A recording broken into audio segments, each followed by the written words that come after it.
Welcome to Simplilearn's ChatGPT full course. In today's world, AI is transforming industries, and ChatGPT is one of the most exciting tools driving this change. As more businesses adopt AI for customer service, content creation, and automating routine tasks, the demand for people skilled in using ChatGPT is rising rapidly. But it's just not about automation. ChatGPT is helping the IT sector thrive.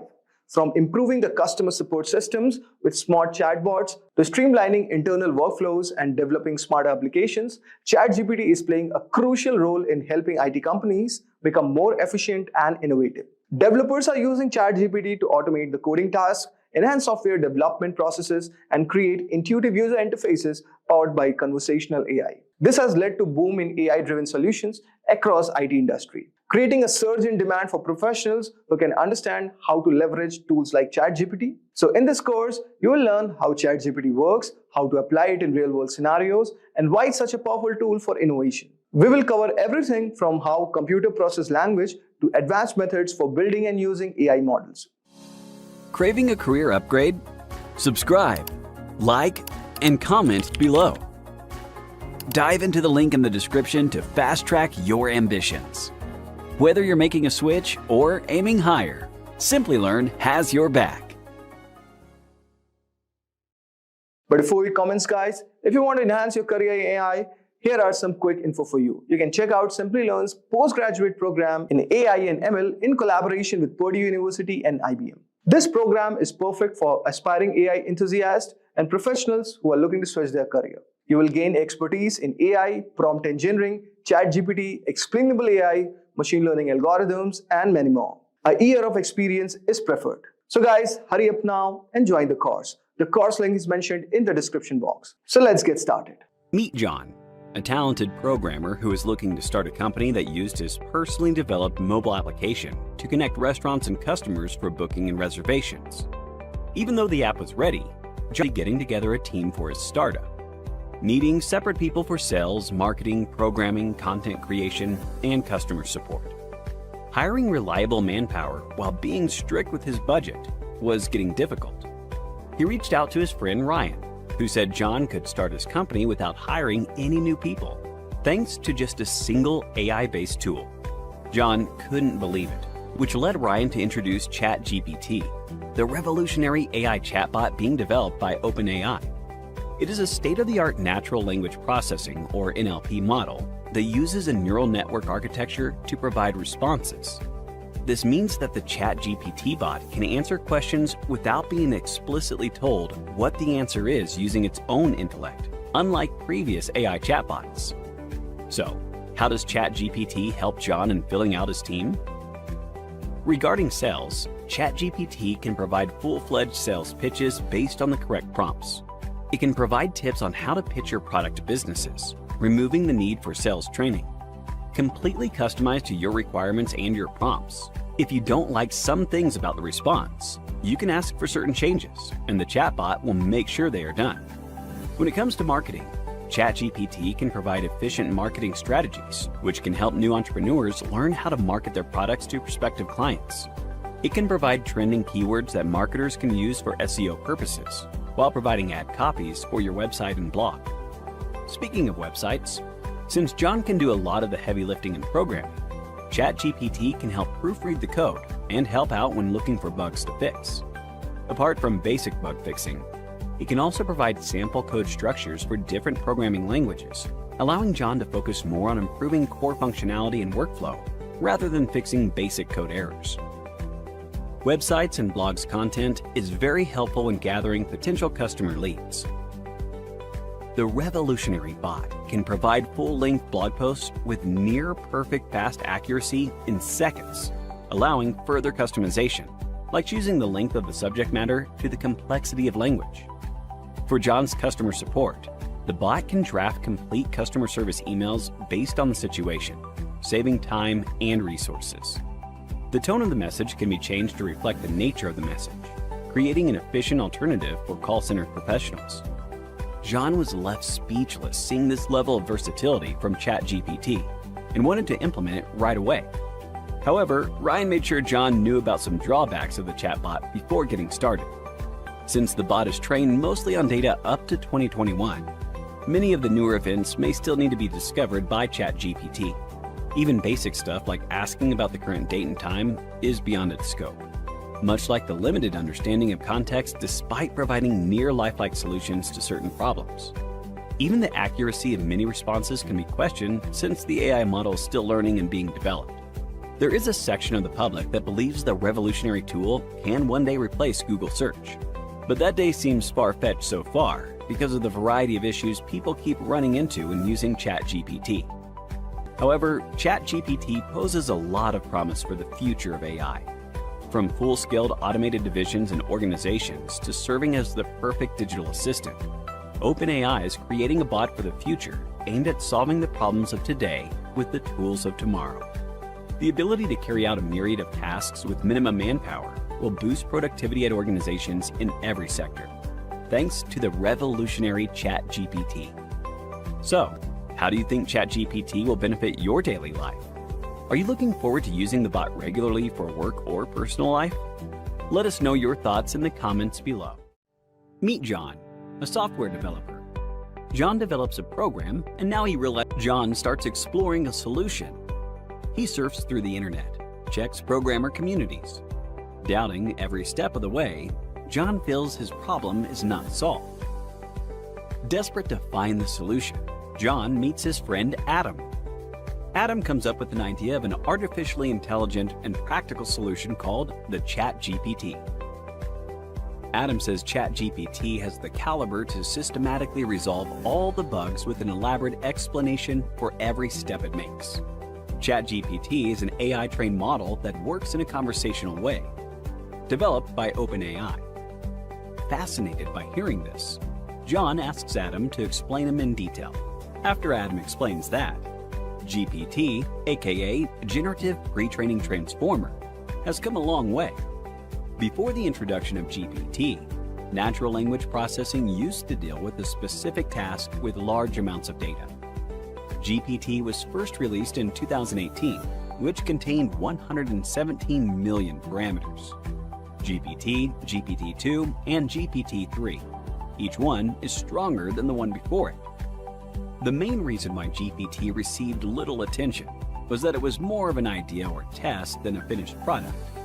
But after the introduction of GPT-2, it gained a lot of attention, as it could accurately predict the word that would begin a text. Then they introduced GPT-3, which is a strong language model, achieving translation, question answering, and performing 3-digit arithmetic.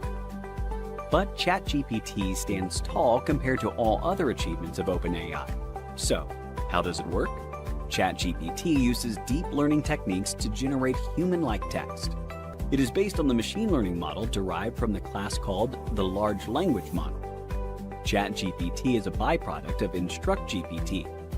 InstructGPT introduced a strategy for integrating human feedback into the training process to match model outputs. This innovative technology made ChatGPT exceptional. It is trained on the massive datasets of text from the internet and learns from the patterns and relationships between words and phrases. It responds to a prompt by determining the next word based on the context, then repeats the process until a stop condition is met. As a result, ChatGPT can produce various logical responses to various queries and prompts. The most important components of ChatGPT are the transformer model and language model. Coming to the transformer model, it is a neural network architecture designed to process sequential data. It consists of multiple layers of self-attention and a feed-forward network. After the transformer model has processed the input, a decoder generates the encoder to generate the response. The model is trained using unsupervised learning and fine-tuned on specific tasks using supervised learning. For successful completion of tasks, it needs pre-trained data. The model first encodes the input text, then converts it to a numerical representation, which can be processed by the model's neural network. This encoding is done using the embedded layer that maps the word. Then comes the language model. ChatGPT is trained as a language model, trained to predict the next word in a sequence given the previous words. The language model intends to produce rational, consistent, and meaningful output. the pre-trained ChatGPT can be tuned for a specific task. So ChatGPT passes a fine-tuning test by answering questions, generating text summaries, or generating text in response to a query. Overall, ChatGPT is a powerful language model with a combination of techniques like deep learning, machine learning, neural networks, and natural language processing. Can ChatGPT change a wide variety of business tasks? John asked. ChatGPT possesses the ability to automate content creation on social media, create chatbot and e-commerce sites, provide medical assistance by acting as a symptom checker, write code, and assist a developer. Thus, ChatGPT can change the working of every industry. Now, John can resolve any coding issue without looking into any other resources.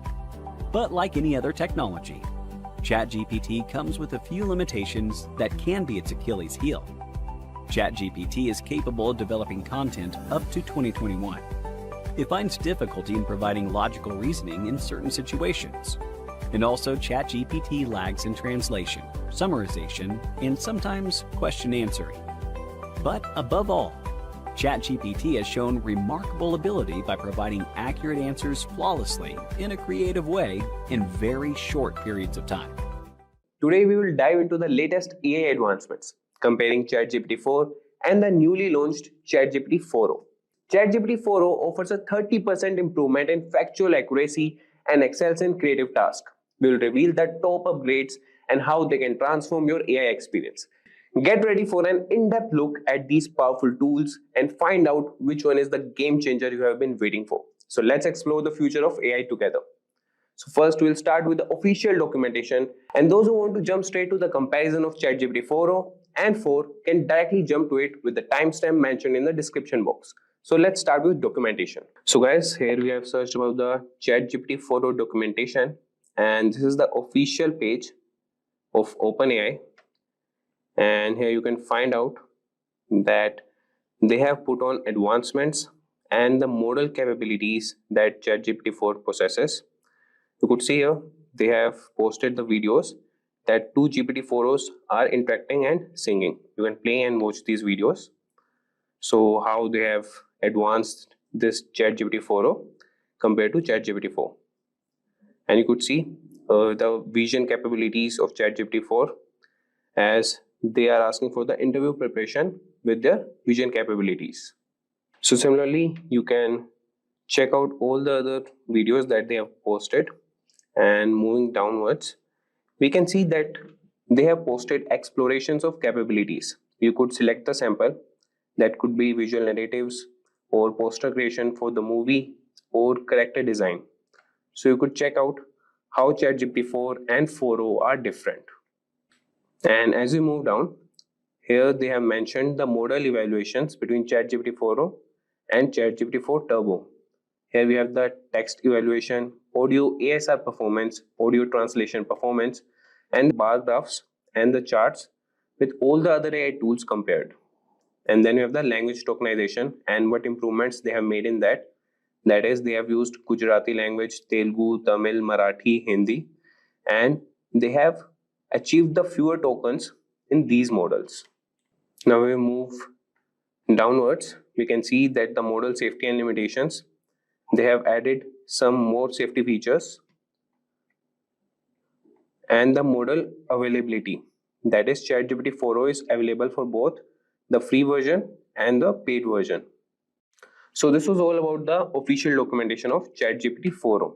So let's get started with the comparison analysis of ChatGPT 4o and 4.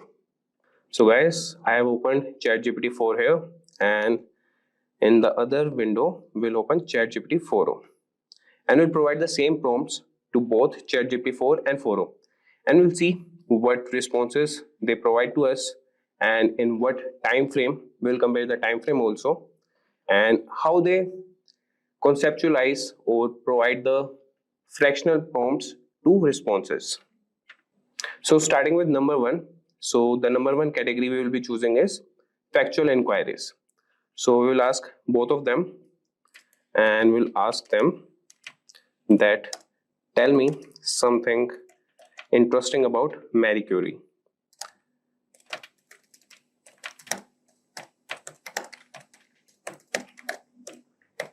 and provided to ChatGPT 4 also.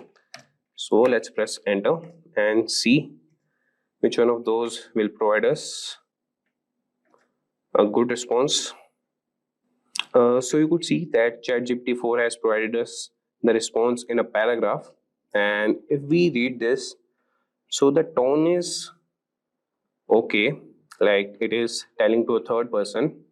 And if we move to ChatGPT 4o, you could see here that it has categorized the points here, that these are the main points that you could use as an interesting points about Marie Curie.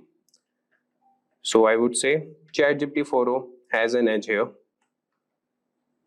and I won't think like there was a time difference, and I can say that we can't have any difference in the time taken by both the models. So now I'll move to next category, that is complex scientific and technical prompts. So here we'll ask both the models about how quantum computers work and compare their advantages to classical computers. So let's ask them that explain how quantum computers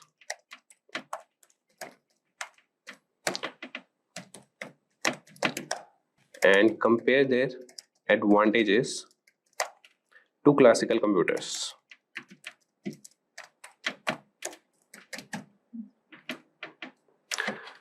We'll copy the same prompt and paste it to ChatGPT 4 also. So let's press enter. And till then, I will tell you guys that from here you can use after generating the response, I will show you guys how you can switch to the models also.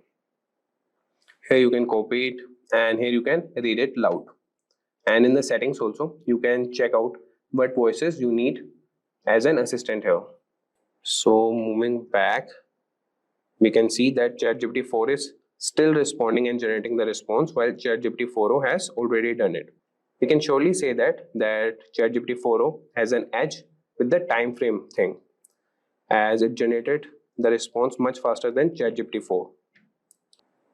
And if we compare what the responses they have provided, and ChatGPT 4o has mentioned how quantum computers work, advantages of quantum computers, comparison with classical computers, and after that challenges that quantum computers are facing.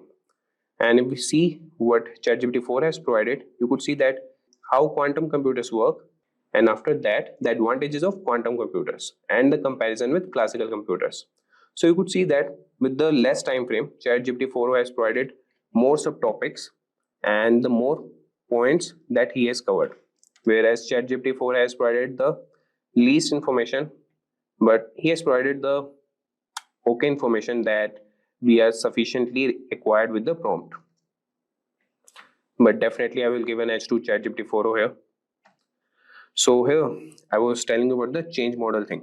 So you can click here and check out ChatGPT 4 and ChatGPT 4o. If you click here ChatGPT 4, it will generate the response again with GPT 4 model, as we have selected the ChatGPT 4o model here, but neglecting that, he will generate with the ChatGPT 4 model.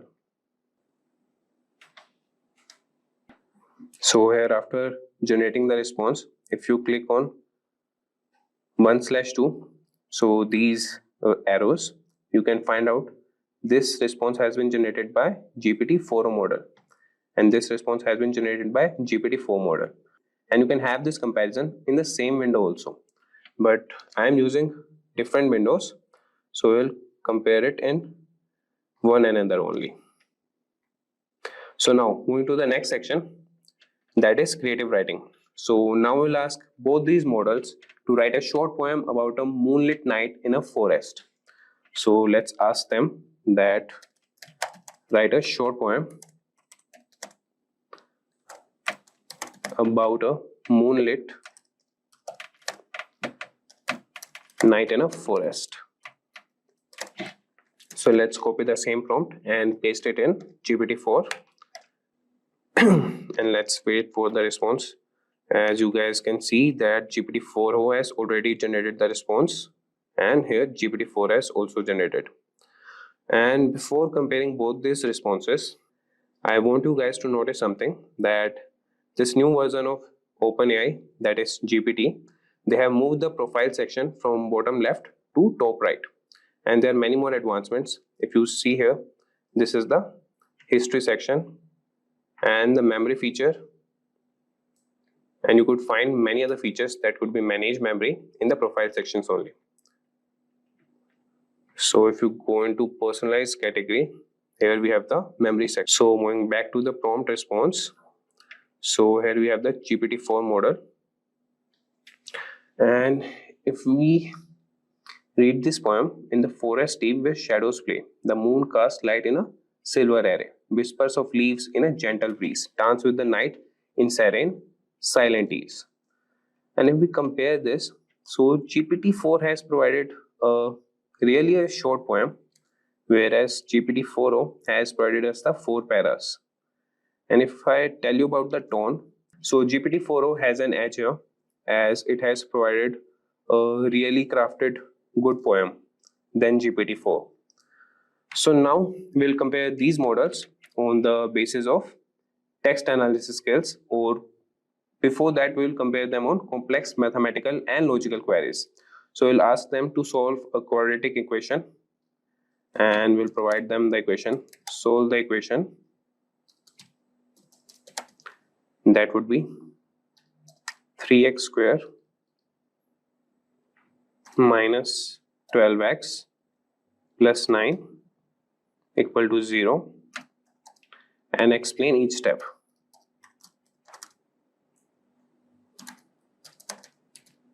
So let's see which model does its job better.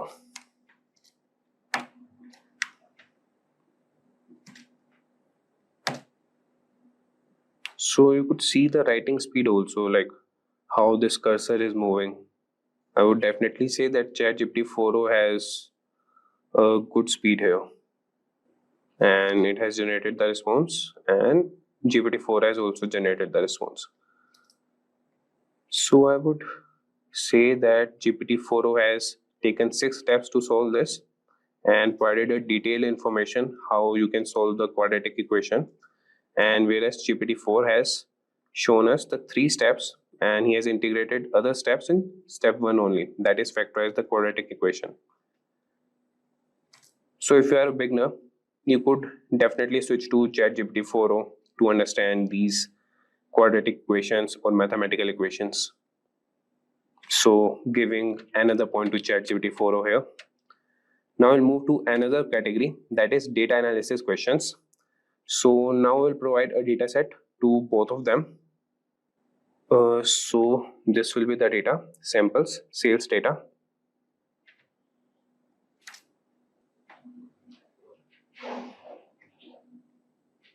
So here we will ask both the models to create a bar chart between sales and region.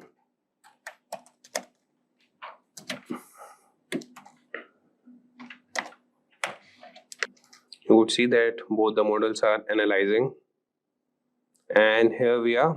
ChatGPT 4o has provided us the response, and the main thing that I want to showcase here is that ChatGPT static chart, they have an option here. So now this bar chart is not static, and you could just have the plain 2D design. And if we click on this again, you could see that you could find the actual figure what has been showcased in the bar graph. And similarly, here you could change the dataset color. That is, you can change the color of the bar graphs or the bars in the graph. And moreover, you have the download section here also and the expand section. If you expand it, you could see that here you can generate the response and chat with GPT-4 model and have the output here. So we will get back to the window, and here you can see that ChatGPT-4 has provided us the basic response as it was doing previously also. So here's the bar chart and no interactive design and no download option. Moreover, no other expanding options also. So let's move to the next category, and that would be our last category. So now we'll ask both the models about solving philosophical and ethical problems. So now we'll ask them, do animals have moral rights? So justify your answer.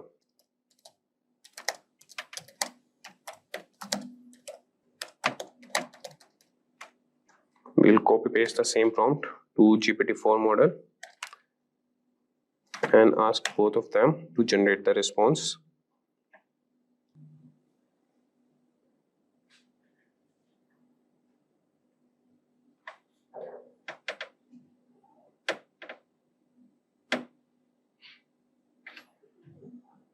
So you could see that both has generated the responses, and if we compare them, so ChatGPT 4 has provided the number one point, that is argument for moral rights of animals, and then the second point, that is argument against moral rights of animals. And if we move to GPT 4 section, he has also provided the main topics, but he has provided the subtopics and highlighted what are the main key points for both, that is moral rights and against moral rights.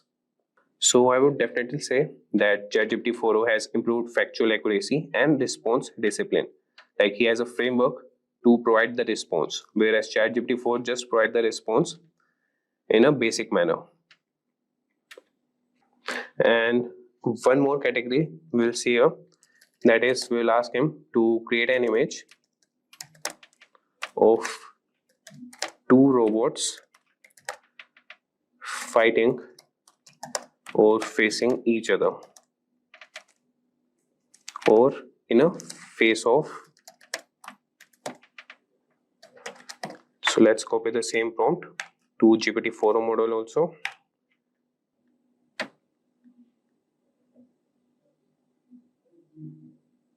So here's the response.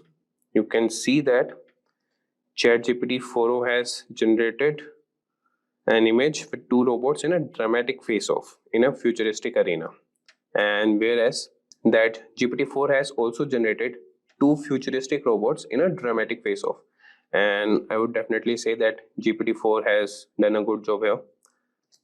His image is much better than GPT-4o. So if I tell you about the conclusion, so choosing between ChatGPT 4 and ChatGPT 4o depends largely on your specific needs. If your work requires detailed analysis and you often engage in complex discussions, then ChatGPT 4o might be the better choice with its deep understanding and retention capabilities. However, if you need quick turnaround times and are managing multiple tasks or collaboration, speed and merits and can significantly enhance your content creation process and other data analysis processes. So as these technologies evolve, staying informed about updates will help you continue making the best use of Gen AI in your work. So here's the OpenAI documentation, and you could see the new features introduced with the ChatGPT 4o. So these are the improvements. One is the updated and interactive bar graphs or pie charts that you can create, and these are the features that you could see here. You could change the color, you could download it, and what you have is you could upload the latest file versions directly from Google Drive and Microsoft OneDrive. And we have the interaction with tables and charts in a new expandable view that I showed you here. That is here, you can expand it in the new window. And you can customize and download charts for presentations and documents. Moreover, you can create the presentation also, that we'll see in further. And here we have how data analysis works in ChatGPT. You could directly upload the files from Google Drive and Microsoft OneDrive. I will show you guys how we can do that and where this option is. And we can work on tables in real time. And there we have customized presentation ready charts. That is, you can create a presentation with all the charts based on a data provided by you. And moreover, a comprehensive security and privacy feature. So with that, guys, we'll move to ChatGPT. And here we have the ChatGPT 4o version. So this is the pin section or the insert section where you can have the options to connect to Google Drive, connect to Microsoft OneDrive, and you can upload it from the computer. This option was already there, that is upload from computer. And you can upload at least or at max the 10 files. That could be around Excel files or documents. So the max limit is 10. And if you have connected to Google Drive, I'll show you guys. I'm not connecting you, but you guys can connect it to, and you could upload it from there also. And there's another cool update, that is ability to quote directly in your chat. So while chatting with ChatGPT, I'll show you guys how we can do that. And you could find some new changes, that is in the layout. So this is the profile section. It used to be at the left bottom, but now it's moved to the top right and making it more accessible than ever. So let's start with the data analysis part. And the first thing we need is data. So you can find it on Kaggle, or you could ask ChatGPT 4o to provide the data. I will show you guys. So this is the Kaggle website. You can sign in here and click on datasets. You can find all the datasets here. That would be around computer science, education, classification, computer vision. Or else you could move back to ChatGPT and you could ask the ChatGPT 4o model to generate a data and provide it in Excel format. So we'll ask him, we'll not ask him can you, we'll just ask him provide a data set that I can use for data analysis and provide in CSV format. So you could see that it has responded that I can provide a sample data set, and he has started generating the data set here. So you could see that he has provided only 10 rows and he is saying that I will now generate this data set in CSV format. First he has provided the visual presentation on the screen and now he is generating the CSV format. So if you want more data, like you specify in the prompt and ChatGPT will generate that for you. So we already have the data. I will import that data. You could import it from here or else you can import it from your Google Drive. So we have a sales data here. We will open it. So we have the sales data here. So the first step we need to do is data cleaning. So this is the crucial step to ensure that the accuracy of our analysis is at its best. So we can do that by handling missing values. That is, missing values can distort our analysis. And here ChatGPT 4 can suggest methods to impute these values, such as using the mean, median, or a sophisticated approach based on data patterns. And after handling the missing values, we will remove duplicates and outlier detection. So we'll ask ChatGPT, clean the data if needed. So we can just write a simple prompt that would be clean the data if needed. And this is also a new feature. You can see the visual presentation of the data here, that we have 100 rows here and the columns provided, that is sales ID, date, product, category, quantity, and price per unit and total sales. So this is also a new feature that, okay, we just headed back. We'll move back to our ChatGPT chat here.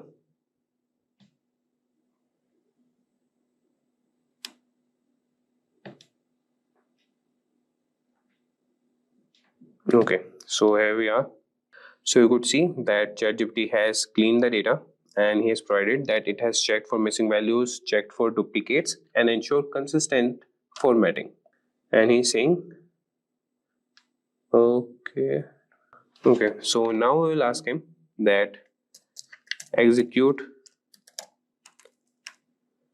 these steps and provide the clean data. As ChatGPT has provided that these are the steps to clean the data, and let's see. So he has provided a new CSV file with the clean sales data. We will download it and ask him to use the same file only. Use this new cleaned sales data CSV file for further analysis.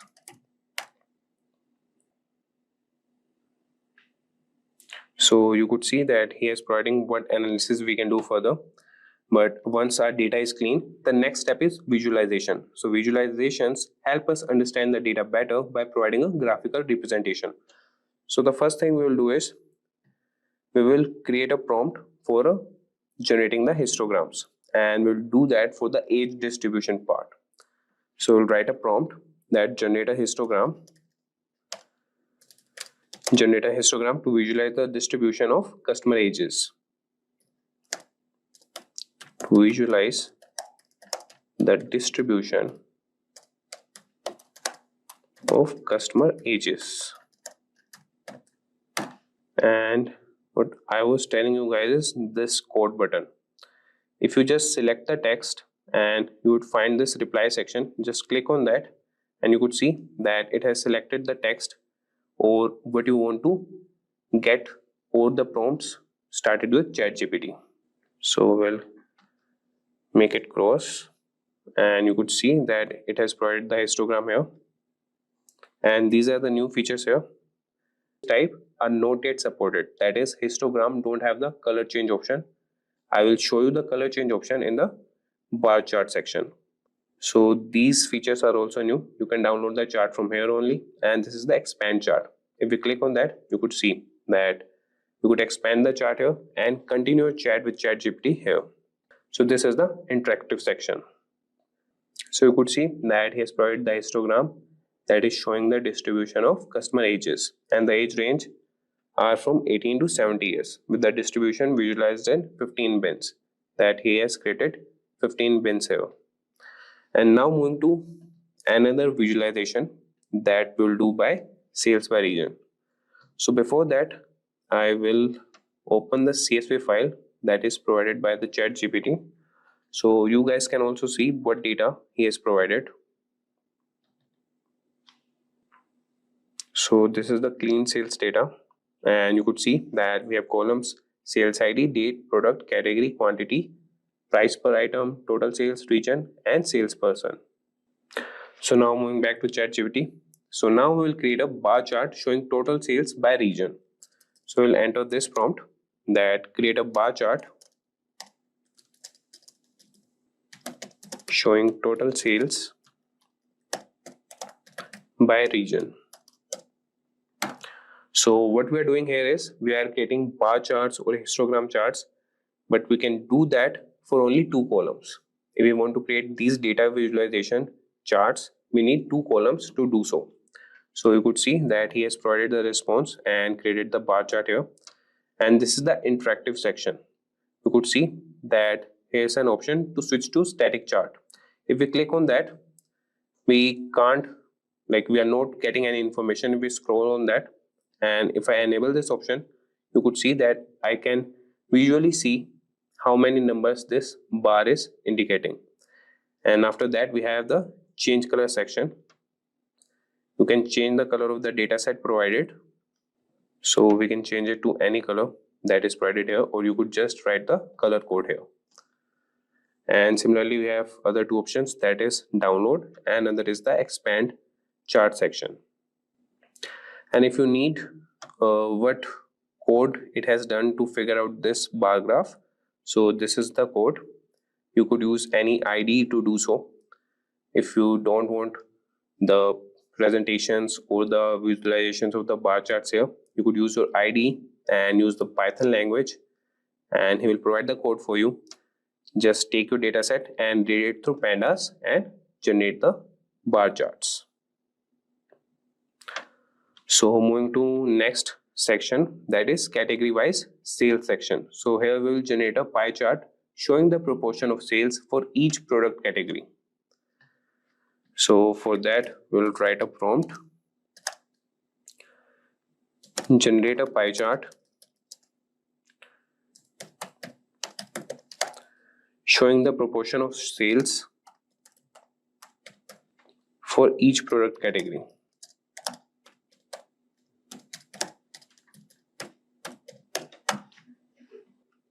So you could see that it has started generating the pie chart, and this is also an interactive section.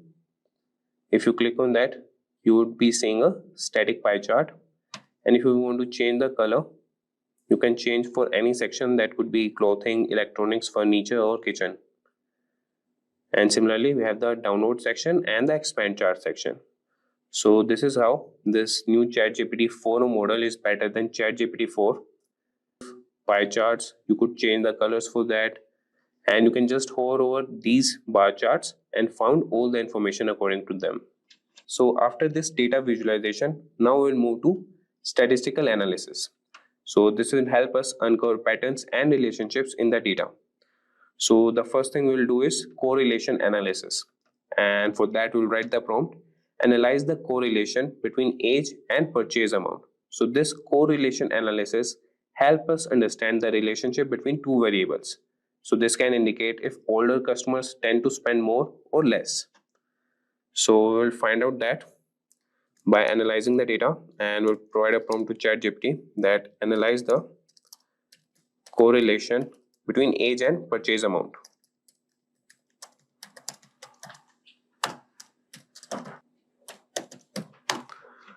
So let's see what it provides. So here's the response by ChatGPT. You could see a scatter plot that shows the relationship between customer age and total sales. That is with a calculated correlation coefficient of approximately 0.16. So this indicates a weak positive correlation between age and purchase amount, suggesting that as customer age increases, there's a slight tendency for total sales to increase as well. So you could just see the scatter plot here, that if the age increases, so it is not correlated to sales, as you could see an empty graph here. So till 40 to 50 years of age or the 70 years of age, you could find what amount they have spent here. That is the total sales accumulated by these ages. So now moving to sales trend. So here we'll perform a time series analysis of purchase amount over the given dates. So what does this do is, time series analysis allows us to examine how sales amount changes over time, helping us identify trends and seasonal patterns. So for that, we'll write a prompt. Perform a time series analysis of purchase amount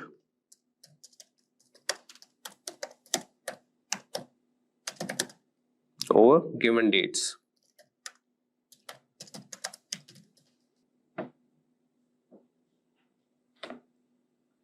So you could see that ChatGPT has provided us the response, and here's the time series plot showing total sales over the given dates, and each point on the plot represents the total sales for a particular day. So through this you can find out, and the businesses find out, which is the seasonal part of the year and where to stock up their stocks for these kind of dates. And after that, you could also do customer segmentation. So what does this do is, so we can use clustering here to segment customers based on age, income, and purchase amount. So clustering groups customers into segments based on similarities. This is useful for targeted marketing and personalized services. And after that, we have the advanced usage for data analysis. Here we can draw a predictive modeling table and do the market basket analysis and perform a customer lifetime value analysis. So we will see one of those, and what we'll do is we'll perform a market basket analysis and perform an association rule mining to find frequently bought together products. So the theory behind this is, the association rule mining helps identify patterns of products that are often purchased together, aiding in inventory management and cross-selling strategies. So for that, we'll write a prompt that to find frequently bought together products. So for that, we'll write a prompt here. Perform an association rule mining to find frequently bought products together. So let's see for this prompt, what does ChatGPT 4 respond to us? So you could see that he is providing a code here, but we don't need a code here. We need the analysis. Don't provide code. Do the market basket analysis and provide visualizations.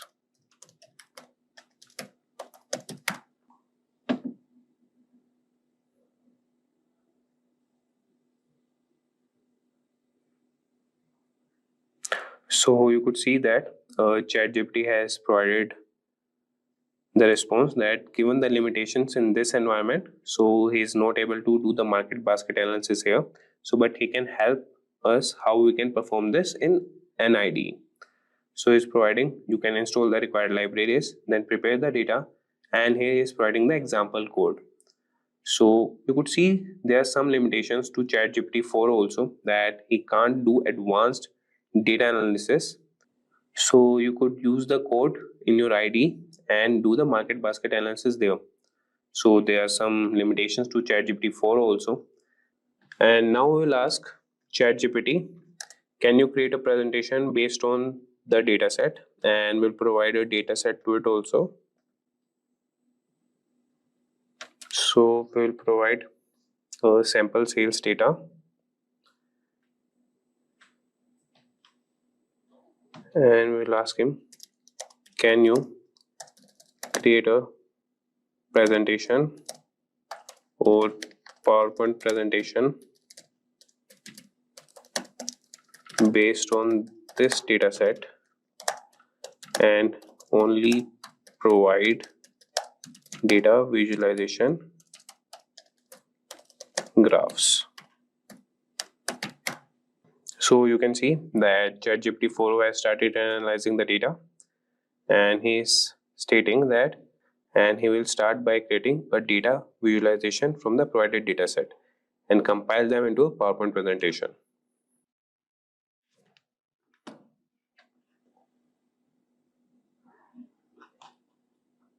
So you could see that ChatGPT 4 has provided us the response, and these are all the presentations or the bar graphs that he has created.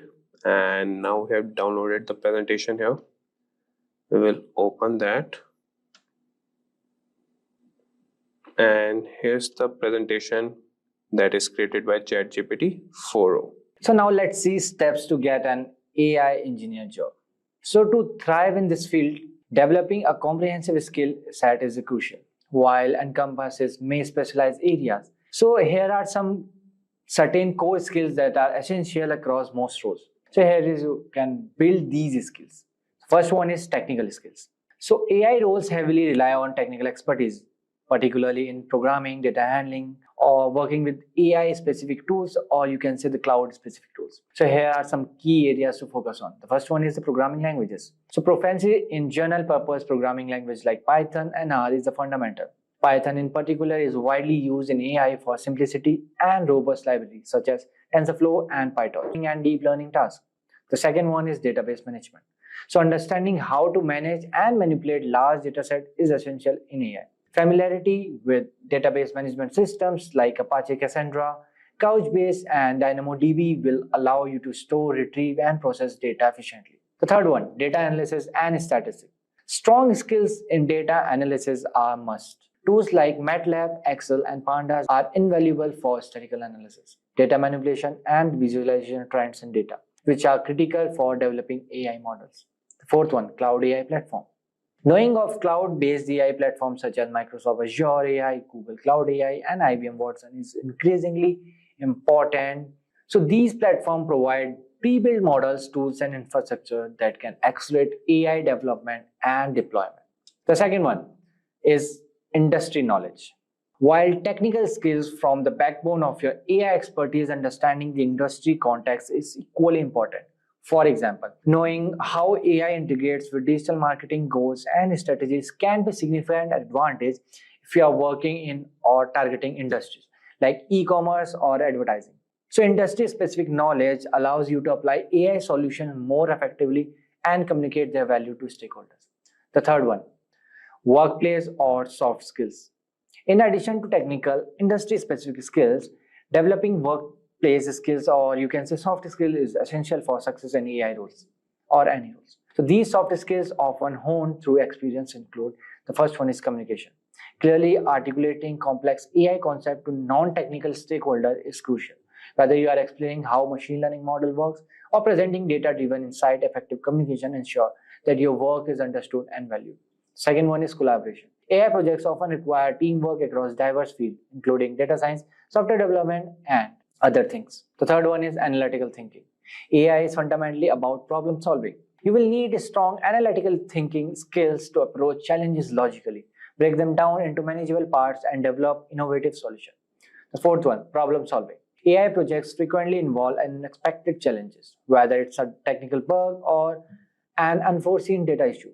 Strong problem solving will help you navigate these hurdles and keep projects on track. So building these skills can be achieved through various methods, including self-study, online courses, boot camps, or formal education. Additionally, working on real projects, contributing to open source AI initiatives, and seeking mentorship can provide practical experience and further enhance your expertise. So next thing is learn advanced topics. So as you advance in your machine learning journey, it is important to delve into more advanced topics. These areas will deepen your understanding and help you tackle complex problems. So some key topics to focus are, the first one is deep learning and neural network. The second thing is ensemble learning techniques. The third thing is generative models and adversarial learning. The fourth one is recommendation system and collaborative filtering. The fifth one is time series analysis and forecasting. So now let's move forward and see some machine learning projects. So working on real world projects to apply your knowledge, focus on data collection and preparation, capstone project in image recognition and NLP, predictive modeling and anomaly detection, practical experience, key to solidifying your skills. So now let's move forward and see what is the next skill. That is earn a certification. So if you are already hold an undergraduate degree in a field of related to AI, enrolling in a specialized course can show potential employers that you are committed to your career goals and actively investing in your professional development. So you can unleash your career potential with our artificial intelligence and machine learning courses, tailored for diverse industries and roles at top global firms. Our program features key tools, enhance your AI knowledge and business acumen, join the job market and become sought-after professional. The next thing is continuous learning and exploration. So stay updated with the latest development by following industry leaders, engaging in online communities and working on personal projects. Pursue advanced learning through courses and certification to keep your skills sharp. So now let's move forward and see some AI career opportunities with salary. So the job market for machine learning professional is booming. The average annual salary for AI engineers can be vary based on location, experience and company. So here are some roles like machine learning engineer, data scientist, NLP engineer, computer vision and AI ML researcher. So now let's see how much they earn. So the first one is ML engineer. So machine learning engineers earn $153,000 in US and 11 lakh in India per annum. The second one is data scientist. The data scientists earn $150,000 in US and 12 lakh per annum in India. The third one is NLP engineer. They earn $107,000 in US and 7 lakh in India per annum. Fourth one is computer vision engineer, CV engineer. They earn around $126,000 in US and 6,50,000 in India. The last one is AI ML researcher. They earn $130,000 in US and in India they earn around 9 lakh per annum. So note that these figures can vary on website to website and changes frequently. So now last step is start applying for entry-level jobs. When you feel confident in your training, begin researching and applying for jobs. Many entry-level AI positions like software engineer or developer roles are often labeled as entry-level or junior in the job description. Jobs that require less than 3 years of experience are usually suitable for those just starting out. If you need additional support in your job research, consider applying for internship, taking on freelance project, or participating in hackathons to further hone your skills. So these opportunities not only provide valuable feedback on your work, but also help you build connection that could benefit your career in the future. On July 25th, OpenAI introduced SearchGPT, a new search tool changing how we find information online. Unlike traditional search engines, which require you to type in specific keywords, SearchGPT lets you ask questions in natural, everyday language, just like having a conversation. So this is a big shift from how we were used to searching the web. Instead of thinking in keywords and hoping to find the right result, you can ask now SearchGPT exactly what you want to know, and it will understand the context and give you direct answers. It's designed to make searching easier and more intuitive without going through links and pages. But with this new way of searching, so there are some important questions to consider. Can SearchGPT compete with Google, the search giant we all know? AI overviews. another recent search tool? And how does it compare to ChatGPT, OpenAI, popular conversational AI? So in this video, we are going to explore these questions and more. We will look at what makes SearchGPT special, how it compares to other tools, and why it might change the way we search for information. Whether you are new into tech or just curious, this video will break it down in simple words. Stick around to learn more about SearchGPT. So what is SearchGPT? SearchGPT is a new search engine prototype developed by OpenAI, designed to enhance the way we search for information using AI. Unlike a typical chatbot like ChatGPT, SearchGPT isn't just about having a conversation. It's focused on improving the search experience with some key features. The first one is direct answer. Instead of simply showing you a list of links, SearchGPT delivers direct answer to your question. For example, if you ask, what is the best wireless noise cancellation headphone in 2024? SearchGPT will summarize the top choices, highlighting their pros and cons based on expert reviews and user opinions. So this approach is different from the traditional search engines that typically provide a list of links leading to various articles or videos. The second one is relevant sources. SearchGPT responses come with clear citations and links to the original sources, ensuring transparency and accuracy. So this way you can easily verify the information and delve deeper into the topic if you want. The third one, conversational search. SearchGPT allows you to have a back and forth dialogue with the search engine. You can ask follow-up questions or refine your original query based on the responses you receive, making your search experience more interactive and personalized. Now let's jump into the next topic, which is SearchGPT versus Google. So SearchGPT is being talked about a major competitor to Google in the future. So let's break down how they differ in their approach to search. The first one is conversational versus keyword-based search.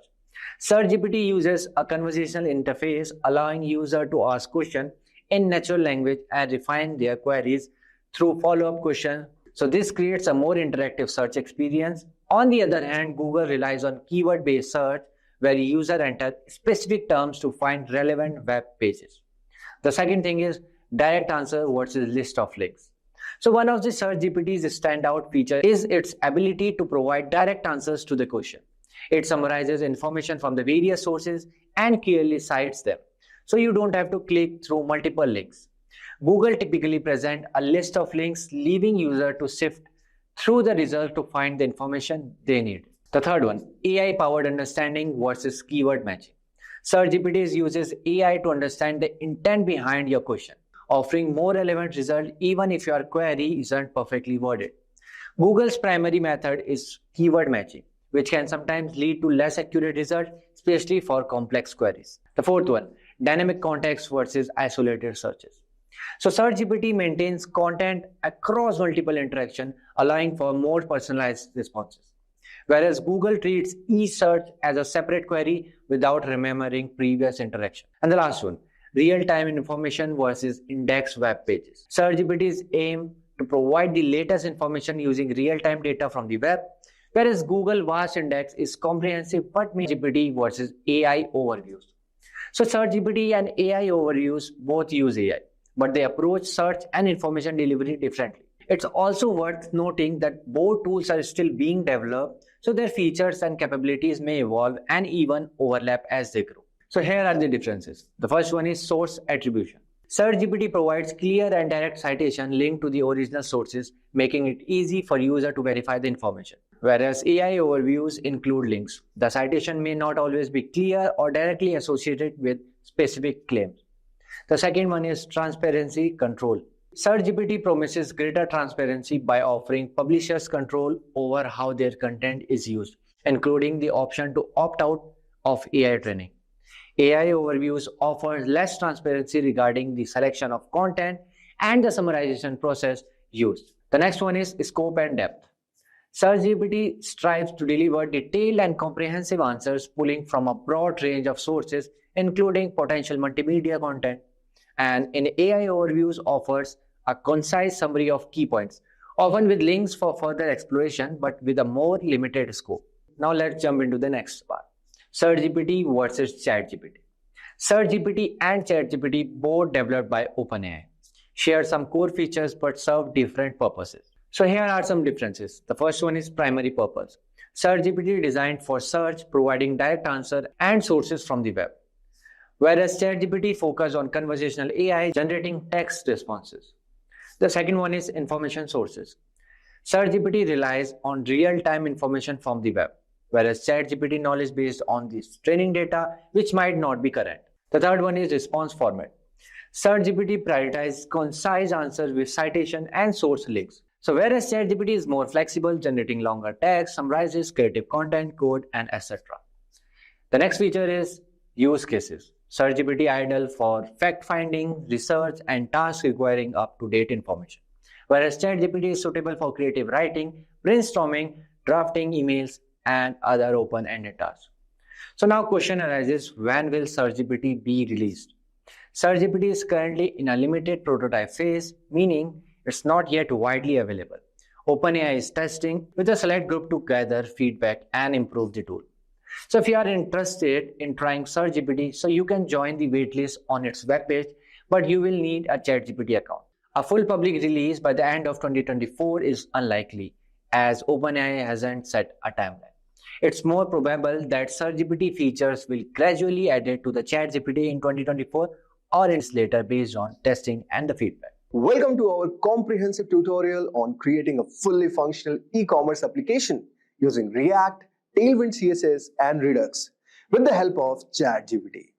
In this tutorial, we are going to leverage the powerful capabilities of ChatGPT to assist us in building modern, responsive, and feature-rich e-commerce application.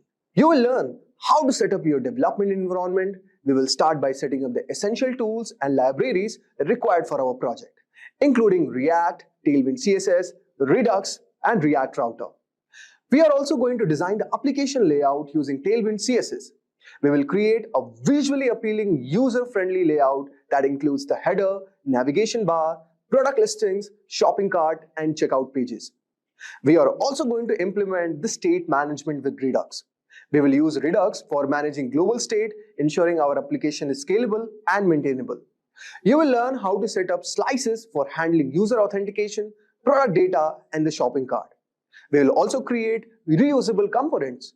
And throughout this tutorial, we will build a variety of reusable components such as product cards, form inputs, buttons, and models to enhance the modularity and reusability of our code.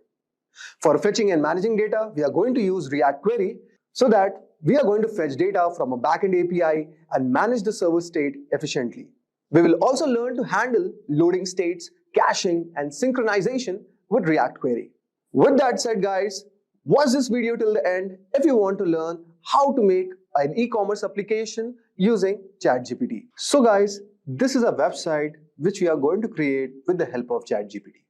So you can see all over here, we have the navigation bar which includes home, about, products, cart. Okay. So suppose I want to add this product. Okay. This is a lamp and say I want to add in this quantity, say 3. And if I click it up, you can see there's a notification which is coming up and it's saying item has been added to the cart. Now we can also go and check the cart, but before proceeding for checkout, you need to also log in.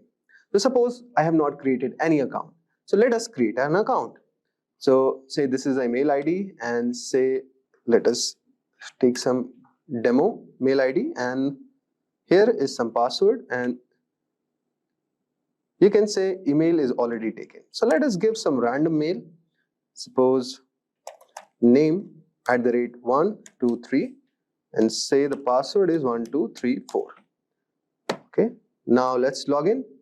So it's saying email must be a valid email. So I have also put like we can say checkpoints where if the proper validation of the input field is also given. So name @name123@gmail.com. Now I hope so it is going to work. So email or username has already been taken. So let us change our username. So username name123 and let us try to register. So you can see all the input validation has been done. So let us give some big. Okay. Now you can see it has completely logged in. Okay. So you can save the password Now, let us go to our repeat.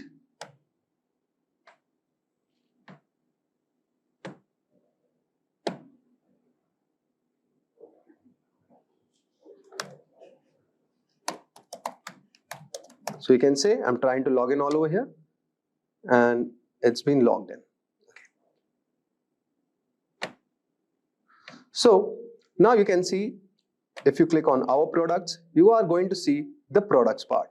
Like there's a chair, there's a glass table, king bed size, and all these are the cards of the product. So basically these images have been taken from a link. Okay, I will mention you the link and you can do it. And inside this, you can also search the given product. Suppose, say I want a grade lamp, or say chick chair. Okay. If I type this and if I try to search it, you can see this is coming up. You can also select the company. Suppose if I just see all over here. So the company name is Luxora. Okay. So you can type all over there in the checkbox. Okay. So where the search button is coming up, and you can say all these companies are there, and with the help of that you can search it. You can also do the sorting from A to Z, Z to A, high to low. Okay, so this is all we are going to build using React.js, Tailwind CSS, Redux, and also use some state management. And with the help of Tailwind CSS, we are going to create a fully responsive website. Now let's get started. So guys, let us open our ChatGPT and write a prompt. So guys, the first prompt that I want to create is that, say, I am creating a tutorial, or you can say I'm creating a website using React.js, and it's an e-commerce website. So with the help of or by using Vite, okay, Tailwind CSS and Redux.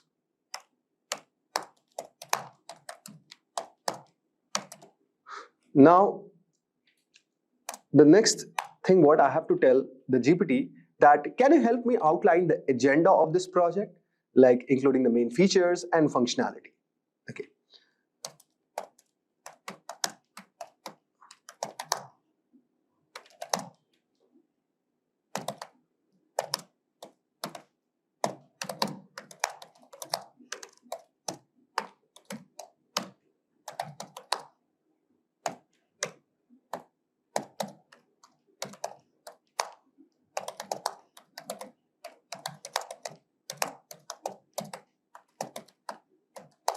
So this is the first thing, and you can see all over here. So it says like install and configure Vite, integrate Tailwind CSS, okay, set up Redux. Then for the UI UX design, it's saying responsive layout, okay. Then you have to do theme and styling, define a consistent theme, okay. Now for authentication and user management, you have to do user registration and login. Okay, for product management, like product listing, product details, and so you can see there's a shopping cart and checkout option. You have to add to the cart, cart management, and checkout process.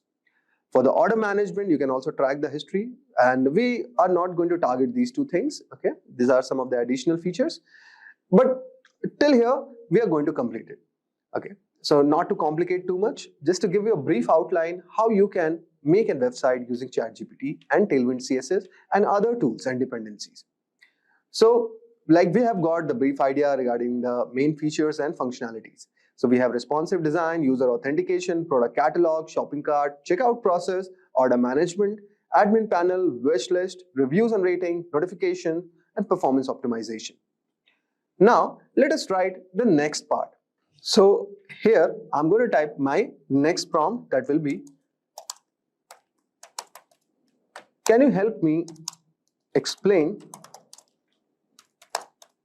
the folder structure, or can you help me with the folder structure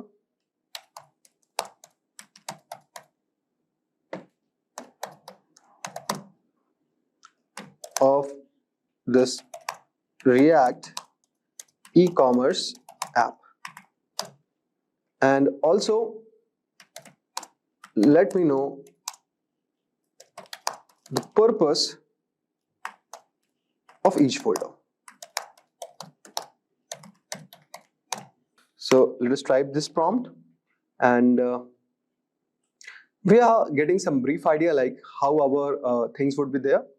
So it says, like you can see the folder structure. First, we have to create a folder called e-commerce app. Okay, and then, so guys, for this I will have an assets folder. Okay, then we are going to create a components folder. Inside the components, there are going to be various components. Okay, so let us start with that, and let us first set up our development environment. So guys, I'm using VS Code as our text editor, and in that, let us see that you have first all the dependencies installed, like Node especially. With the help of Node, we are going to install the package for creating a React app.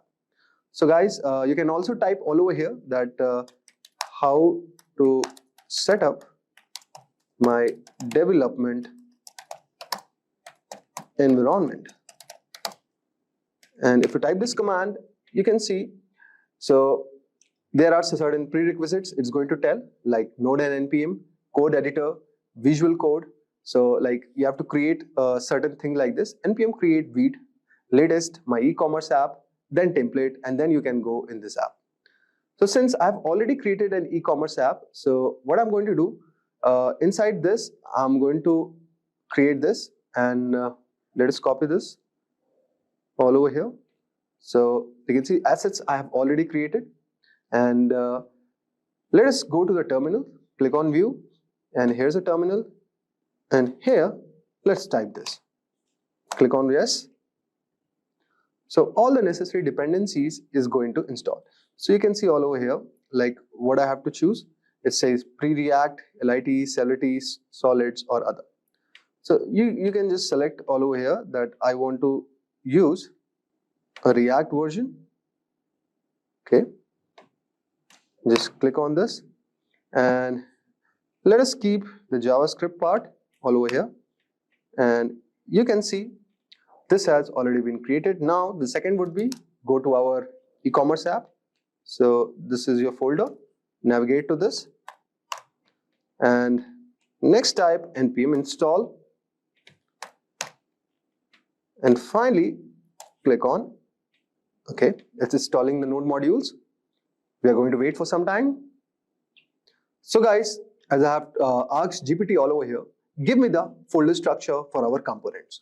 So you can see all over here, it has given cart item list, cart totals, checkout forms, complex pagination container, and it has given error element, feature products. Then for filtering, it has given for filter.js, form checkbox, form input, okay, form range, form select, header, hero, loading, navbar, nav links, order list, pagination container, product container, then product grid is there, product list is there, then section title.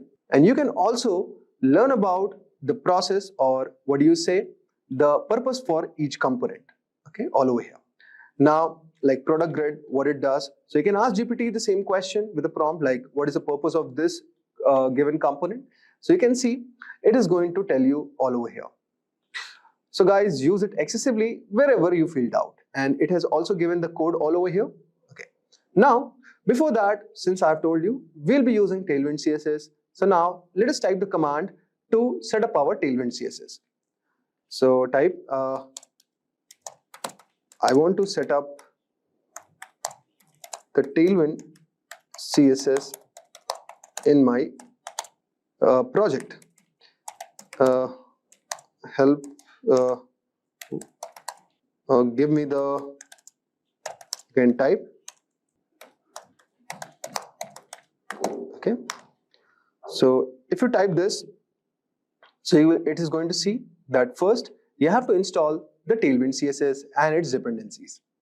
So guys, for the same purpose, just copy this all over here, come to your folder. So now click it all over here, that npm install the post CSS auto prefixer. So it is going to start the downloading part of it, okay.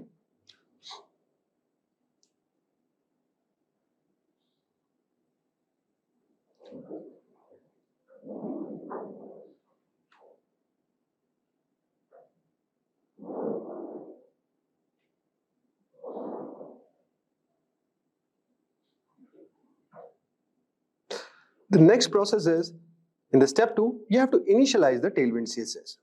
So copy this and go all over here and let us initialize our Tailwind CSS. Pretty fine. What is the next step, guys? In the next process, we have to configure our Tailwind CSS.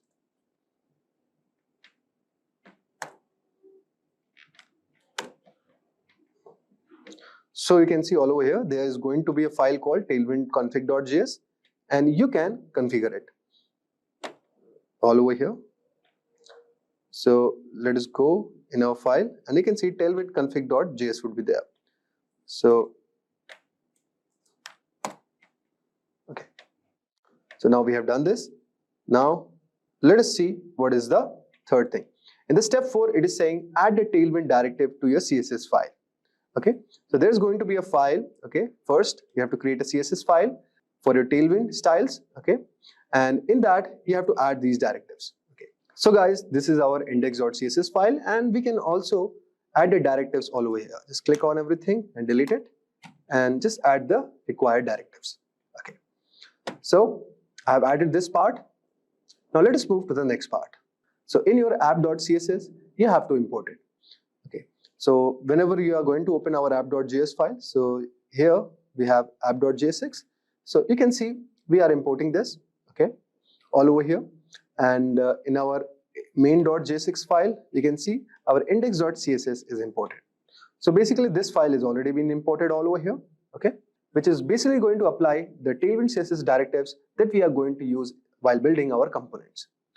Now let us build our components one by one, okay. So you have seen all over here that our folder structure was something like this. Okay, so we have cart items, cart item list, cart totals, checkout forms, complex pagination container, error element, featured products, filter, form checkbox, and form input, form range, header. So let me create all these folder for you. So we'll go all over here. Now click on the new folder and say components. Pretty fine. Now here we have to create all the files. So guys, you can see all over here, I have created all the components in the meantime. So I have cart items, cart item list, cart totals, checkout forms, complex pagination container, error element, featured products, filters, form checkbox, form input, and many more. So the same thing which ChatGPT has given me, I have created all these things. Okay, these are the basic things. And while also creating a website, I would also recommend you to understand like how these components which are reusable throughout the process have been used. Okay. Now let us ask ChatGPT to populate this. Okay. Now this thing has been done. Now let us ask for pages, like what pages I want to make in our website. So if I navigate to our website, we can see we have a home page, we have about page, we have a products page, we have a cart, checkout, and orders. So let us ask GPT the same. I want to create pages for about, home, cart, checkout, error, okay, orders, then we have the home layout, login, register,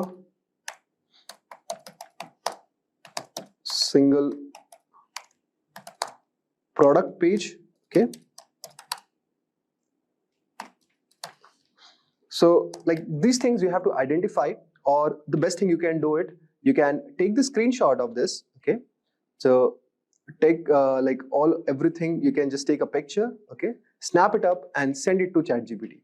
It is also going to recognize it, and let me show you this. Okay, so say I'm going to snip it up. So say I want to create these pages, and you can just take an image and just paste it up. So you can see the image is going to get pasted, and you can type a prompt something like this, that I want to create pages like this, which includes home, cart, checkout, orders, home layout, login, register, single product page. And you can also ask GPT to give a Tailwind CSS for these things. So GPT is going to answer you for the same. But as a developer, you can take this help, but don't rely over it too much. You have to also do a little bit of modification by yourself.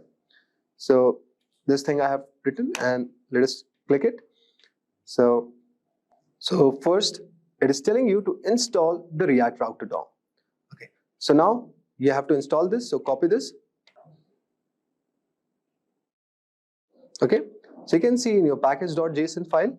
So this will be our package.json all over here. And you can see all over here that we have dependencies all installed, which is React Router DOM.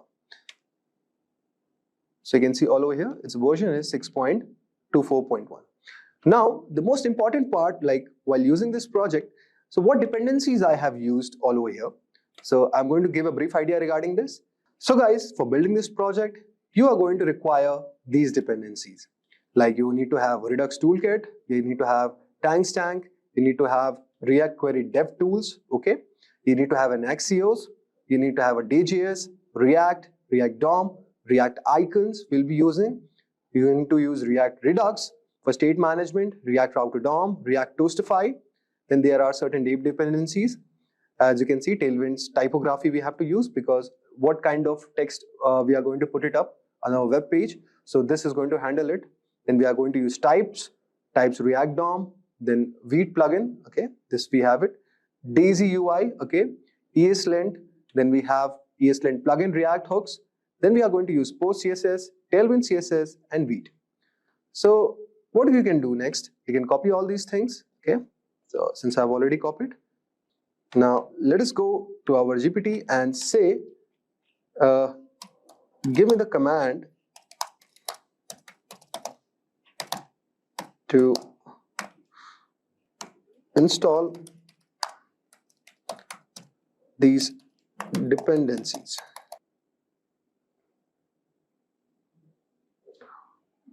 So you can see all over here, it has given me all these commands. I'm just going to go our text editor.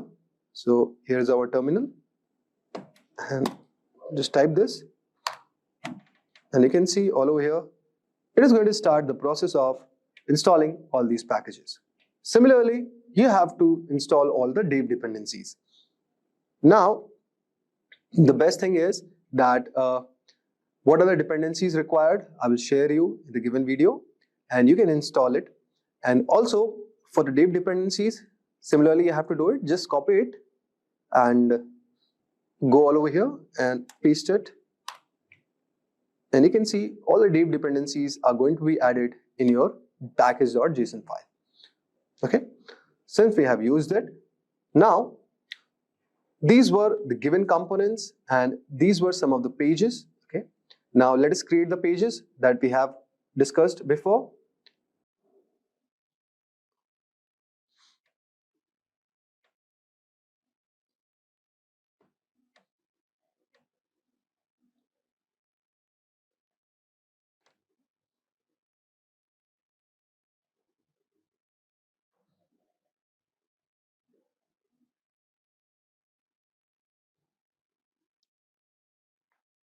And also guys, you can see assets all over here. You have to transfer this all over here. Okay, now I'm going to do this, but before that, let's create the pages section. So create a new folder called pages all over here, and inside the pages you can see all over here that for pages told all about here that they're going to be home layout, they are going to be error.jsx, they're going to be a checkout and about.jsx, okay, all over here. And in similarly, just create this. Now for each of the given page, you can check all over here that it is giving an idea about it, that you can have to ensure something like this. And also you can ask GPT to explain you what we are going to use it. Okay, so see here all the headers, you're going to add the links like about, cart, checkout, orders, login, register. So which is basically there on our navigation panel. And similarly for applying the CSS, just ask GPT to make it something like this, provide a proper spacing, and also you can take a screenshot of this and send it to GPT. So it is going to analyze it and give you the required code for this. Okay, but the most important part is you need to identify what folder structure that you have to use it. And don't worry guys, I will share the required doc file in the description where you can check what are the components that we have made, and similarly you can take the help of GPT and build this project. So guys, I have created all the required pages, and you can see all over here that we have about, cart, checkout, error for handling the errors, okay, home layout, index.js, landing, login, orders, product management, error for handling the errors throughout like 404 page. Then we have the landing page, we have the login, orders, products, register, then we have the single product.jsx. So these are the required pages that we need to build in order to replicate the website. Okay. So if you have any problem like what this given page does, just ask the GPT and it's going to give you the required answer. Now, this was building our project structure for the second part. Now let us move to the third part. Now guys, the next thing which I want to do all over here is that I want to create a utility folder which is kind of reusable throughout the application. And it has these functionalities, a custom fetch, okay, which means a pre-configured Axios basically, which is going to have an Axios instance for making standardized API calls, and also to the backend server. Then we have the format price functionality, in which we are going to use the utility function to format the numerical prices that we are using while buying the given product, and also in a USD currency format. Okay, so it's basically a dollar format. Okay, and then generate amount options. Then also we need to create a utility function to generate the list of quantity options for a selected drop down. Okay, so these were all the features that I've shown you all over here. So when you go from this, suppose say on this given product, and if you select this, say add to the bag, say I want 7 of them, and when you go to your given cart, so you can see all over here the format, pricing, and all the utility functions used all over here are given. So you can see GPT has given, so it has given custom fetch, format price, generate amount, option.js. You can create 3 of them, but I will not complicate this. Instead of this, since the application is pretty simple, I will put all of these things under one folder. So guys, as you can see all over here, I have created a folder called utils folder with a name called index.jsx. And inside this, I'm going to add all the 3 functionalities which I have told you. Now, and this was the project structure that we need to build in order to make an application like that. Now, what you can do guys, now you can see the functionality of this all over here. Okay. Now, since you will not get an access to this website, what you can also do, you can create a demo website like this, or you can take a picture of this and send to GPT. It is going to give you the required idea like how you can proceed to build the project. So it is very, very helpful, but at the end of the day, you need to know about React a little bit so that you can modify the application based on the given instances. So guys, inside our My E-commerce app, you can see our project structure is set up. So inside the SRC, we have the assets. So I have pasted these images. Okay. So if you click on this, so it is going to show you these kind of images. So I'll share you the link for the assets. You can use this to create this website. For the same, you have components, and all the components like cart items totals, checkout forms, form checkbox, hero, loading, nav links is all being mentioned. So this is for all the components that we'll be needing to build this website. For the required pages, we have about, cart, checkout, error, home layout, landing, login, orders, product, registers, and single product. Okay, so these are the required pages. And one, we have the utility folder all over here that we have created called index.jsx for handling these custom functionalities. Now, this was the basic idea regarding the project structure. Now, what you can do, guys, since you have got an idea like what components we'll be using, so ask GPT, okay, now build each of the components by using this prompt. Say, now help me, I want to make the, give me the code, or you can ask something like this, give me the code for cart component and with the required Tailwind CSS configuration, the Tailwind CSS snippets, or you can say with the Tailwind CSS code. Now, if you type this all over here, so it is going to give you a demo idea Okay, suppose you have this cart j6 and cart item.j6. So you can see all over here, it has started using these CSS, which is basically a Tailwind CSS. And I know it on the first time, you're not going to get exactly the same you wanted. So on it, what you can do, guys, that you can take a picture, like what the output is coming, and send it to GPT and ask it to, you have to ask for each of the components. Similarly, ask for the pages. Okay, so ask like something like this. So based on the project structure, based on the pages. So guys, as you can see all over here. So guys, it has started giving the codes for the respective pages, as you can see all over here. And with the respective Tailwind CSS, you can definitely modify it based on your choices and also what you feel like is more responsive and user-friendly. For getting an in-depth idea regarding Tailwind CSS, you can navigate to its official document. And it will be very, very helpful that you can also take a help and ask GPT the same thing. So after you have populated these pages with the respective codes and components, okay, that we have shared all over here, next thing, what you can do all over here, that just type all over here that this command, or you can ask GPT how to run my application, give me the command. You can type this and it is going to give you the command, but I know the command, that is npm run dev, or this is the given command that will be very helpful for running your application. So at each stage, suppose you are building one component, so keep running this and keep seeing like what changes you are applying on a real time. So building an application using React or any front-end application is a hit and trial. So based on the modifications that you require, so you have to consistently interact with GPT and make an application out of it. But this was an overview of our given thing. So just type this all over here.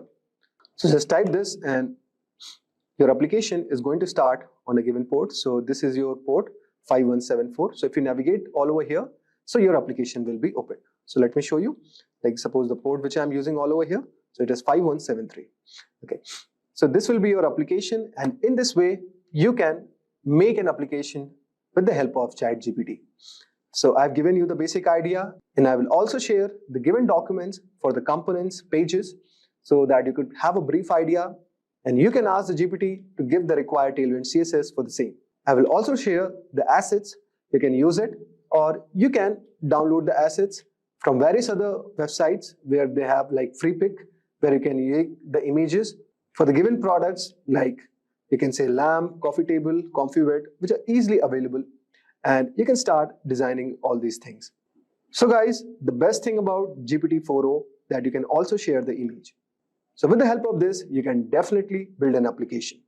As technology advances in all aspects of our lives, programming has become increasingly important. It is used in many fields and industries, including software development, gaming and entertainment, education, scientific research, web development, and many more. So, needless to say, the demand for programming and coding in the IT industry will probably keep increasing for the foreseeable future. But where does ChatGPT, OpenAI's popular language model, fall in this chain?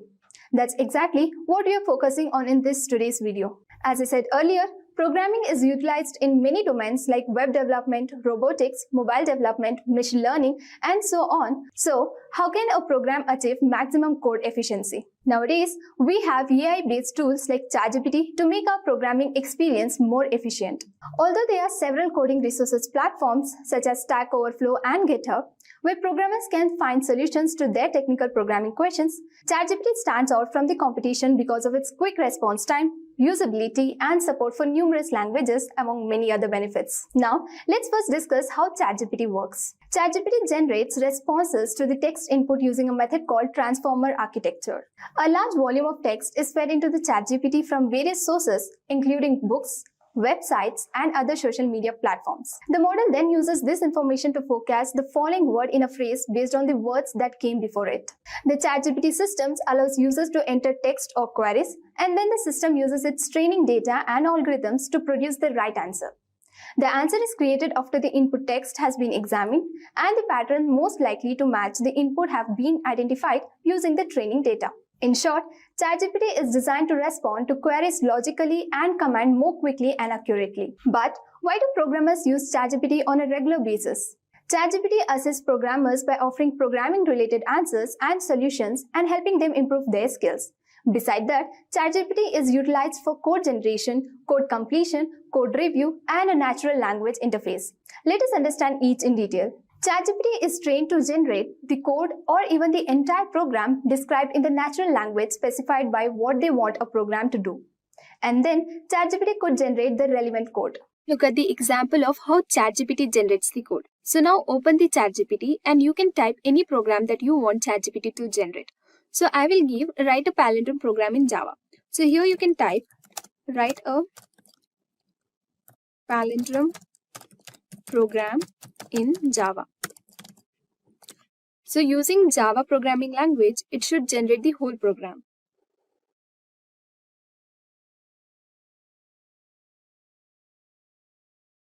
So as you can see, it has generated the program. So it has used a class name called palindrome checker, and it has used each palindrome as a method name. And also it will give the explanation on the program. So you can see here why it is explaining why each palindrome is used as a method, and it also explains the for loop, if, a condition, and so on. Next we have code completion. ChatGPT is trained to generate snippets of code or even fully fledged programs. It can generate a list of possible code completion depending on the context of the user's incomplete piece of code. By automatically producing the entire code, it can help the developers save time and minimize errors. Next, let's see the example of code completion using ChatGPT. So even if the program is explained in natural language, ChatGPT will generate the proper code and give the complete code. So let's type here. Using a function, write a program to convert the string in uppercase. So using which language? Let's give using C programming. And enter it once again. So as you can see, we have just said that using a function, write a program to convert the string in uppercase. So using C programming language, and using C programming language, it has used function, and this is the function convert to uppercase, and has given the complete code for string to convert a string in uppercase. And also it gave the explanation. Here the convert to uppercase function takes a pointer to a string as its argument and then iterates over each character in the string using a for loop. So it explained why for loop is used, why to upper is used, and why the method convert to uppercase is used, everything. So let's say we'll give one piece of code like void to upper char str .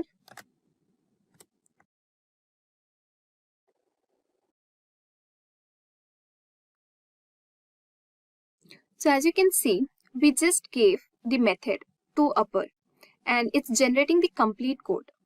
So this is how ChatGPT works for code completion. Next, code review. ChatGPT can analyze code, identify the bugs or errors in the program, and further help resolve them. It allows developers to fix errors more quickly. So now, let's have a look at the example of code review. So in this example, ChatGPT will review the code. So even if the code has some mistake, it will give the proper output. Let's say we have given the example here. So we gave the function or a method called upper, and here we are giving the keyword called upper. So it should check whether this piece of code is proper or is there any mistake in this.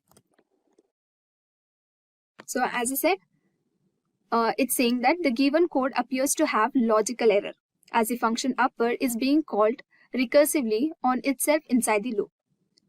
So instead of giving to upper, we just gave upper here, right? So using the keyword to upper, only then the string can be converted to uppercase. So here we gave just upper. So it says that it is having, this piece of code is having a logical error and it gives the proper code for us. So I hope it's clear. And then we have natural language interface. With the use of ChatGPT, a software application can be given a natural language user interface that enables users to communicate with it through natural language instructions rather than through conventional user interfaces. Next, let's see how ChatGPT helps the programmers for natural language interface. So let's say we'll give here create a software application where the user asked to enter credential for the to-do app. Leave enter.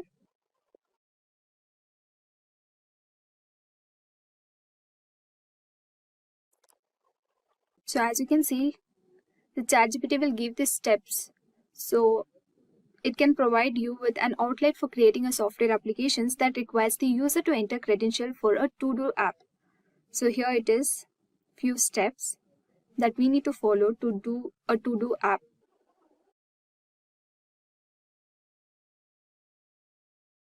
So it's giving the explanation step by step.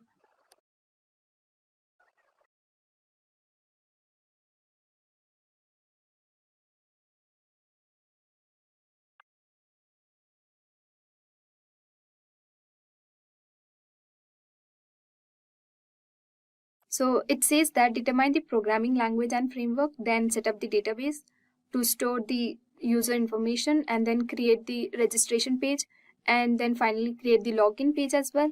And once the user is successfully logged in, it will have the options like add, edit, and delete task as well.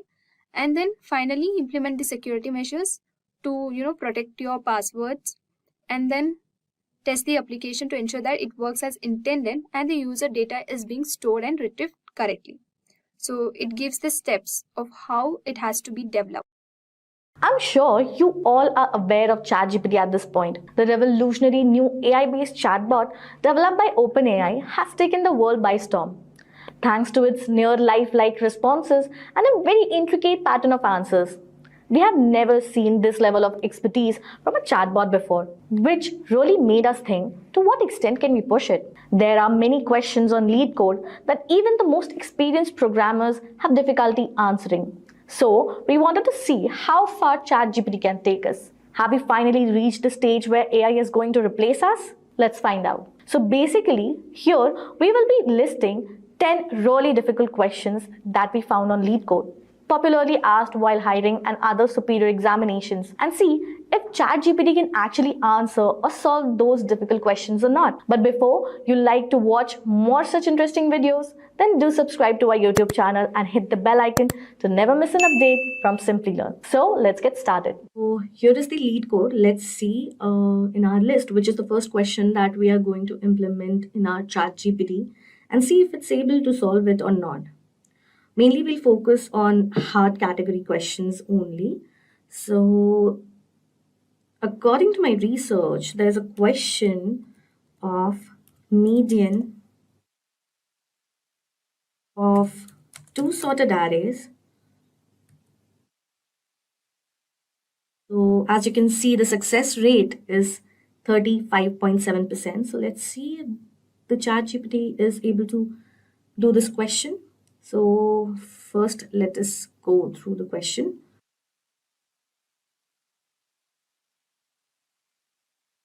Okay.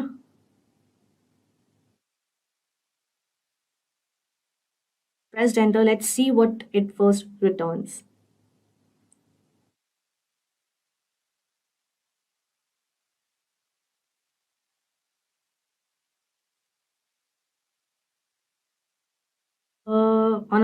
One approach to solving this problem is to use a modified binary search algorithm to find the median of the two sorted arrays.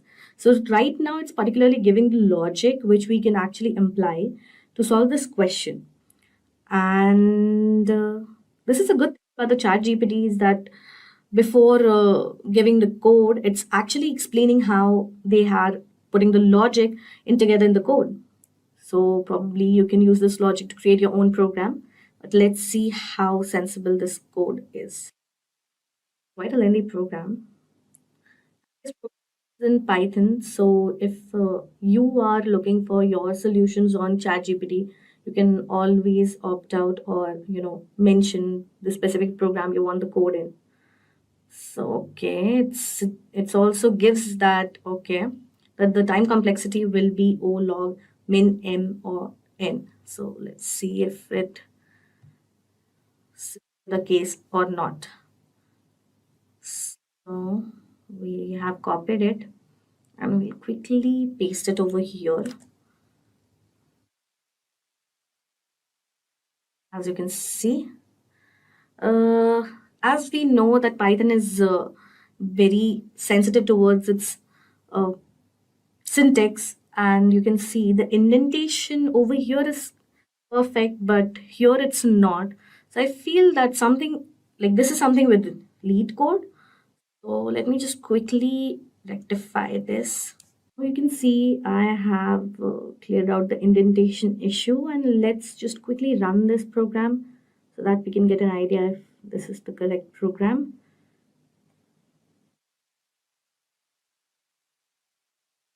Now you can see here we have an error. Let's see, copy this and see what ChatGPT has to say for this.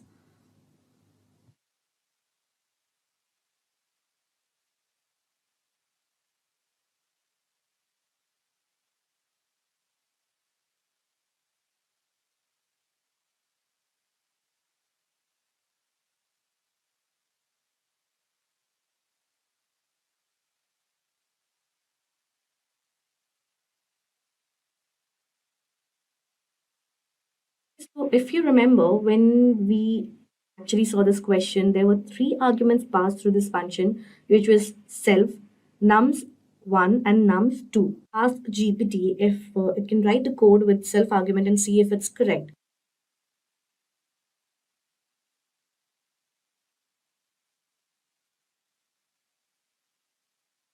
Wait that if it can pass a self argument through that function and see if it can generate a new code. Okay, now it has cleared that yes, it takes 3 arguments.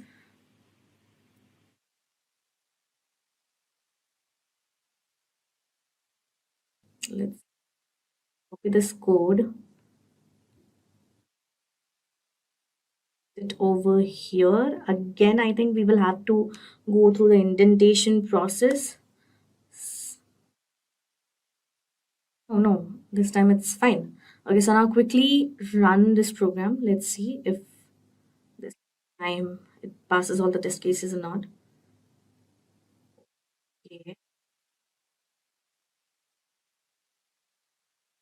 I think it doesn't need because the class is already mentioned over here.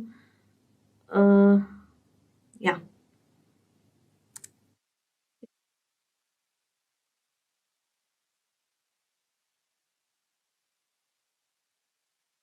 Okay, the runtime is 35 ms, and as we can see, case 1 and case 2 is definitely passed.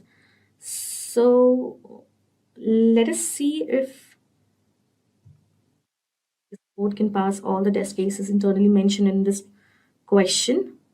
Now you can see the first 3 cases are actually accepted, but the other 3 are not. There is a runtime error.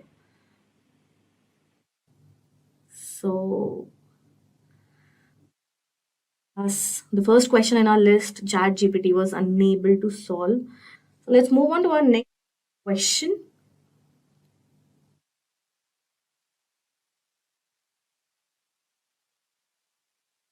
That is zigzag conversion. Now let me quickly search for it.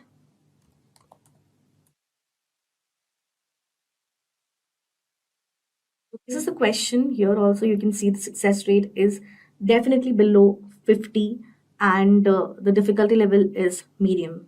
So the hard one ChatGPT was not able to solve. Let's see if this can be done.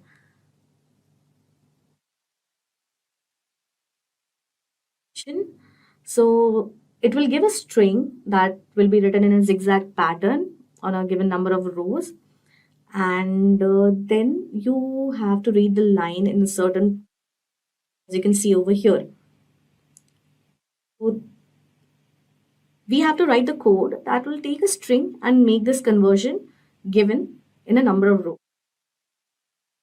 This also means a certain amount of repeat. It has also given a certain specifications that we exactly want. So this time we'll make sure that we are mentioning everything. So let's quickly copy this.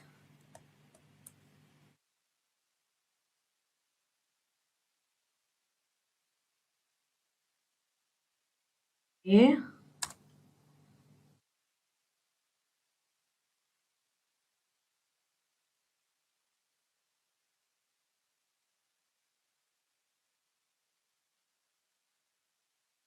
Okay, now that we have mentioned all the specifications, let me quickly feed you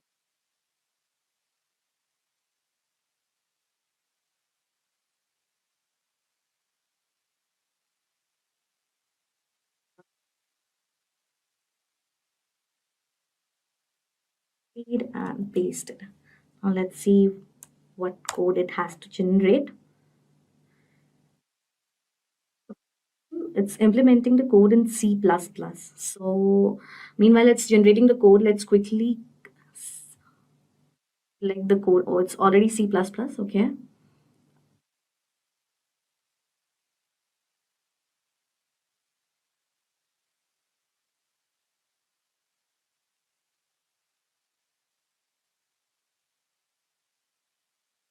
Okay, it's also suggesting that we can definitely use Python and Java.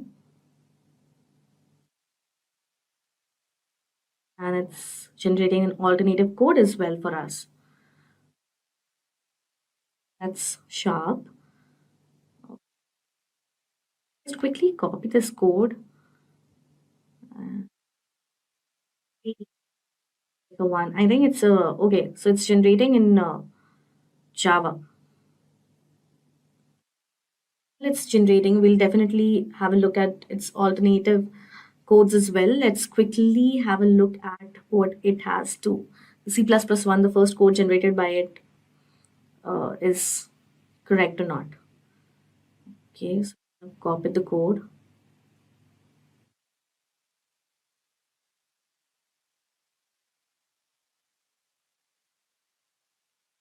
Paste it over here.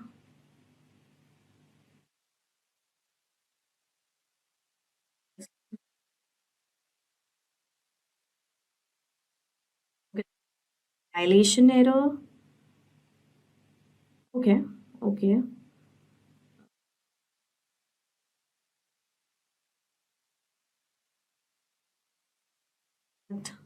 28. Okay.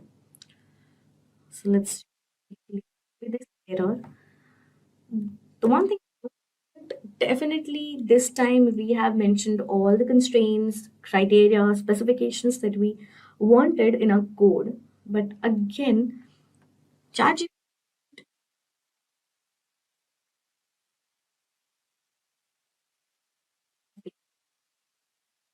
questions we have implemented till now. Let's see if it has any success rate in further. Okay, it seems okay.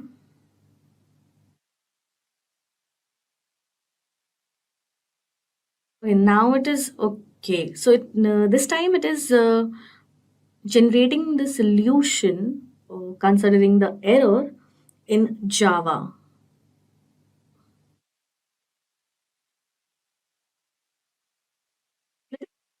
See what it has to say in Java, and we'll make it specific that the error was in C++ program. So it generates the correct code.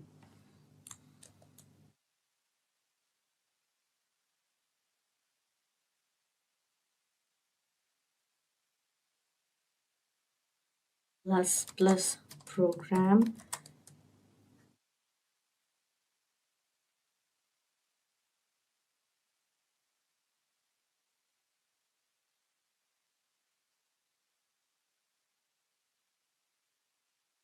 What it has to say.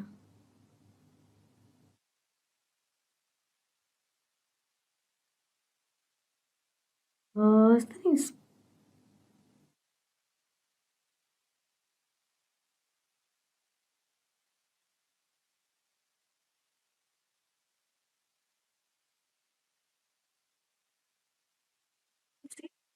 this error is something related to the compiler, and now it is giving the updated code in C++.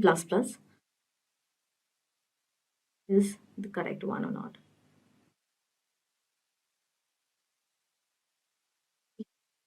Actually apologizing for making errors in their solutions. Quite fascinating. Yeah. Paste the code over here. I don't see there's a lot of difference or changes over here. Let's see if it runs or not.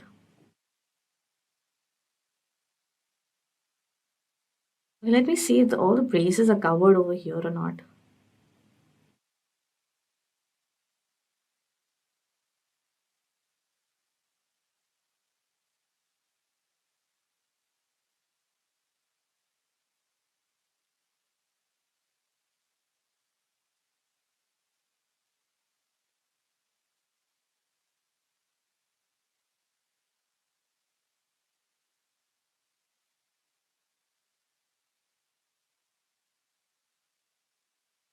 I think it's missing a brace.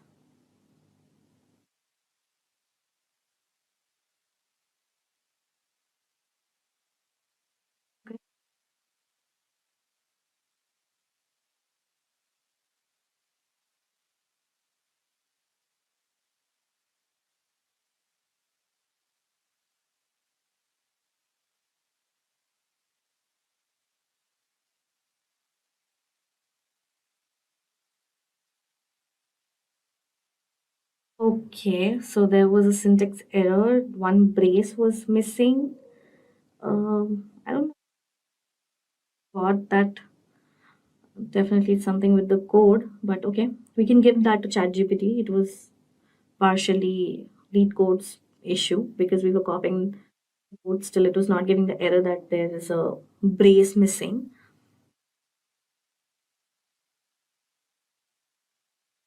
Has passed the first three cases mentioned over here, and the runtime is 3 ms. Now, just let us submit this code and see if it passes all the rest of the cases or not. Mind it, this time we have actually mentioned all the constraints. So let's see if this has into. Okay, so this time it has passed all the test cases, but still my conclusion with this question is it was still not able to generate the solution in one go. But still I can give that to ChatGPT because the first error that we faced was more of a lead codes issue because it was something with compile, and ChatGPT was able to give a proper. Now let's go back to our problems list. So right now the score is 1 and 1. It was unable to solve one question and one not. So let's have a look at the third question and see if that brings any difference to the ChatGPT's scoreboard right now or not. Third question that we are going to deal with is substring with concatenation of all words. This is in the category again, and the success rate is 31.1%, which is even lesser than the first question that we faced, which was median of the two sorted arrays. We are actually trying to cover all the spectra, the huge spectra of different types of questions and categories available in coding, and to give you an idea of how beneficial ChatGPT can be for you to solve difficult questions, which can be helpful for your interview base in companies, or you can say well-established companies or Monk companies. So here this video is specifically for you to give an idea that whether you can use it for your benefit and to get an idea, or you can actually compare it with your subjects, uh, and you can get a wider range of different types of approaches to a certain question. So let's start with the third question.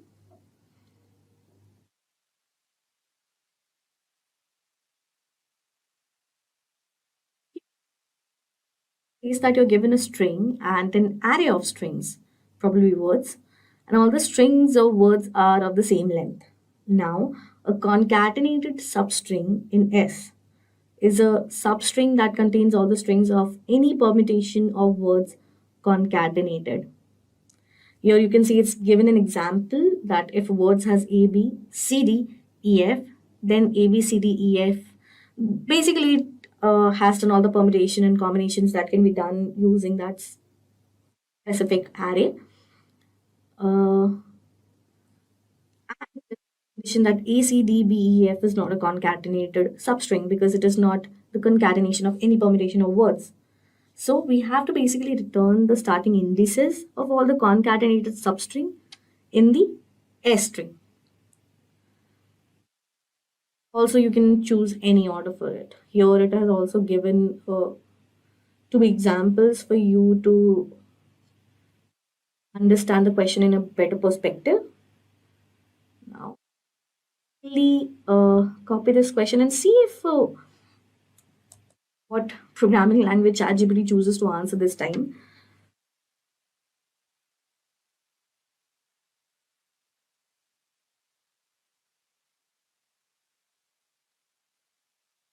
Start with new chat again.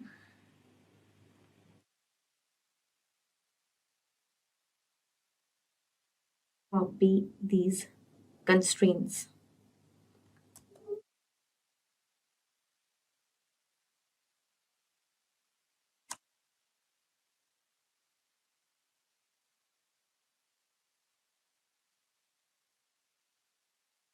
Okay, it's just a question.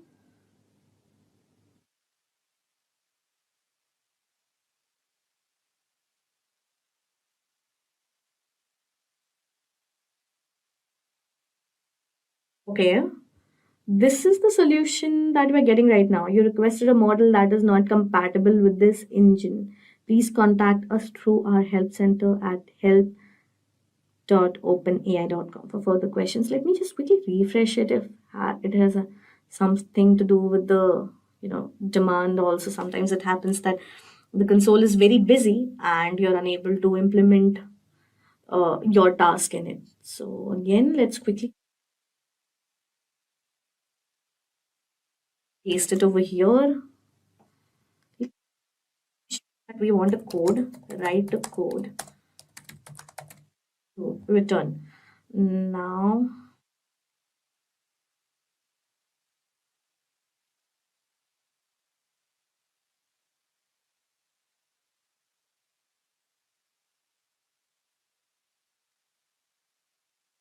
let's enter. This time definitely it's not giving the same error. Let's see it this time ChatGPT has anything to give as a solution.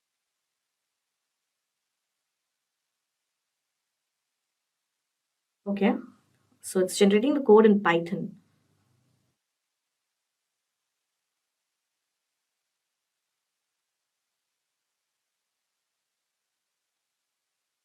One more thing, every time ChatGPT doesn't follows a similar pattern. As you can see in the first question, it explained the logic first and then implemented the code. Second time, it just gave you the approach, not the logic, and then implemented the code in multiple languages. First choosing for C++, and this time it straight away went for the code. So definitely we can say that it has some different styles of generating their code and explaining the code. I think it depends on the understanding how they want the code to be presented in front of the user, and to give the perspective that if the code is understandable or not, and if the code has multiple approaches, I think ChatGPT is capable enough to give that. So that the code is generated. Let's quickly copy it and paste it over here. I feel the indentation issue is going to be there.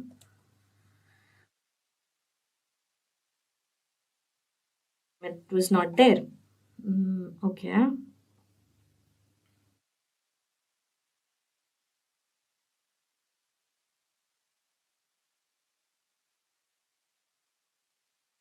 F probably, but I think if we backspace.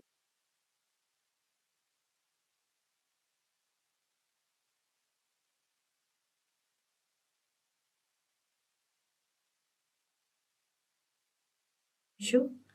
Let me quickly rectify this and I'll show you once the indentations are well.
See, the indentation is corrected.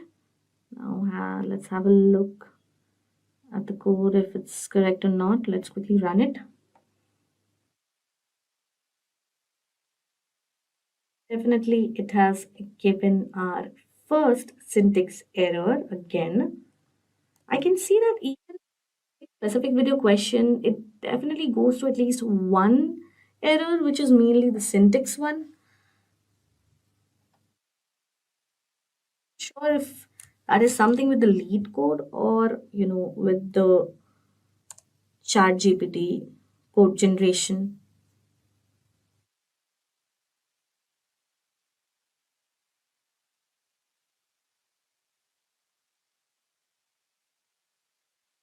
Okay.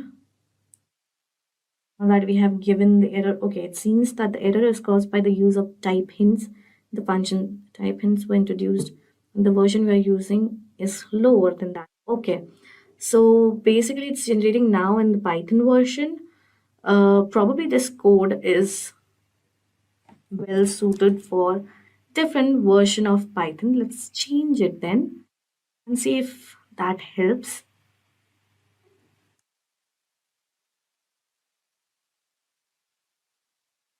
It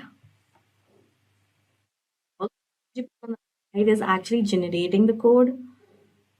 Okay, again given the error. I think it's again something with the self. Uh, Python one, the new code generated is here. We'll definitely come back to that error and have a look at the Python 3 code also. First, let's copy this code and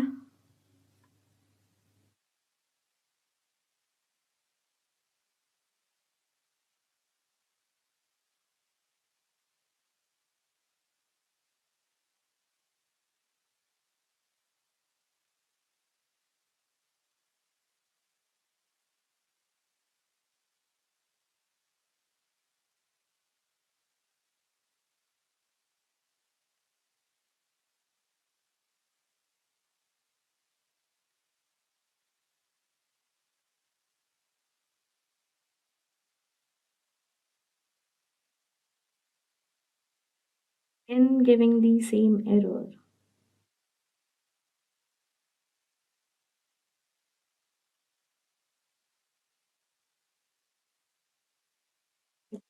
Here, let's see what it has to say.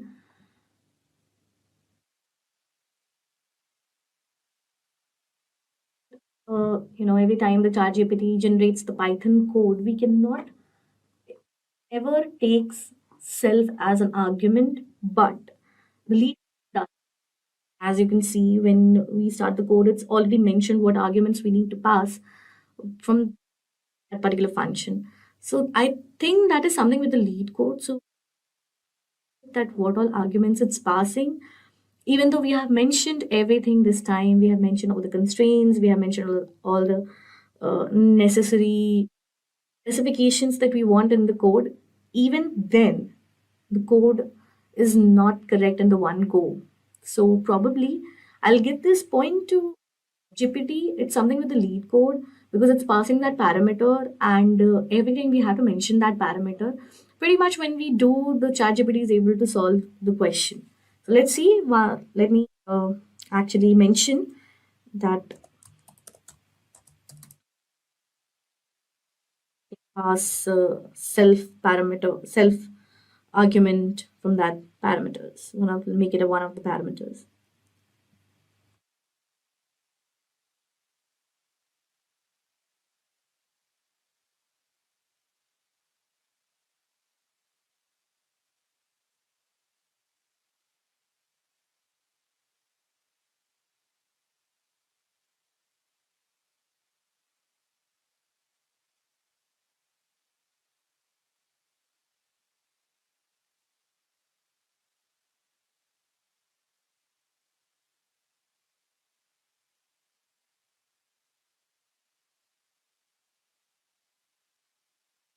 Processing that.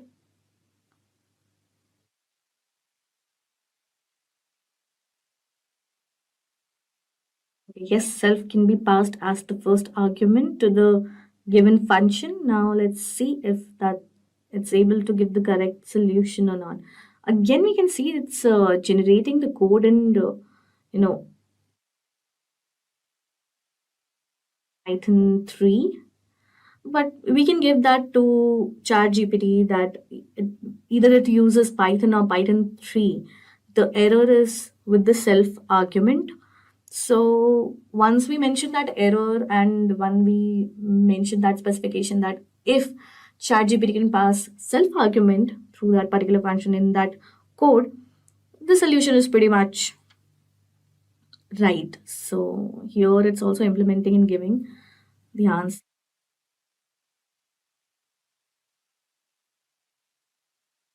Okay, it also has mentioned that it's important to mention imported list and counter. So, okay, let's copy this because again there will be a lot of indentation issues.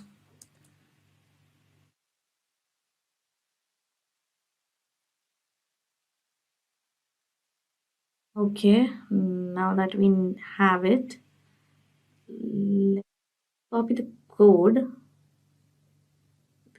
Was already mentioned, so yeah, we'll just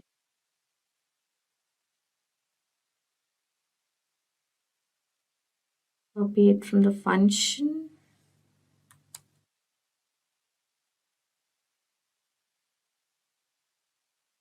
paste it.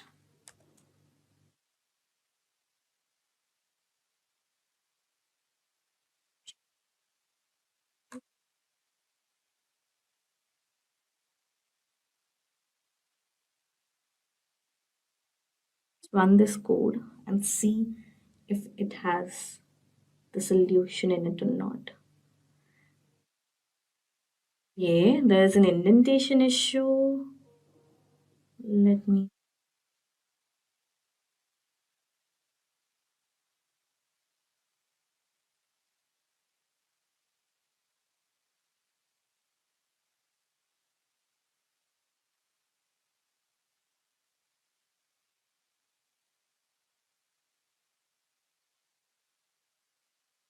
again, as you can see, it is able to pass all the test cases here, and the runtime is 28 ms. Now let us submit this question and see if it is able to pass other test cases or not.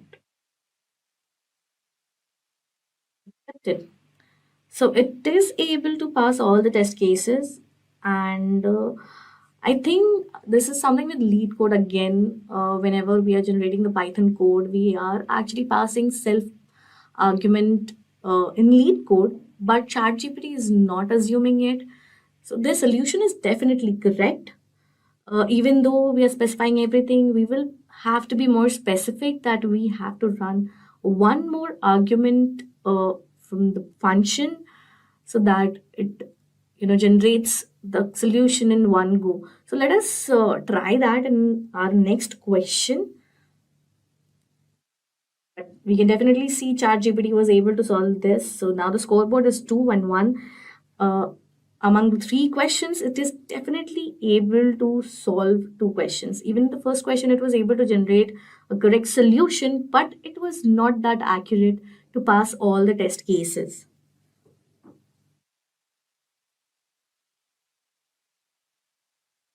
To our question list, the next question that we are going to cover is N queens.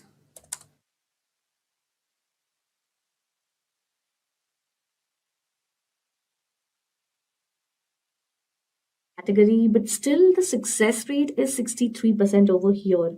Again, a new genre or question we are covering over here. Let us see if solve it or not. Definitely the success rate shows that many people were able to do it. Definitely more than half of people who have attempted it. So let's see if the question can, if this AI can beat that or not. So I have copied this question. The question mentions that the n queens puzzle is the problem of placing n queens on an n into n chessboard such that no two queens attack each other. Given an integer n, return all distinct solutions to the n queen puzzle. So basically, n is any given number, and you have to create a puzzle of n into n, and you have to arrange all the queens in such way. Also, the number of queens in the board will be equal to the number n, and in such a way that it is not able to attack each other in any case. Copied this part of the question, and the constraint is just one. Let me that it will be easier to keep a track of what all questions ChatGPT is able to solve.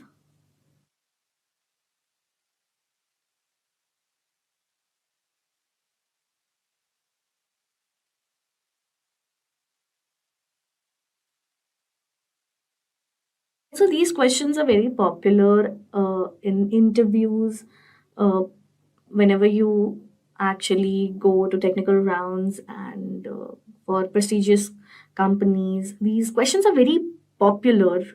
They are considered as very suitable questions to check your IQ and to check your potential, that how well aware you are towards your coding potential. Now that we have pressed enter, it is giving the logic it is going to implement in its code. One approach to solve the n queens puzzle is to use backtracking.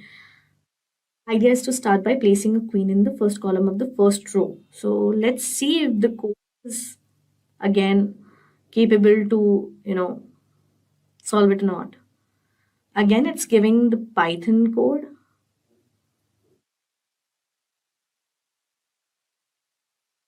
Generating the code, let us quickly see whether it's Python or Python 3. Python 3. Okay. Once the code is generated, I'll also write that you need to pass one more argument from the main function, that is self, and let it generate the code again and see that code can run in one go or not.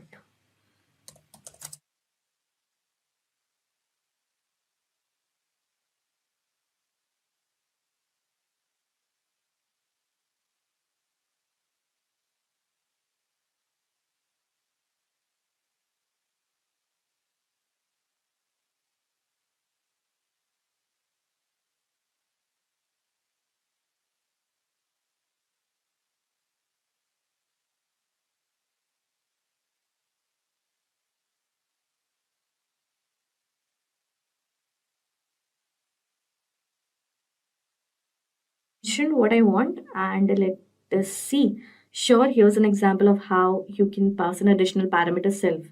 Let's see if it suits the code or not.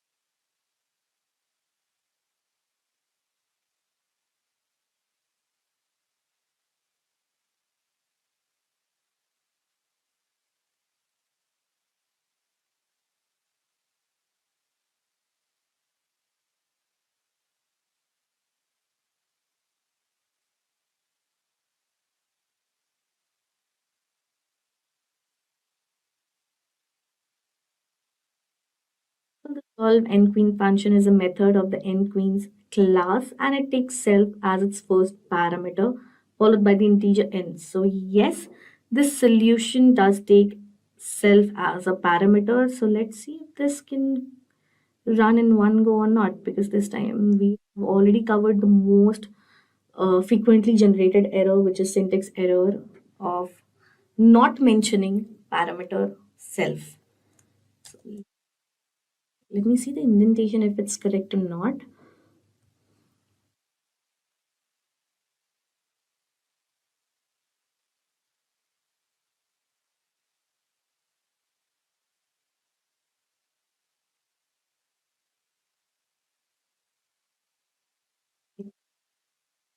This time, let us quickly run this.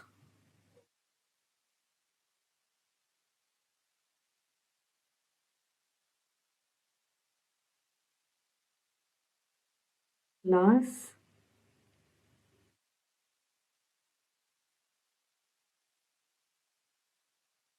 Okay, there you go. Now you can see that it has actually run the code in one go and all the test cases are passed in one go. Even the runtime is 39 ms.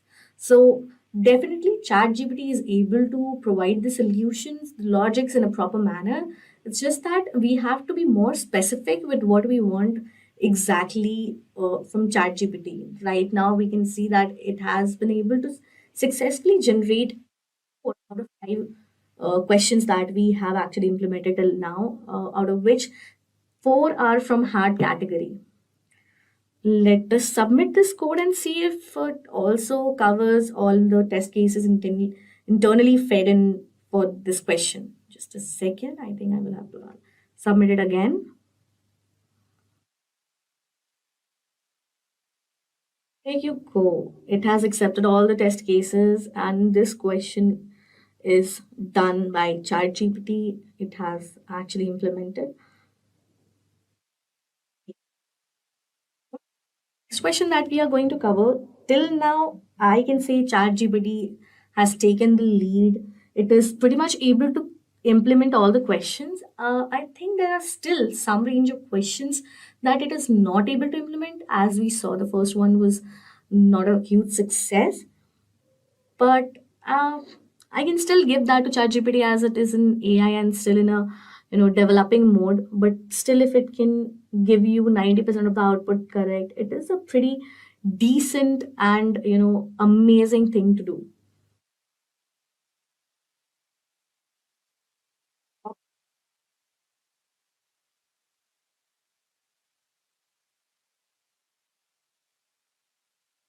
Question is shortest subarray with some at least k. Now let me search for it.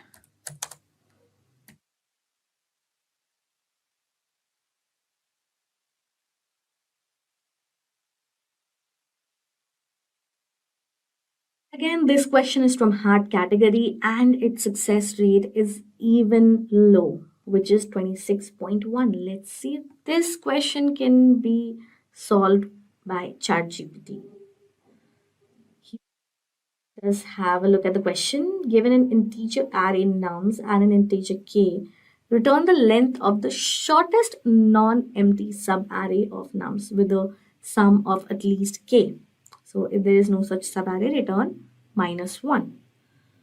So subarray is a contiguous part of an array. It has also given a description of what an array is or what a subarray is.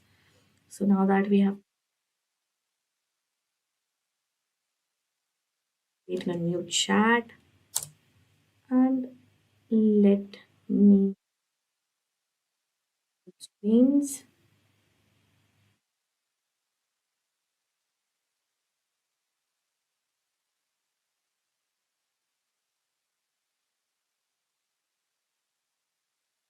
So here is one way to solve the problem. Initialize two pointers, left and right, both pointing to the first element of the array. Initialize a variable. So now this time it is giving pointers to solve this question. A perfect approach in a sequential manner, so that you can also use these pointers and the logics it's giving to actually implement your own code apart from asking it to generate a code. So I can see that it has given the pointers but not the code specific.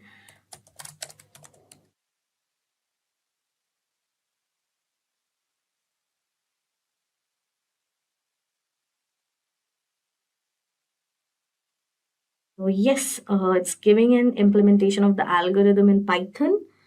Uh, Again, we can see it's not the Python 3, it's Python, little lower version of Python.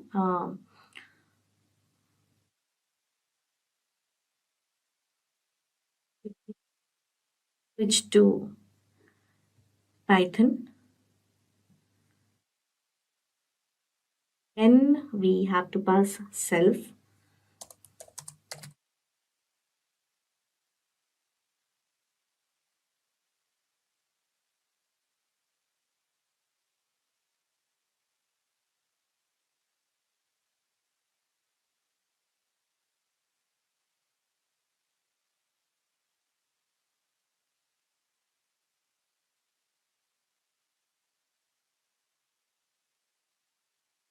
So it has generated the code and explained what all variables and what all statements have their individual functionality as. So we have also asked it to pass self parameter through its function and then write the code. So let's see if it adheres to it and generates new code with self parameter. Okay, so here is the new code with self parameter passed through the main function. Now I do have confidence on ChatGPT till now that it was able to generate logical and pretty much decent solutions for every question.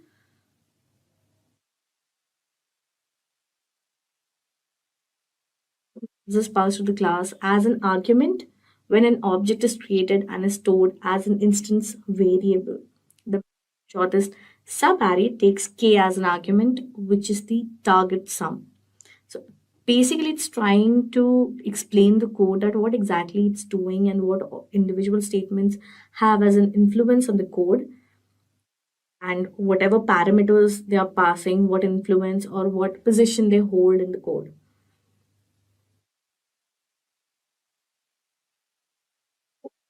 Definitely, ChatGPT is not just generating the code. It's also explaining the logic and approaches towards it.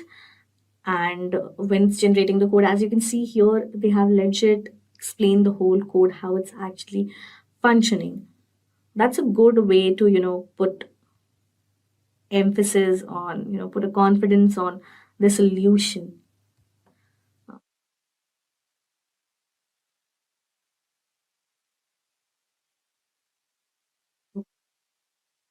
And remove this.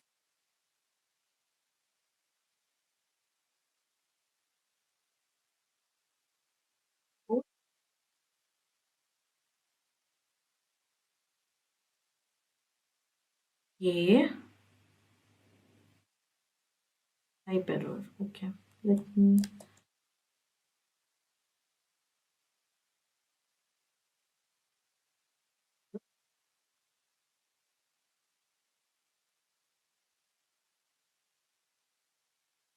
Okay, so it's apologizing it made a mistake in its previous response. The init method should take two arguments, one for the nums array and one for k. So now it's again generating a new code or adhering to the syntax error or type error generated. Let's right or not.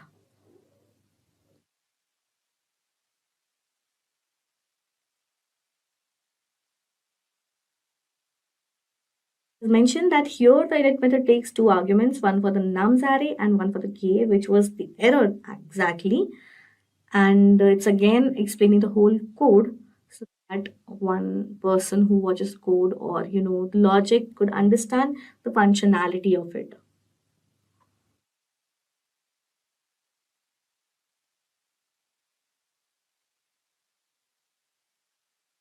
Let's see if this code can run.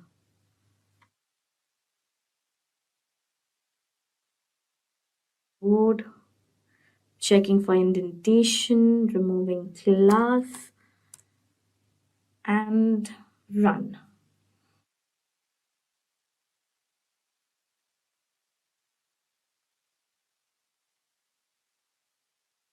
There's one more type error. Let's copy it and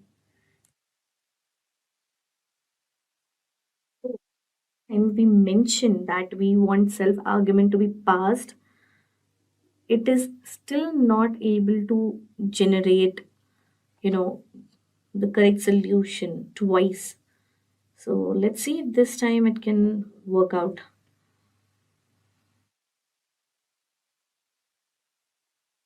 Issue though with the code. Apologize for the confusion. It seems that I misunderstood the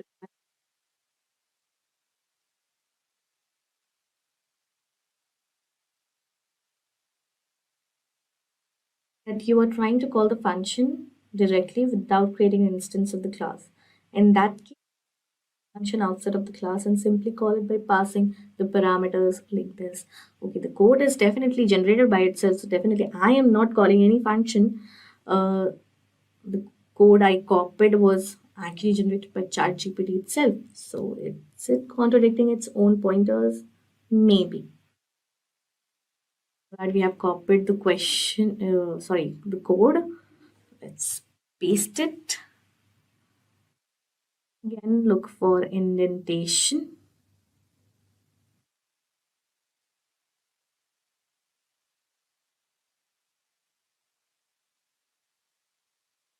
And run this code.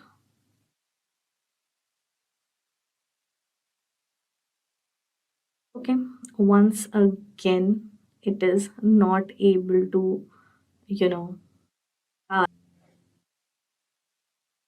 time error is there. Now, again, we have to copy this error and paste it.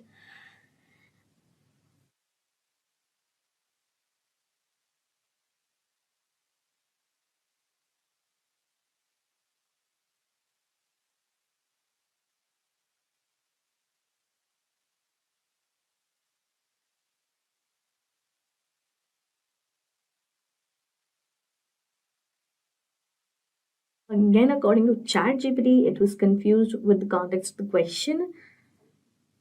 Like I said, the code was anyway generated by ChatGPT. So yeah, this time I think ChatGPT is trying to contradict its own logics. Let's see if the current code can do the miracle of solving this question.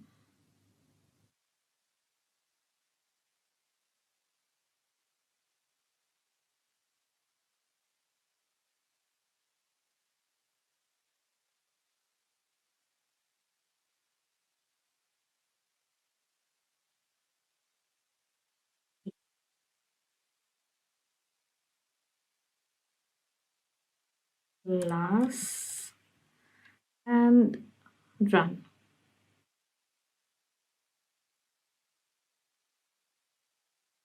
Okay, so after 4 attempts of running the codes generated by ChatGPT on lead code, but this particular question, finally now it's able to pass all the test cases.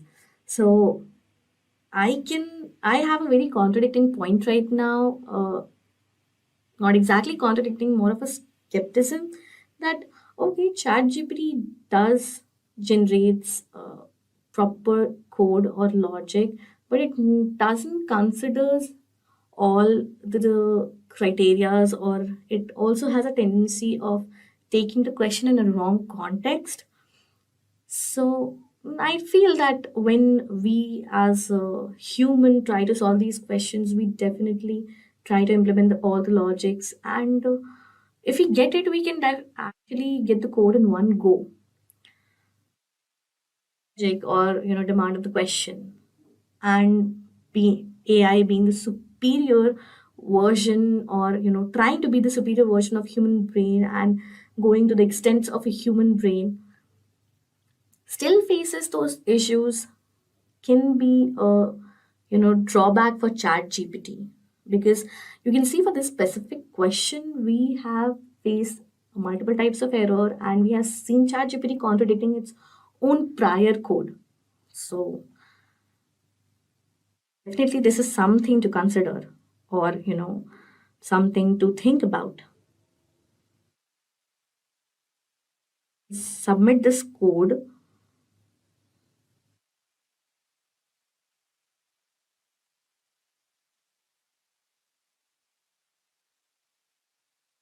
And like I said, after giving 4 attempts, it is still not able to pass all the test cases. It is only able to pass 61 out of 97 test cases,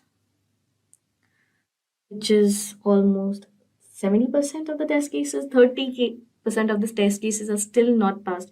Even though we mentioned all the constraints, we have mentioned the comments, we have mentioned all the errors that but as this particular code can go through, still it was not able to generate the proper code that could go through all the test cases.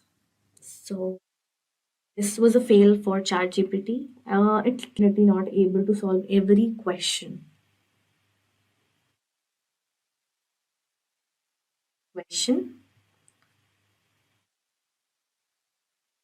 Split array with same average. Correct?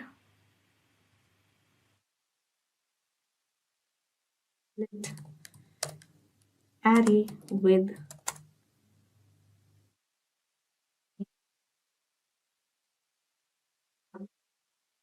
this is from the category of hard questions, and the success rate is only 25%.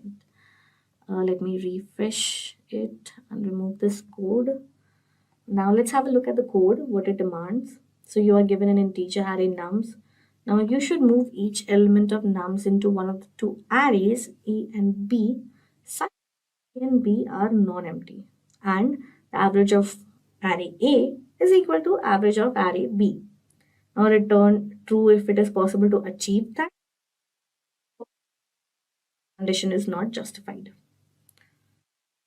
So given a note that for an array, average array is the sum of all the elements of array over the length of array. Okay, so it is giving you the logic of how to actually, find out the average of what average is exactly.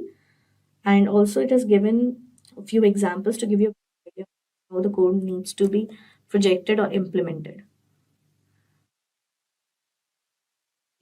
Copy the code and paste it.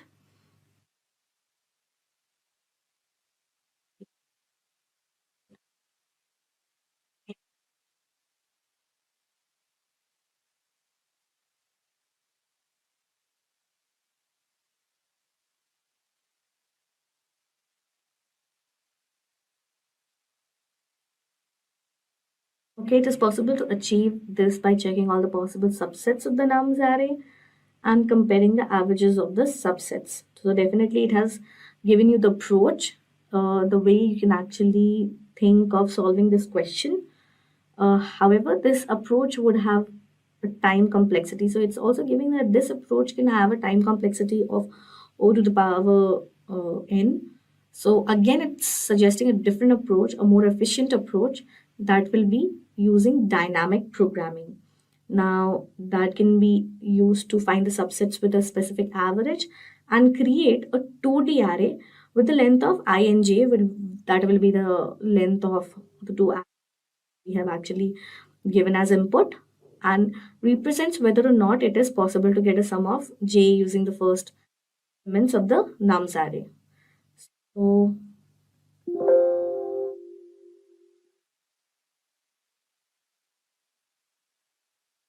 So the time complexity of this approach would be O and S. So definitely it is not given a code. Let me ask for it.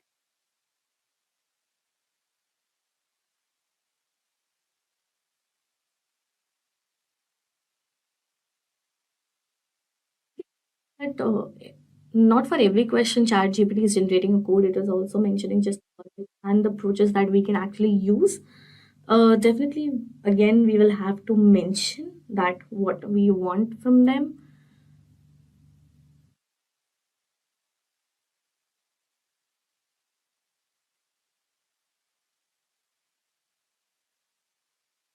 As you can see, I've mentioned this time to write a code for it, and now it's generating a new code for it. It's also mentioning comments that what every snippet of the code is actually for and what it will do. Like here, you can say it will fill the 2D array DP. DP stands for dynamic programming. This here it has mentioned initialize the first column as true. So it is also mentioning the comments for better idea of understanding the code in a better way. Also giving the note that this implementation assumes that the nums array is non-empty and that the elements of the nums array are non-negative integers. Okay. Also, the above implementation will return the possible subset that can be formed by the array to fulfill the given condition and not Boolean true and false. But that's what we want exactly, right? Still, okay, let us, this approach is in Python. So let's copy this and see if this code can run or not.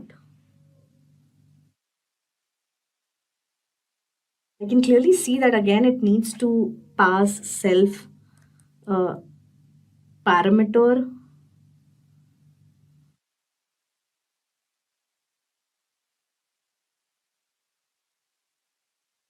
Indentation.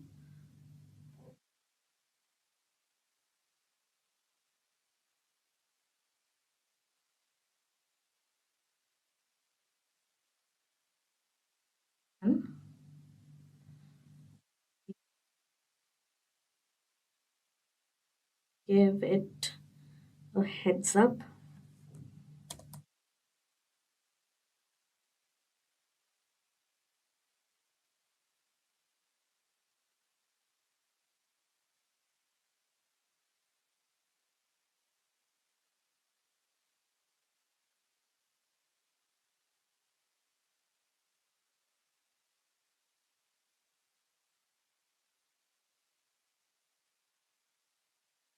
or I have mentioned what I want specifically.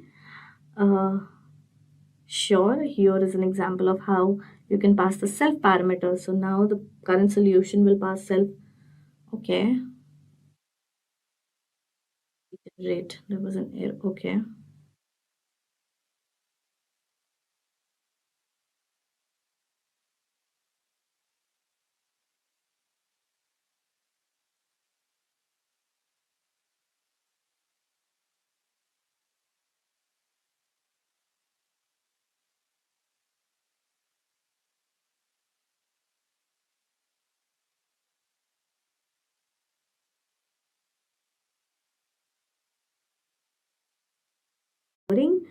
And it has generated a new code considering the criteria I just mentioned, that I need self parameter to be passed through the function can partnership. So I have copied it, and let's quickly paste it over here.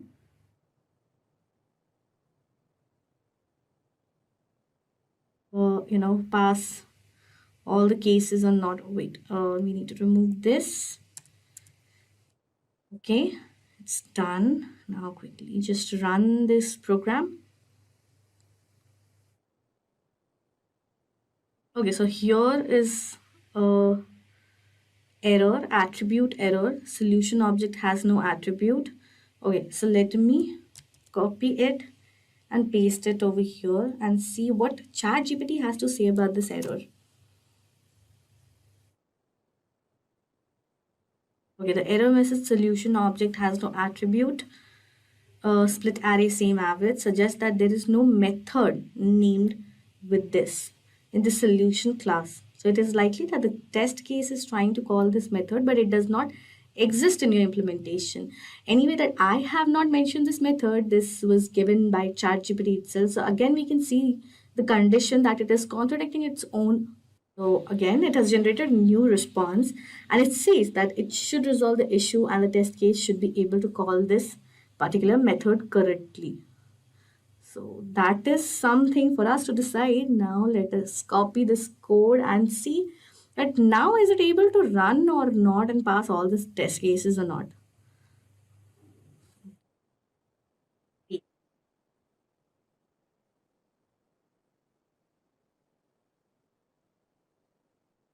And click on run.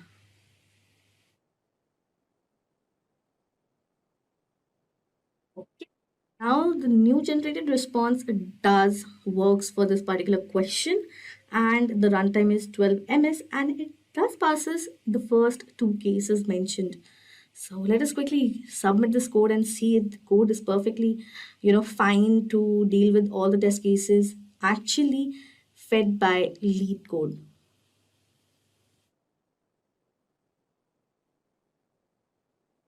Okay, now again we can see one more situation that this code is not able to pass all the test cases, even though we mentioned all the specifications, constraints, and we were pretty precise about the questions and parameters that we want our code to be done in certain form. But still, it is just able to pass 68 test cases out of 111, which is almost 50 to 60% of total amount of test cases. So let's move on to the next question. That is, find substring with given hash value. So let me quickly search for this question. Find substring with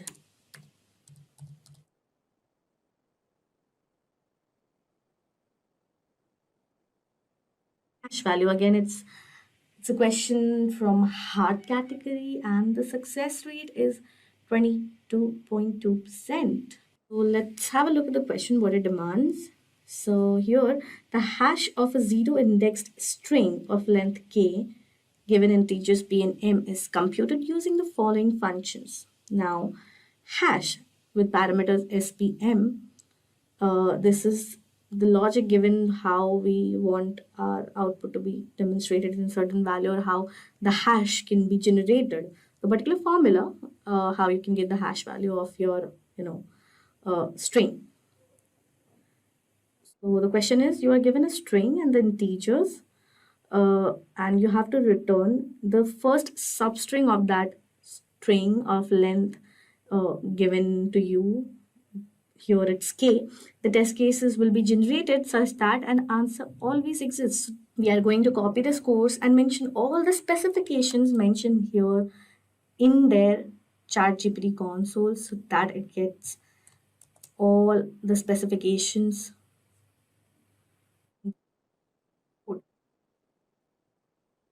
Copy the code and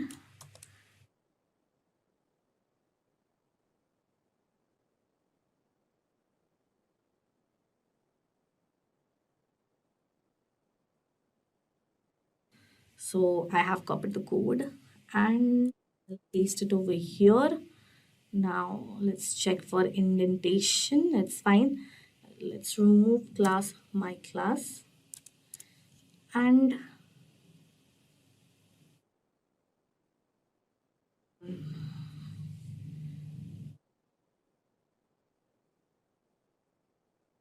again it faces a type error. So let's move on to the next question. Again, we saw that ChatGPT was not able to solve this particular question.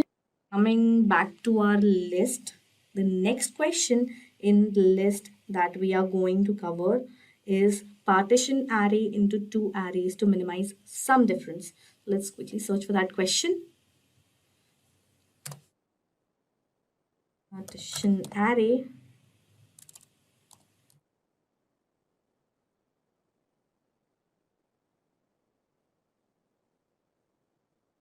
to two arrays.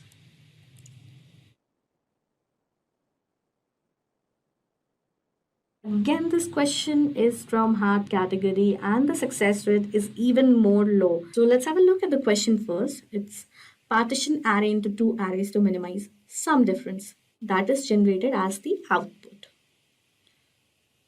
Or we can see that there are three constraints. So now quickly we'll copy this question and see if it is able to solve this question or not.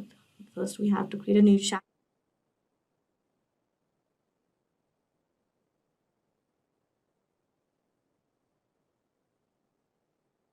Copy all the constraints.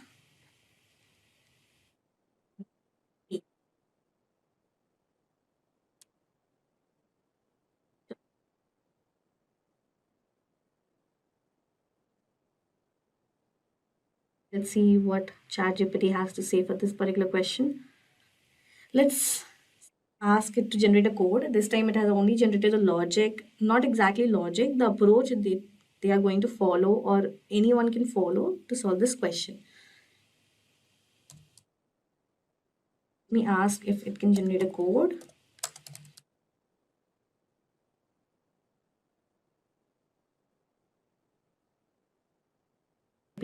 It's definitely taking longer time to generate this code. Okay, here is the code which is possible Python implementation, and okay, the code is generated and it's mentioning that the code takes in an input an array of integer called nums. So basically it's explaining that what it's doing, which is pretty much explained in the question itself, that what exactly it needs to function like and what will be the variables and what will be the inputs and how it needs to be segregated to obtain our optimum result. So let's copy this and paste it over here. Again, like I said, we can see that it's generating, again, we could see that pass self parameter. Okay. And then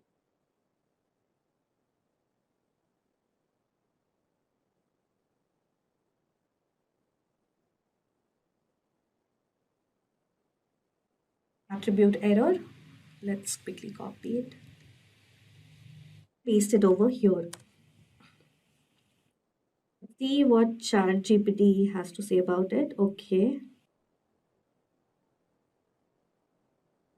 That you have seen that after placing the error, it's giving that error message you're seeing suggests that there's a problem with the function name in your code. So the error message is indicating that there is no function called minimum difference within the solution. Also, I have seen that apart from the function name, it doesn't have a self parameter. So let me just write it down.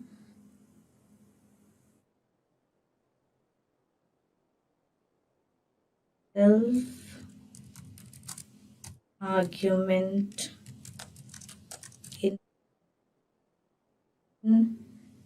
apps. Wait, let me copy it. That will be better.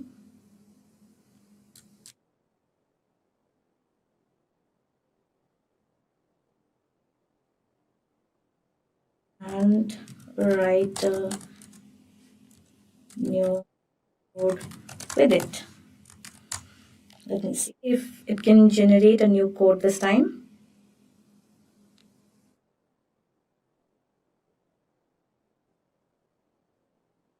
So yeah, it has agreed. Sure, there is an example, and here's the code. So I have copied this and pasted over. See any such huge difference in the syntax or the logic of the code? But yeah, we can definitely think of running now. Let's run this code. We copy it and paste it over here. Again, an error has prompted out. I don't know how valid code we'll get after projecting this error over here in ChatGPT. So yeah, definitely considering the error message you are seeing is indicated that the function is returning INF, which is not a valid value for the expected return type integer. So in the base case where I and j are both 0, the value of is set to float, which is positively infinity. However, the expected output is an integer, so this value is not valid. So again, considering this change, the ChatGPT is giving a new code. So let us see how valid this new code is. Okay, I can see that it has changed the logic over here. Instead of float INF, it has changed, it has written a new syntax, a new logic over there. Now, and also ChatGPT guarantees that this may solve the issue of returning INF as the value. Let's see how accurate ChatGPT here is. Now, we have pasted the logic. Yeah, as oh, yeah, sorry, I need to remove these two lines. Now let's quickly run this program.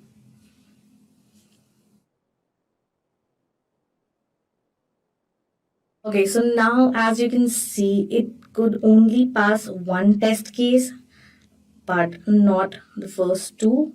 So there's no point of submitting this code, as you can see that the logic for this code or this code as a whole is not. Well, moving on. Next in the list we have is longest common subpath. Now let's see longest common subpath. So this question also comes from category of hard questions, and the success rate is 27%. Now let's see what this question demands actually. Now let's quickly copy this question with all the constraints, and whatever apart from example is left on the screen, we need to copy it. As you can see over here, you cannot just miss out on any specifications.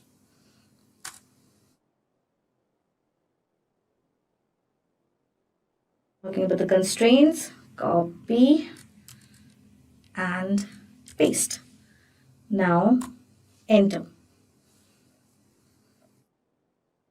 Giving the approach to solve this question, which is dynamic programming approach. Okay, we didn't got any code over here, so let's try that if we can present a code,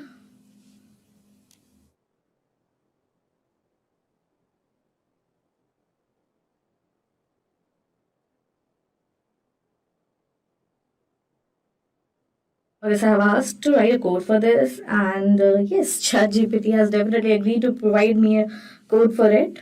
ChatGPT is done with its explanations. I'll type it out and wait for the new code, which will contain self as a parameter. That this code is pretty similar to the previous one. It's just that it's using the self argument in the function as it was mentioned by me. So let's quickly copy this code.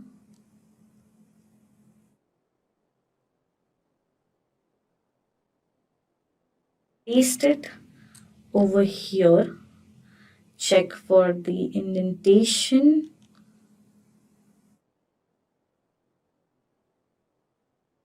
Run this code.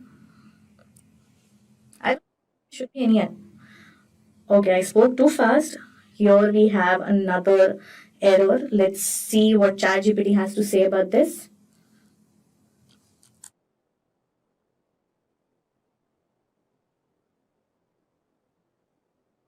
Okay, the list index out of range error is likely occurring on line 10 because the indices I and j are being properly bounds checked before being used to access elements in the path and TP arrays. Okay, so we have found a new code. Let's quickly copy this code and see if this code is capable of, eliminating the errors we probably found.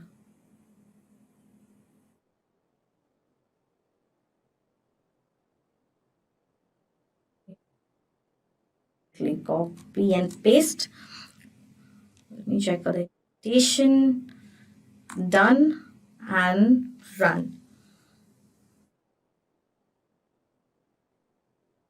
Then we got a error over here. Even though after providing so many specifications and criterias and errors and conditions, yet ChatGPT was not able to provide a perfect solution for the code.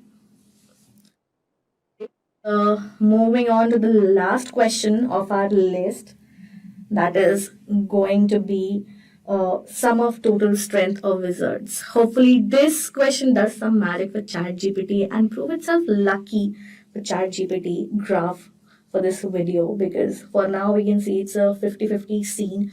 Half of the question ChatGPT was able to provide solutions with, and half of the questions ChatGPT couldn't actually figure out what needs to be done. Even the logic and approach was correct, still the implementation of the code was not correct.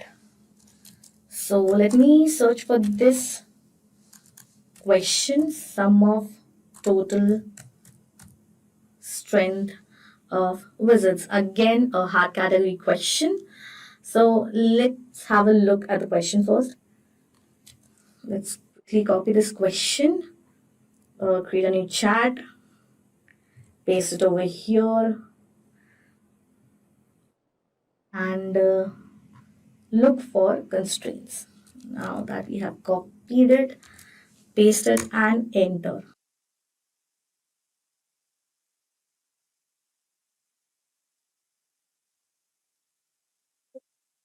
It's giving an approach how you can actually think of a solution for this particular question. ChatGPT has not generated any code. Let me ask for it.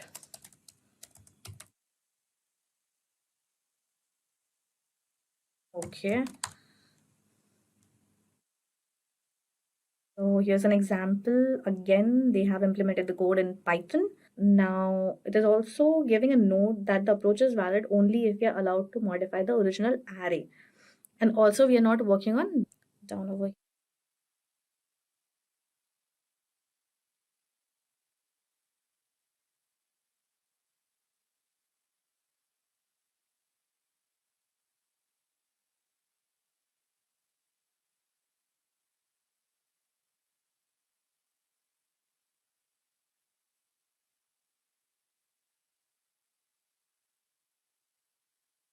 Mention and then write this code. So let's see if it can do it with self argument. Okay, so yeah, there's an example. It's generating the code. Okay, so let's see what's the update with the code.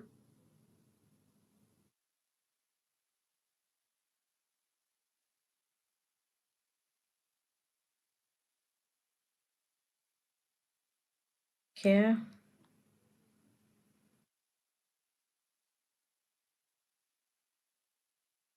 Yes.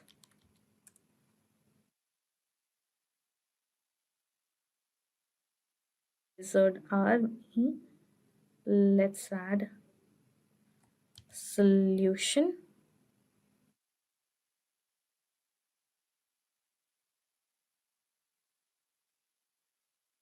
and run the code. So there's a runtime error. Let me see why.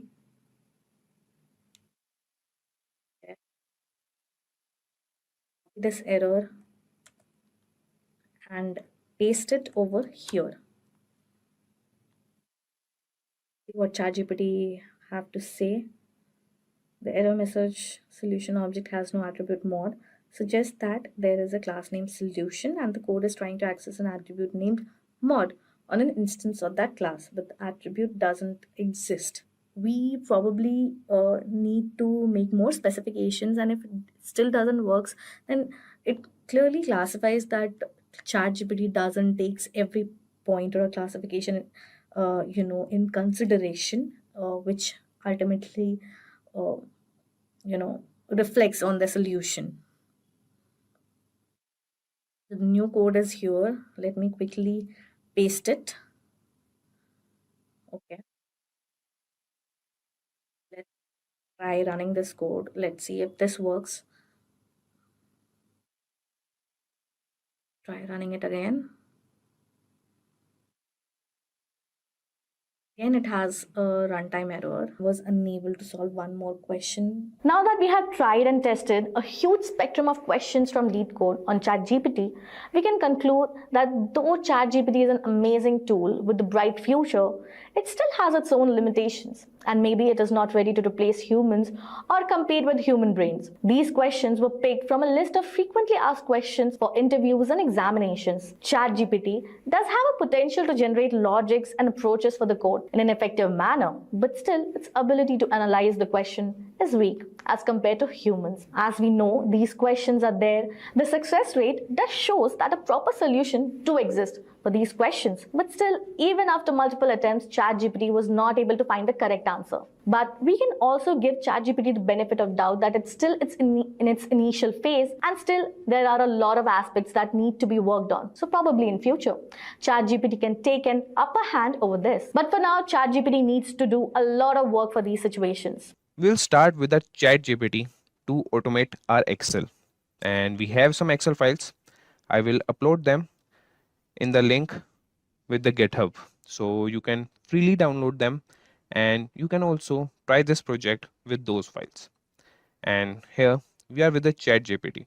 So now we are on the ChatGPT website, and here you can see that there's a try ChatGPT option, and when we click it, we will be redirecting to the ChatGPT, the chat box. And before that, I will show you the home page.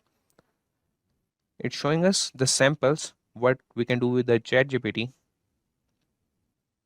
the methods, and there's the collect demonstration data and train a supervised policy, like how it's trained, how OpenAI has trained the ChatGPT and its limitations.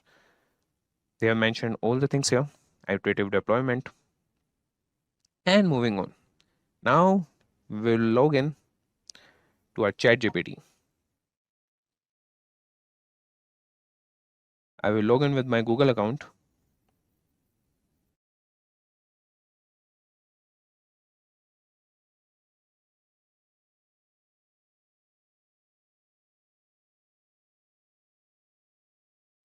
Tell us about you, and this is my name, and he's asking my phone number. So I will get this blurred so you guys won't be seeing my phone number, okay?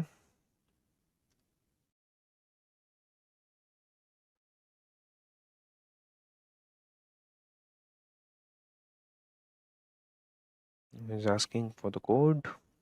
I'm waiting for the code. After entering the OTP, you would be directed to this page, that is ChatGPT, and this is the feed box where you can write any query in the simple natural language, that would be English, and the ChatGPT would answer your questions. And if we talk about ChatGPT, a little bit information about ChatGPT, that it's an AI powered chatbot that has been developed by OpenAI, and the chatbot understands natural language and responds in a human like manner. It is based on GPT 3.5, which is a language model, and the chatbot was unveiled as a prototype on November 30, 2022. While announcing the chatbot, OpenAI wrote on its announcement page that we have trained a model called ChatGPT which interacts in a conversational way. The dialogue format makes it possible for ChatGPT to answer follow-up questions, admit its mistake, challenge incorrect premises, and reject inappropriate requests. So now we will talk about the ChatGPT.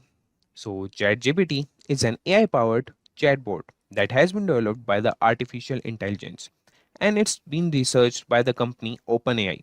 And the chatbot understands natural language and responds in a human-like manner.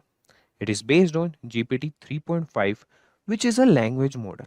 The chatbot was unveiled as a prototype on November 30, 2022. While announcing the chatbot, OpenAI wrote on its announcement page that we have trained a model called ChatGPT, which interacts in a conversational way. The dialogue format makes it possible for ChatGPT to answer follow-up questions, admit its mistake, challenge incorrect premises, and reject inappropriate requests. So this is ChatGPT, and it's been wowing all the developers around the globe. So now we'll start with automating Excel with the help of ChatGPT and with the help of Python language. So first, we will create a folder and see the Excel files with which we will use Python, and with the help of ChatGPT, we will automate them.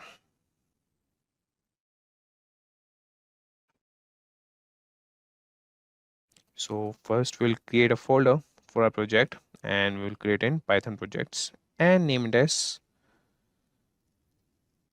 automate Excel using ChatGPT. And inside this, we will open the command prompt,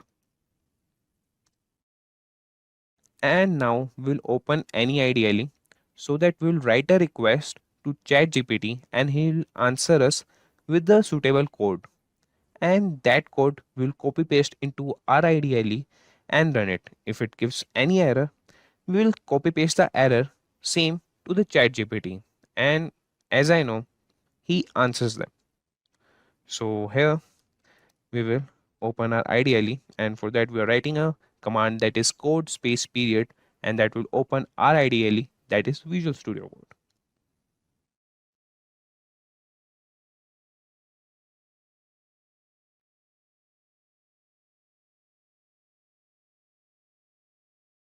Now we have open our IDLE, and first we'll create a file here, or first we'll see our Excel files on which we will do the automation, and for that we'll get back to our folder, and here we have the number folder in which we have two files, that is CSV files, phone number and phone number 2, and other we have the sales folder, and in that we have the data of the sales of the year 2022. So we will use these files, sales and the number. So we'll cut them and get to a folder, and inside the number file, we'll start with sales.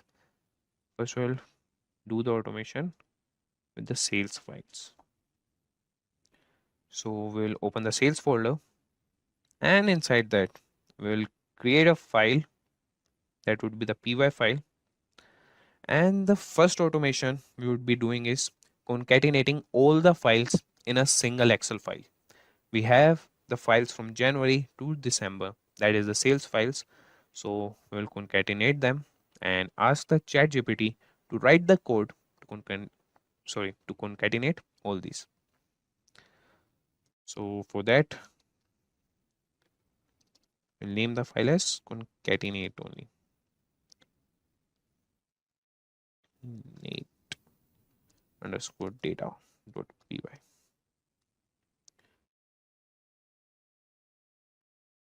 So now we'll give the command to the ChatGPT. So here is our ChatGPT, and here we will write a command for it. That would be, I have 12 Excel files and I want to concatenate them, and we'll also mention the name, named January. Spelling of January is this only, but we'll check with the file January. And then we have February, and moving on, so on, we have till December. So we have all these 12 files, and now we will command him to use Python to concatenate the data inside the 12 Excel files into one file.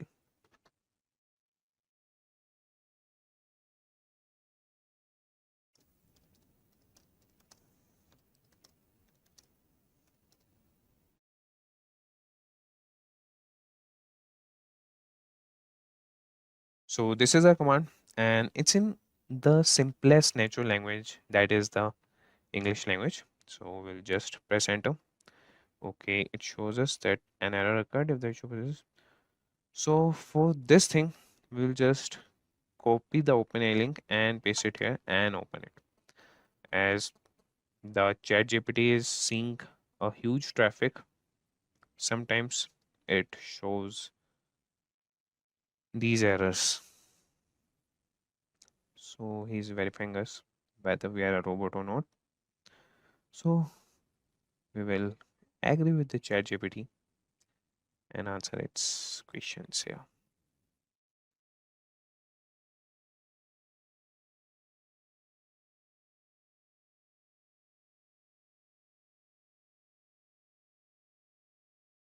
It's asking again. Okay, now we are clear with the ChatGPT, and we'll paste a command here and press enter. And here you can see that it has started answering our question that you can use the pandas library in Python to read in the data from each of the Excel files and use the concat function to combine the data from all the files into one data frame.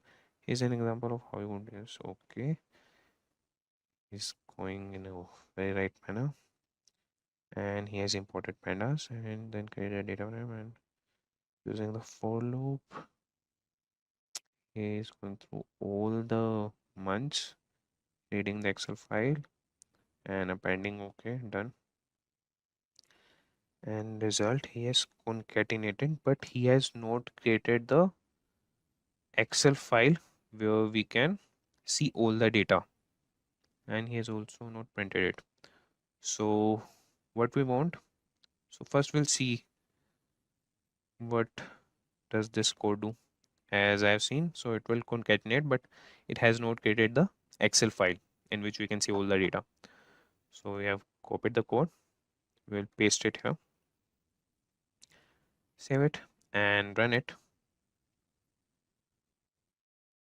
And most important thing, you have to import the pandas library, and if you have not installed it, please install it in the command prompt with the command pip install pandas, or you can use it in the terminal. Okay, it has not found the january.xls. Okay, so January, the correct spelling. We'll see what error it expects.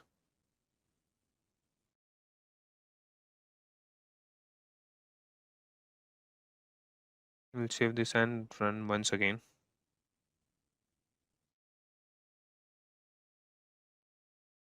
So we'll just copy the error and write it back to ChatGPT and see how does it respond.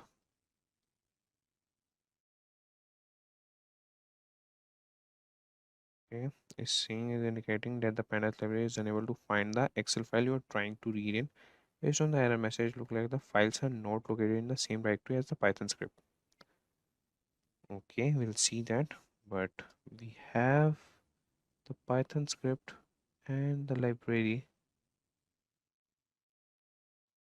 in the same folder. Yeah,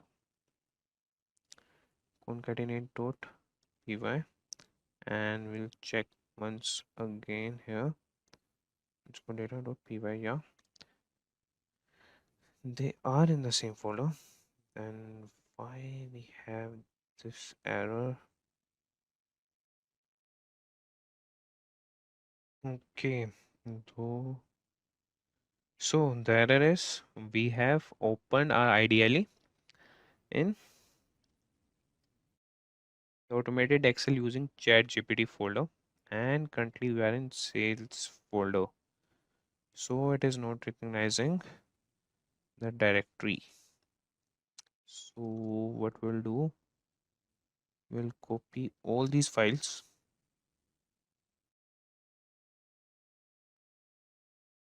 copy these sales files and paste it here. Now we'll run the code that ChatGPT provided us. Okay, yeah, it has run successfully. It's put it successfully. Okay, we'll try once again. We'll kill the terminal, save it, and run it again. Now we'll see. Yeah, it has executed successfully. But the thing is, it has not converted it into a single Excel file. For that, we'll write you forgot to create the concatenated file, as we also haven't mentioned in our command specifically. So we have to be specific with our commands also. Let's see.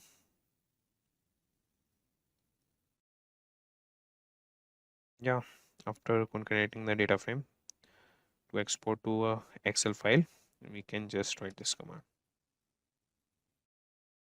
And index equal to false. Yeah, okay, and he's giving all the explanations, so you can just read them. You are correct. I apologize for the oversight. To create a new Excel file that contains the concatenated data, you can use the to underscore Excel method of the data frame. Here is an example of how you could do this. Okay, you create a new Excel file named concatenated underscore data.excel sx, the same directory as your Python script, and it will contain the concatenated data form from all of the original Excel file. You could also use the to underscore CSV method to save the data frame in CSV format. Yeah, we can do that also. Okay, we'll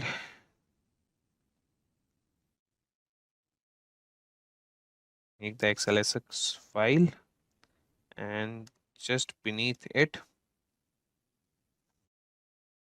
okay, yeah, ठीक है. C part 2 okay. We don't need any path, we'll just do it here only.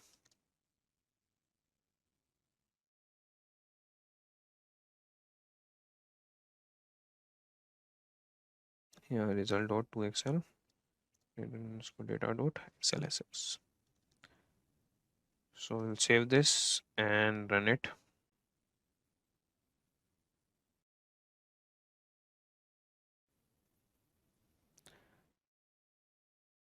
And it's showing that it has executed successfully. And yeah, outside the sales folder, we'll close it. You can see that it has created the concatenated underscore data dot xlsx. So for that, we'll move here. Yeah, it has created it here. We'll open it, and first I will show you what these files contain. So every file have the entry of around 1000. Every file has 1000 entries. So the concatenated file should have around 12,000. So this is the concatenated underscore data, and if we go beneath, yeah, we can see 2000.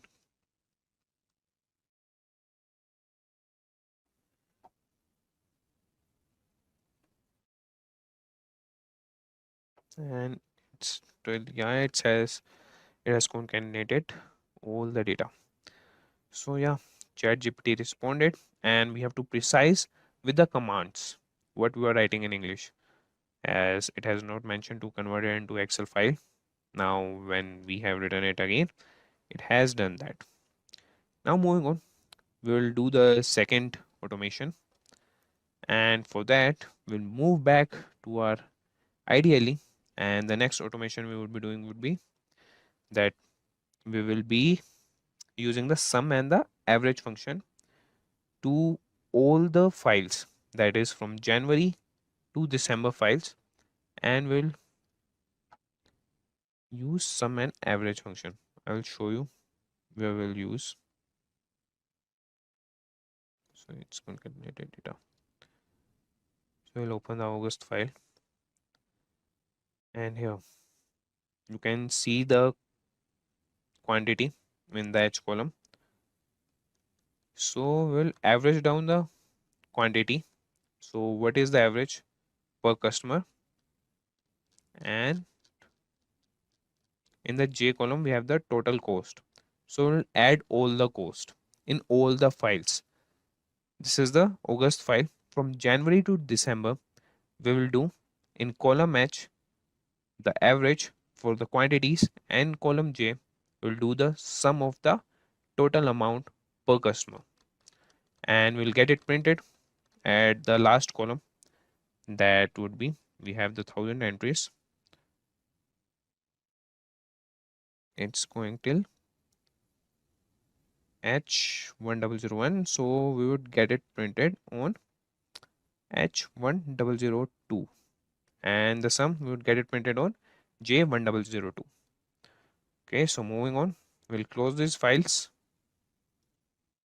We will get back to a ChatGPT and give him a command that I have 12 Excel files, and we'll tell him that we have named them January, then we have February, then we have till December, and now we want you to use Python to apply the sum formula, and the average formula. So the sum formula would be applied from J2 to J1001. Let's see. Okay, we have closed the file. Yeah, but I remember sum formula from J2 to J1001. Okay, and the average function. And now we want him to use the average formula from H2 to H1001.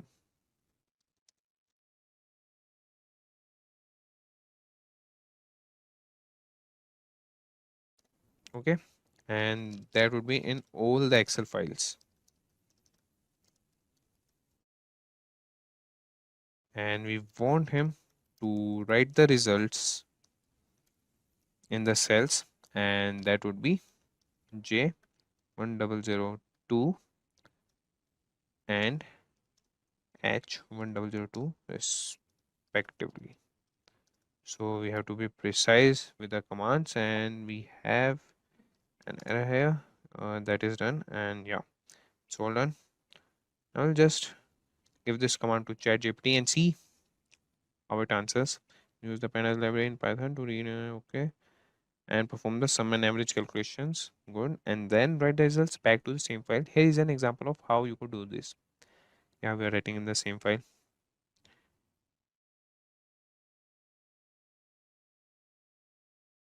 Okay, we are importing pandas as PD and running a loop for all the months.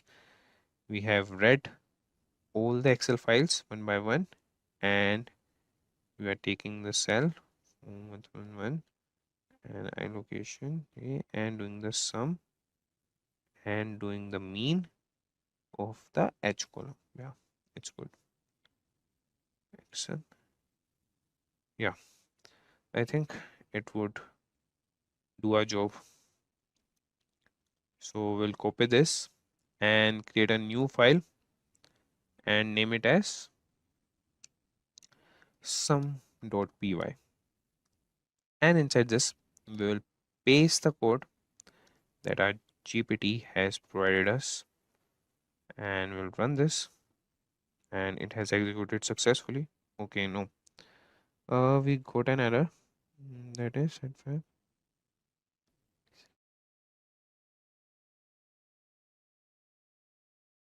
Okay, okay. It has made the mistake. Okay, I got it.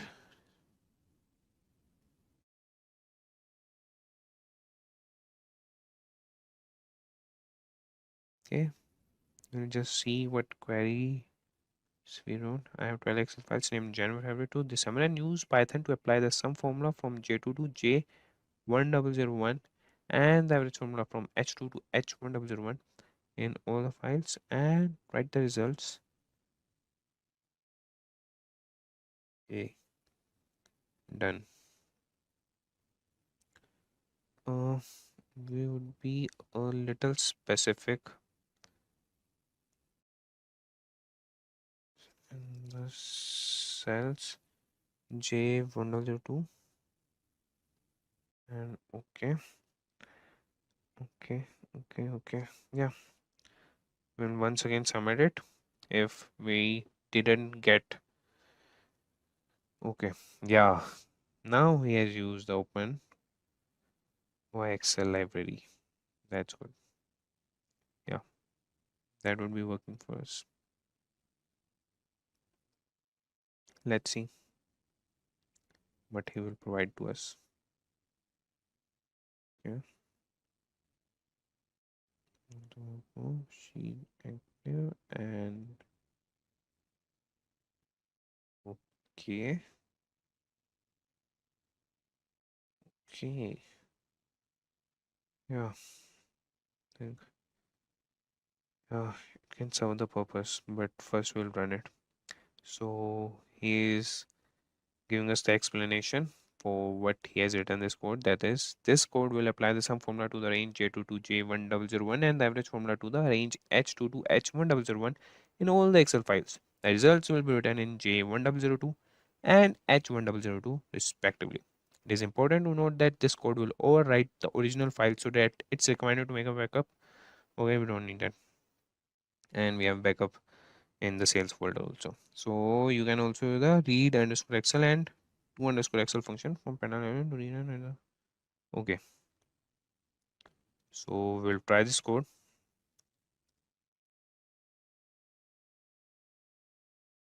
It is not return to import OS. And guys, you have to install all these libraries OpenPyXL. I have already installed them.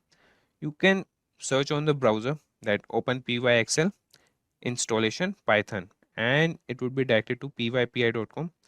That's the official website for the particular libraries, and there you can see the command that would be the pip install and the particular command for the module name. It is showing that it has run successfully, so we'll just see if it has done its job or not.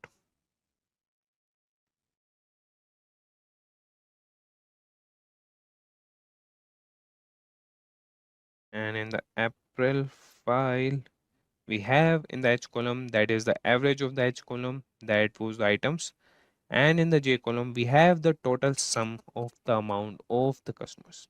Yeah, the query has run successfully. ChatGPT has provided us with the perfect code. Hats off to the ChatGPT. And moving on, now we'll do some other automations.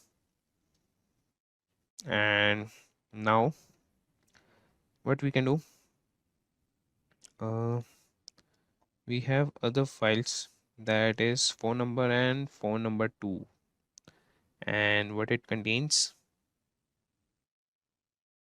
it contains the phone numbers. So what we could do is we could add the +91 extension, that is the country code for India. We will ask ChatGPT to add the country code +91 to both the files. So I'll close these files, and first we'll copy them and paste in our root directory so we don't get any error, and we'll change the slide name. Instead of hyphen we will add the underscore. Okay, now we'll move back to ChatGPT and write a command, and these files are CSV files, not XLSX file.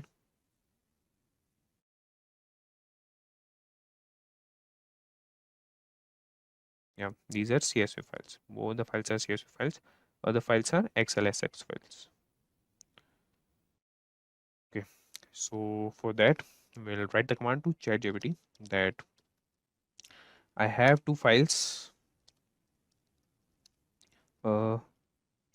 with .csv extension,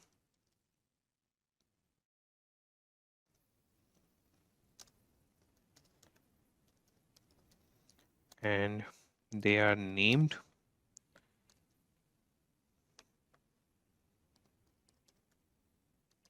phone underscore number, and the second was named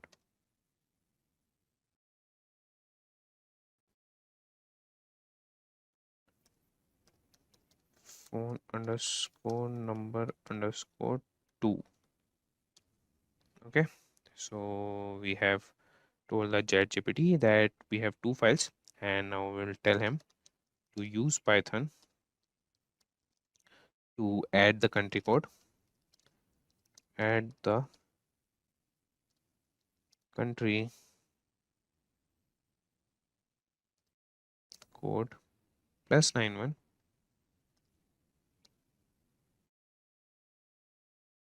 as string prefix,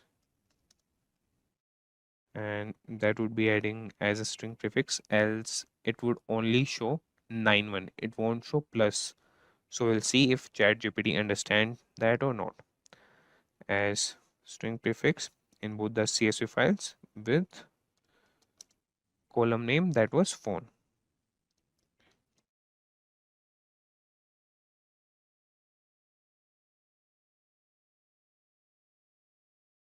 Okay, now we'll just press enter and wait for our ChatGPT to answer this query, and we'll see how it responds.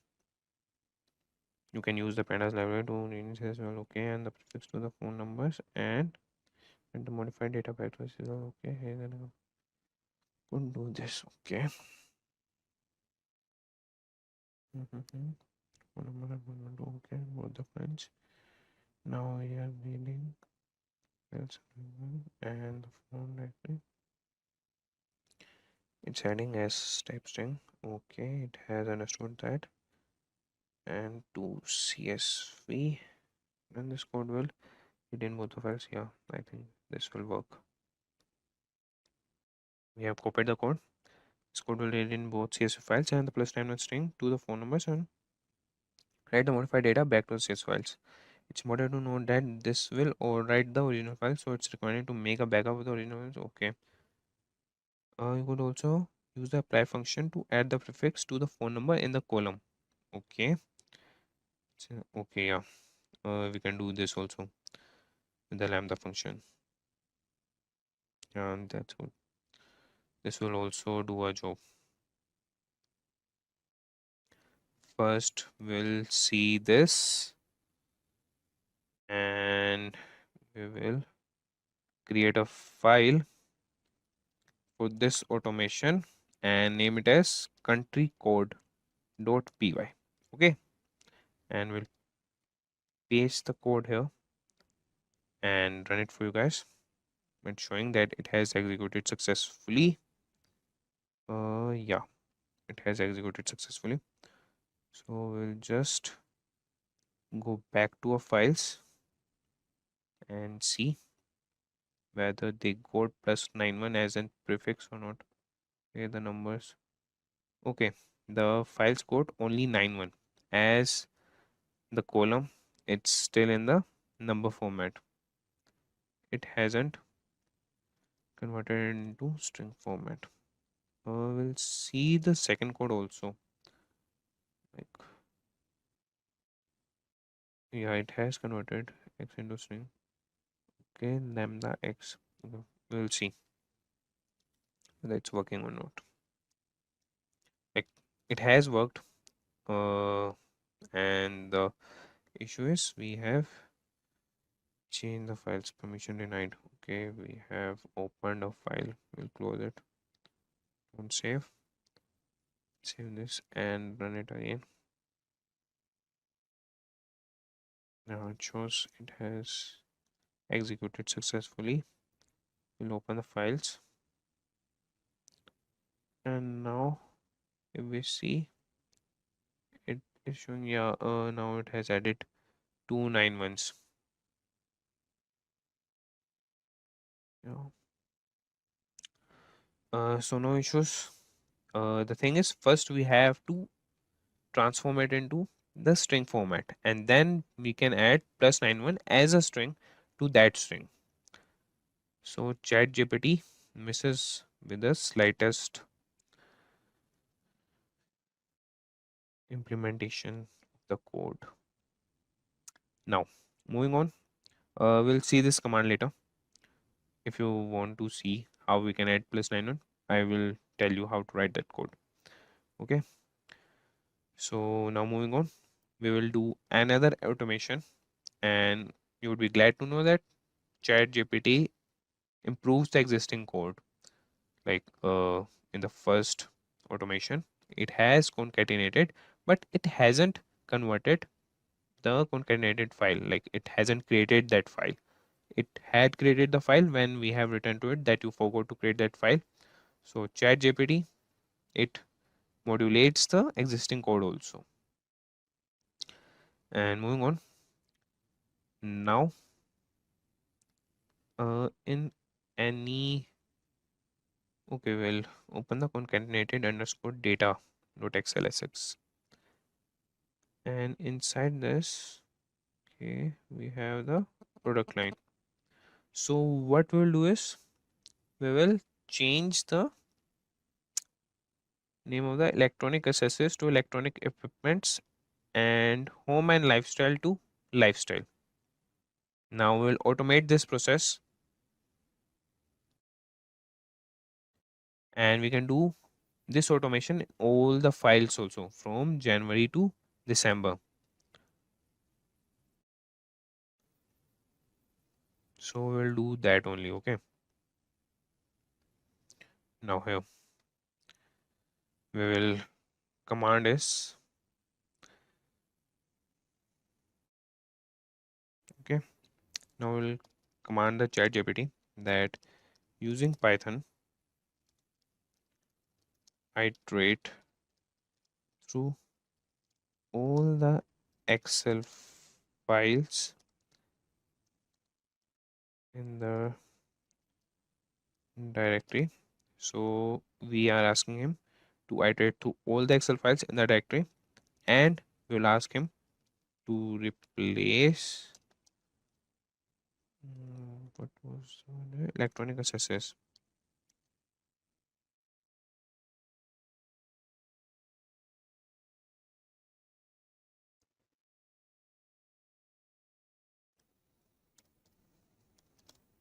Electronic accessories. See the spelling is correct or not. Electronic accessories. Okay. Yeah. Electronic accessories with electronic equipments.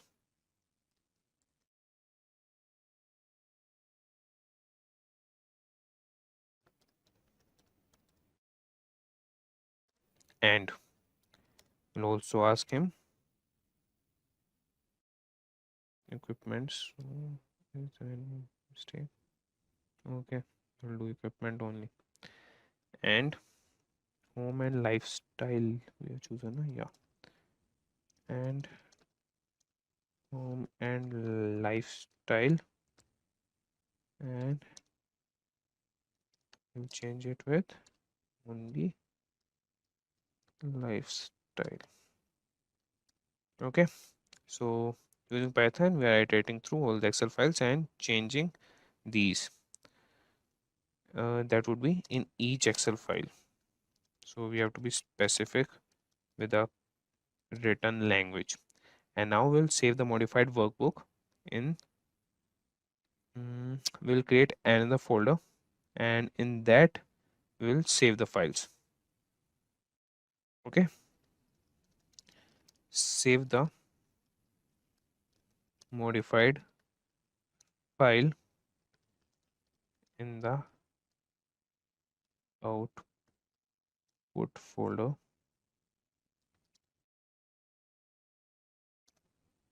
and if the folder is not created, we'll ask him to create it. Okay,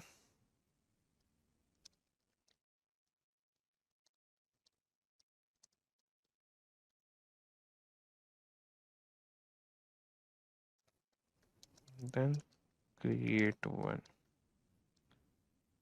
folder and add it in. Okay, I don't know why I'm saving this. So I have written the command. I will press enter so that ChatGPT can process it and give us the code for that.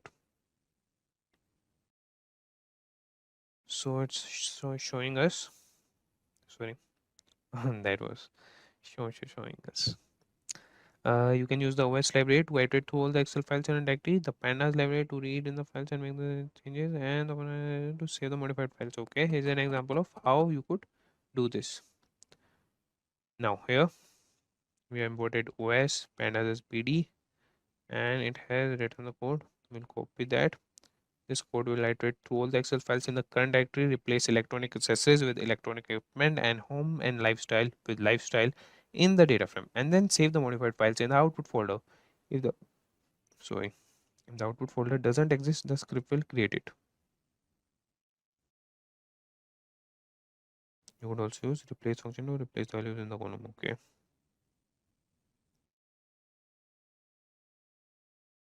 This will iterate through all the cells in each row of the Excel sheet and replace electronic accessories with electronic equipment, and home and lifestyle with lifestyle if the cell value is equal to the respective string.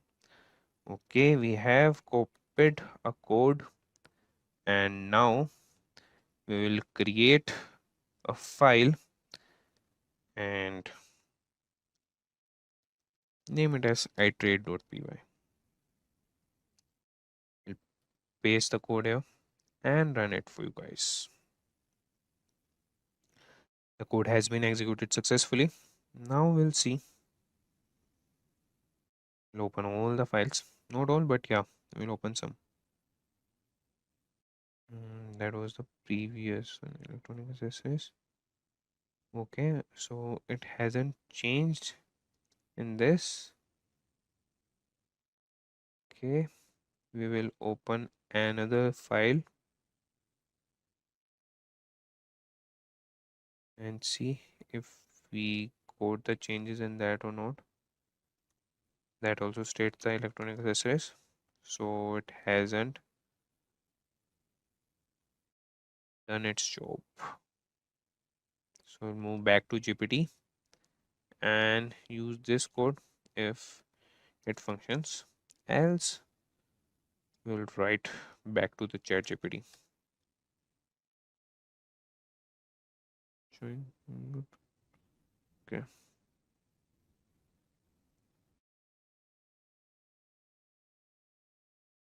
Just a second, I will read the code.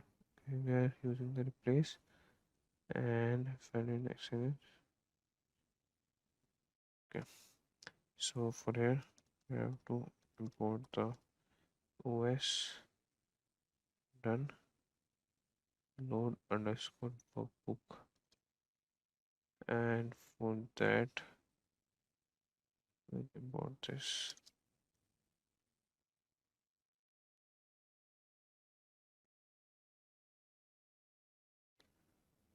And run it and close these files.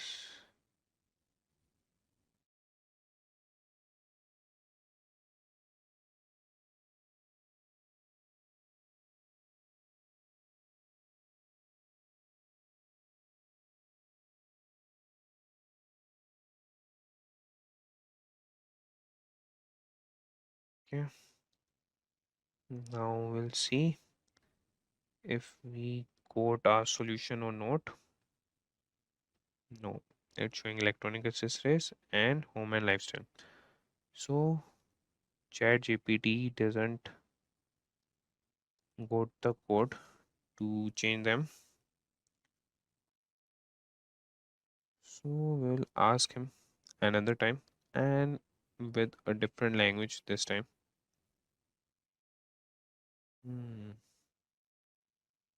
Also, I don't think it has created the output folder.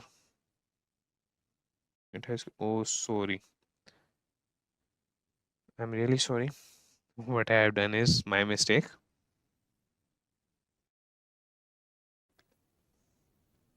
Those were the original files. And we have the product line here. And we have electronic accessories here. And that should be equipments.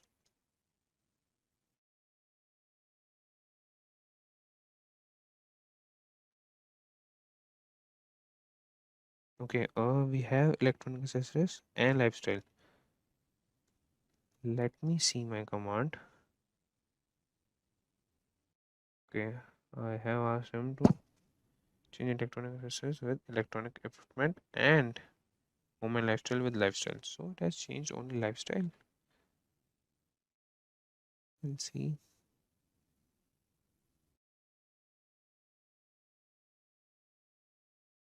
Okay.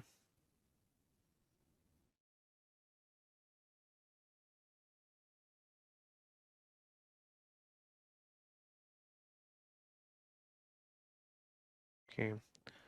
Uh, the E here is small. We'll update that in the code.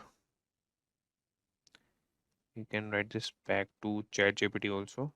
But yeah, first we'll do this.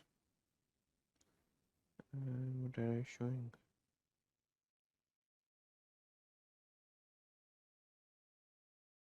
Node has executed successfully.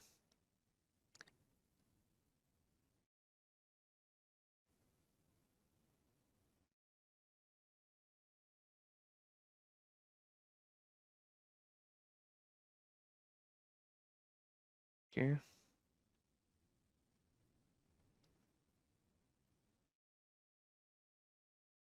In the output folder, we have the December accessories.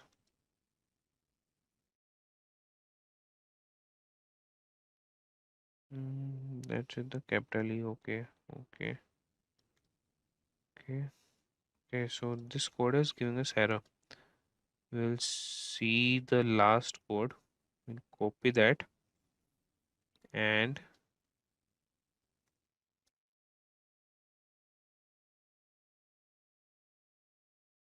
try to use this.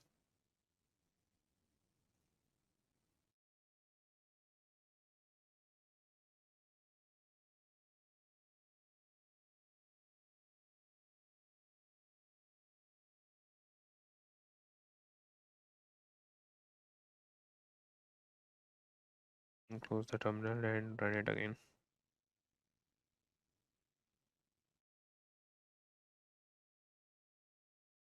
has executed successfully. Now we'll see the file whether it has changes or not.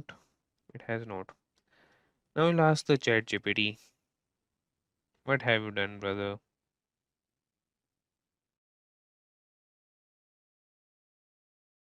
Using Python, I iterate through all the Excel files in the directory and replace electronic accessories with electronic equipment and home and lifestyle with lifestyle. Okay, in each Excel file, save the modifies file in the output and left the. Okay, we will ask the same thing once again to him, and with this electronic accessories. Oh, sorry.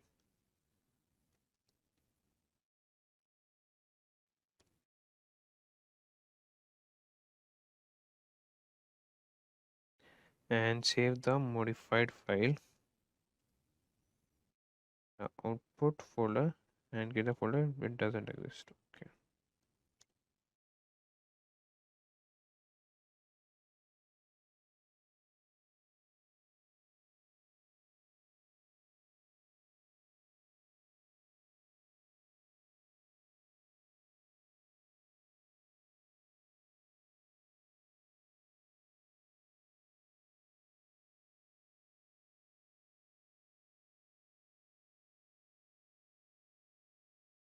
Okay.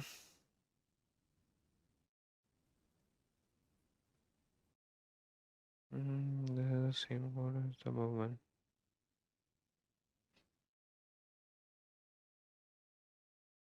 Okay, we'll see once again.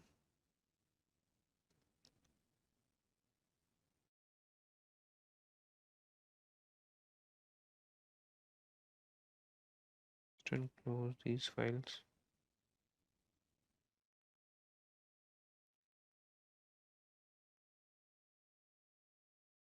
Has executed successfully. Now we'll open it.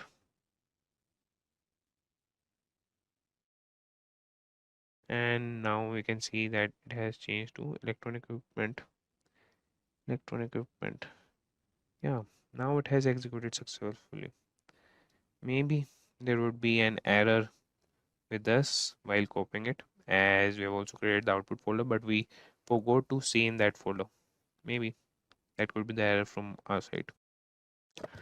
Now we are done with the changing of the column names, the cell names. That was electronic accessories to electronic equipments and home and lifestyle to lifestyle. Now we'll do the next automation. For that, first we'll open an Excel file. This was in the output folder. We'll get back to our main directory and open the file July. And here we will filter the Excel file for gender. That is, we'll select gender as female and with the unique values in column city. And we'll extract the data from column A to Q. That would be the whole data. And for each unique city value, we'll create a new Excel file for each city. And that will contain data only for that city and for females only. And after that, we'll save this file in a folder named city. So we'll give this command to ChatGPT. And here you can also specify the module you want ChatGPT to use for the particular command. Here we will be commanding the ChatGPT to use the pandas module. And for that, we'll write the command, not command, in the natural language. We'll give this command to the ChatGPT. And for that, we'll write using Python and pandas. Filter the. Okay, we will just pick a single Excel file, or we can pick the concatenated file. That is concatenated underscore data. Filter the concatenated underscore data dot excel sx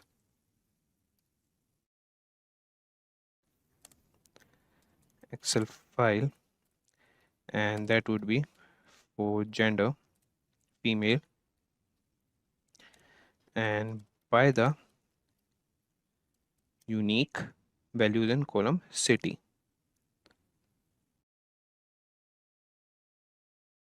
Okay, first we'll give the command by the unique values in the column city.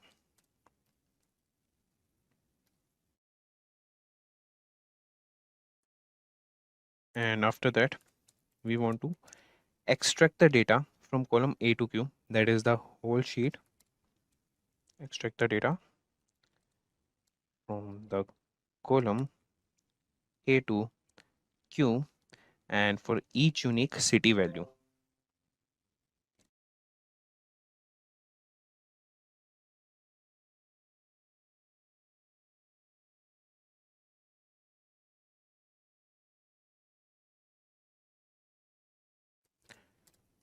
For each unique city value.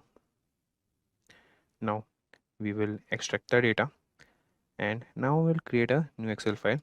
So for that also we'll give the command to ChatGPT, and we'll write create a new Excel file, and that would be for each city. Okay, so we'll write create a new Excel file for each city containing data only for that city and for females. Okay, and save this file in the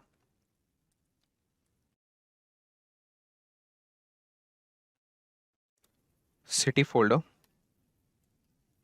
and if it's not been there, ChatGPT can create the folder for that also. Okay, city folder, and naming the each file with the city name. Okay, naming each file after the corresponding city. Okay, now if the city folder, that is we have written the small city. Okay, if the city folder doesn't exist, then create it before saving the files.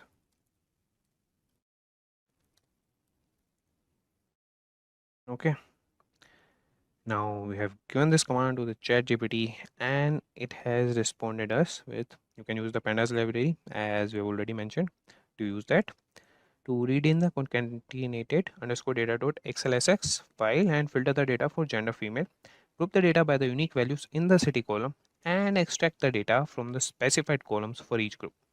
And here is an example. So we have put the code. We'll wait till ChatGPT continues.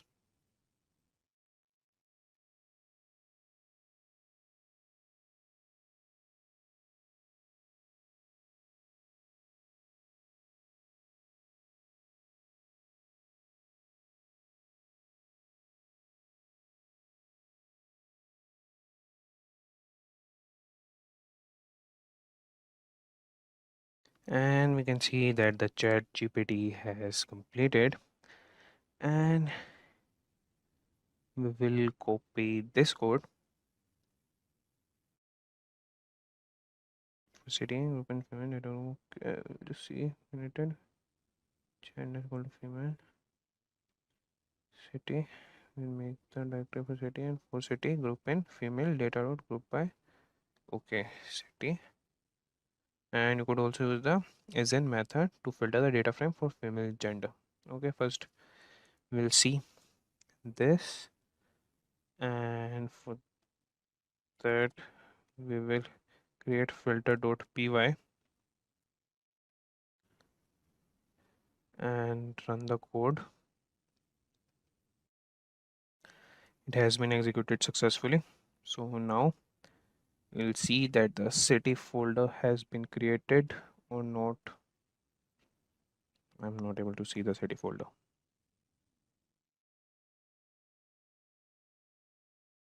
Okay, it's been created. So we'll see. Okay, it's been created.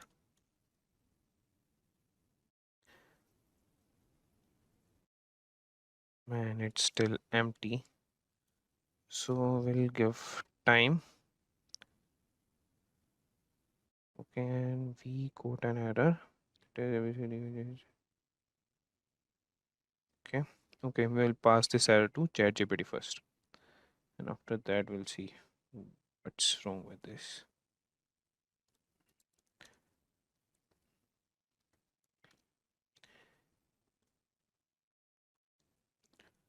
You are. So the error message you're saying is indicating that the column names specified in the list are not present in the data frame. It's likely that the actual column names in the data frame are different than the ones you specified in the list.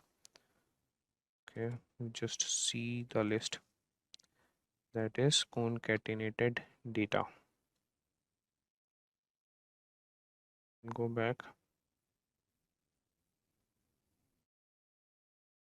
and see, that is A2. Okay, it's still R.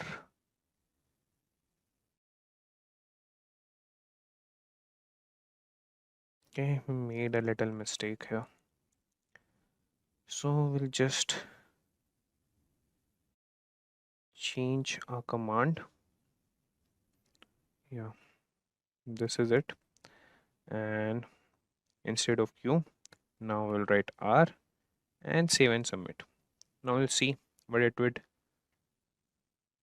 generate for us.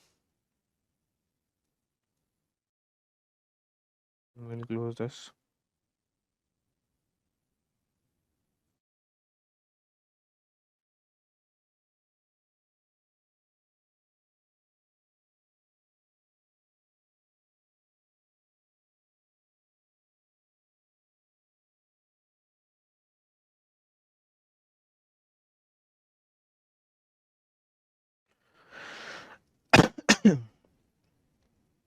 Okay, this command will run the content fields in the Excel files. Filter the data for females. Group the data by the unique values in the city column. Great. And extract the data from the column A to R for each unique city name, and then create a new Excel file for each city containing data only for that city and for females. Files will be saved in the city folder, naming each file after the corresponding city. Okay, it's done. Now we'll copy this code and paste it here and see whether this code works for us or not.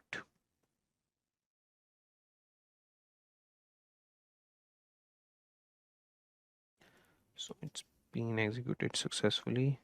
Now we have moved to the city. Okay, it's executing. So I'll give time to the code. Let it do it. So yeah, it's been executed successfully. Okay, so there were three cities, that was Mandalay, Naypyidaw, and Yangon. And if I show you the data,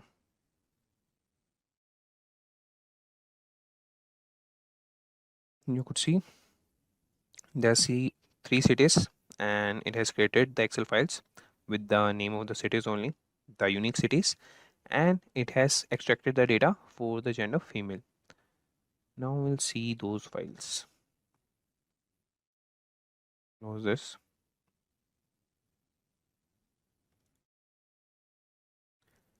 And back in the city folder, could see the Mandalay city, and the data is just for the females. So this automation works well with ChatGPT. Now moving on, we will do one more automation, and that would be to use Python to identify what is the count of each payment mode. So for that, I will just get you aware of the payment modes in our sheet, and we'll do this automation on the concatenated data sheet only. So this is the payment column, and you can see the mode of payments, that is e-wallet, cash, credit card, and these are repeating. So we'll use Python to identify what is the count of each payment mode from column n, sorry, and that is from this sheet only. And then we'll create a new sheet and name it as count.xlsx and write the count against each payment method. So we'll give this command to our ChatGPT and ask him to write the code for our automation. So we're writing use Python to identify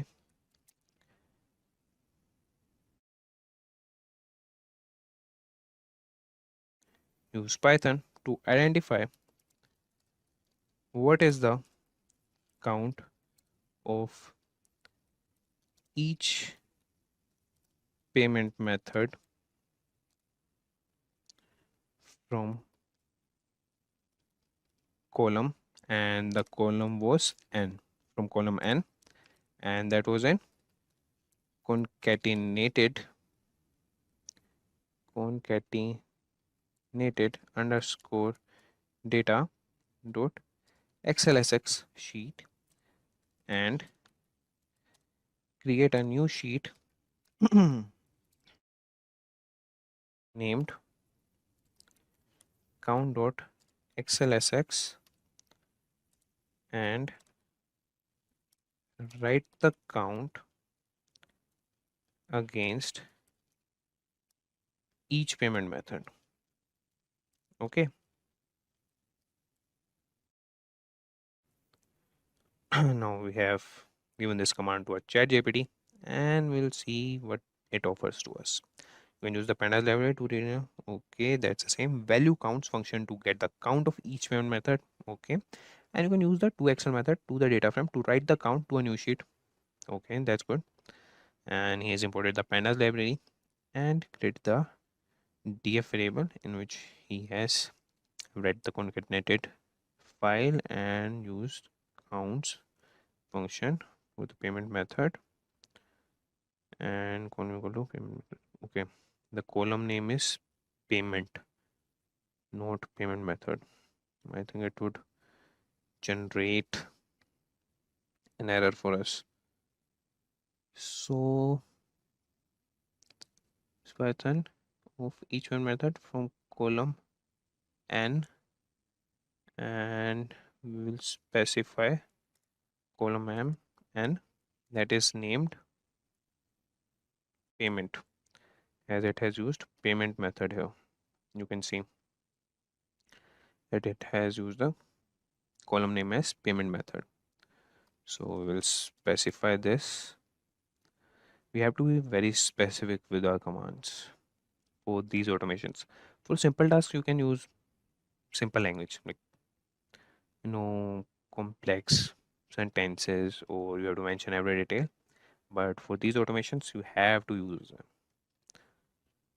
Now our ChatGPT is working with this, and most probably he will deliver us with the perfect code. I hope so.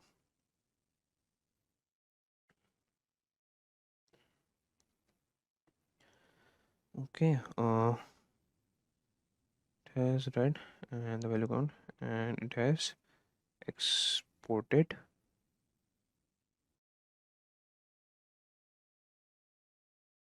reset.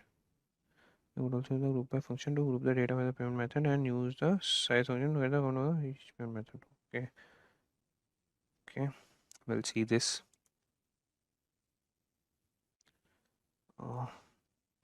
And here we will create a file as count.py,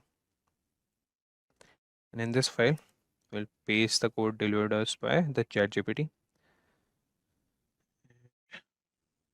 We have executed it. It's being executed. We'll wait for that.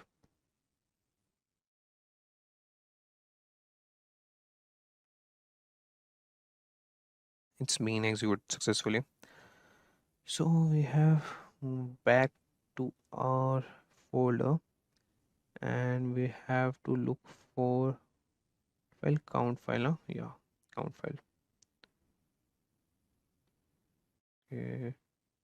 Is this the no? It's the okay. Yeah, it's showing us the mode of payments, that is e-wallet, cash, credit card, and the number of usage.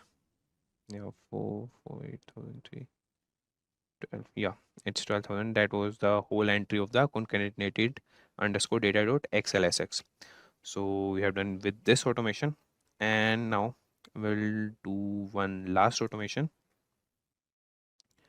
And first we'll close all these files.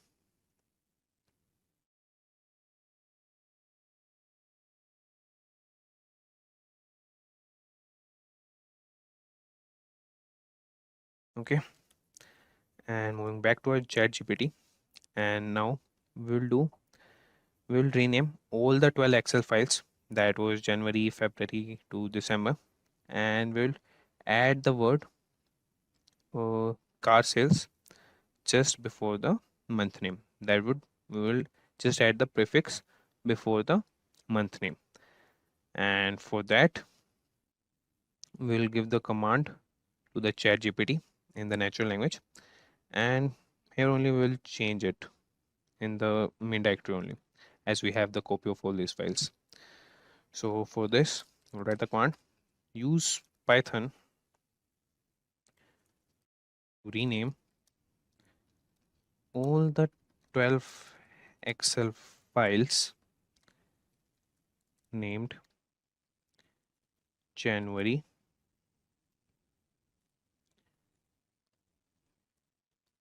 February until December. Okay, and that is present in my directory.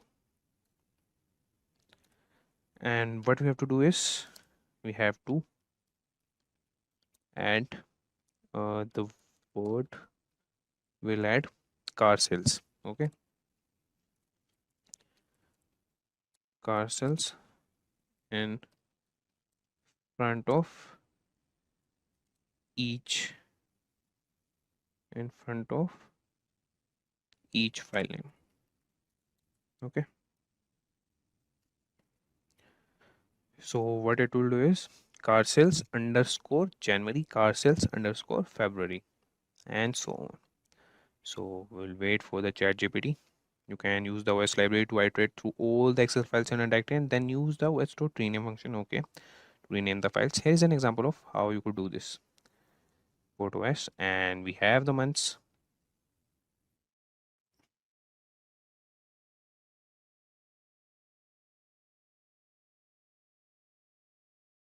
Okay.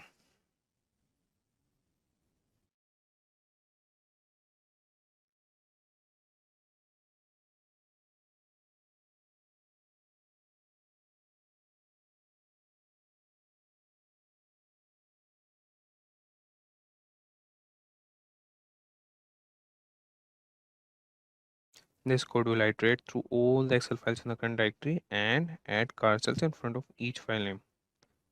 And those files would be those only, the months. And good. It's using the glow module. And you could also use the glow module. Okay, that's the second code. It's the easy one, okay?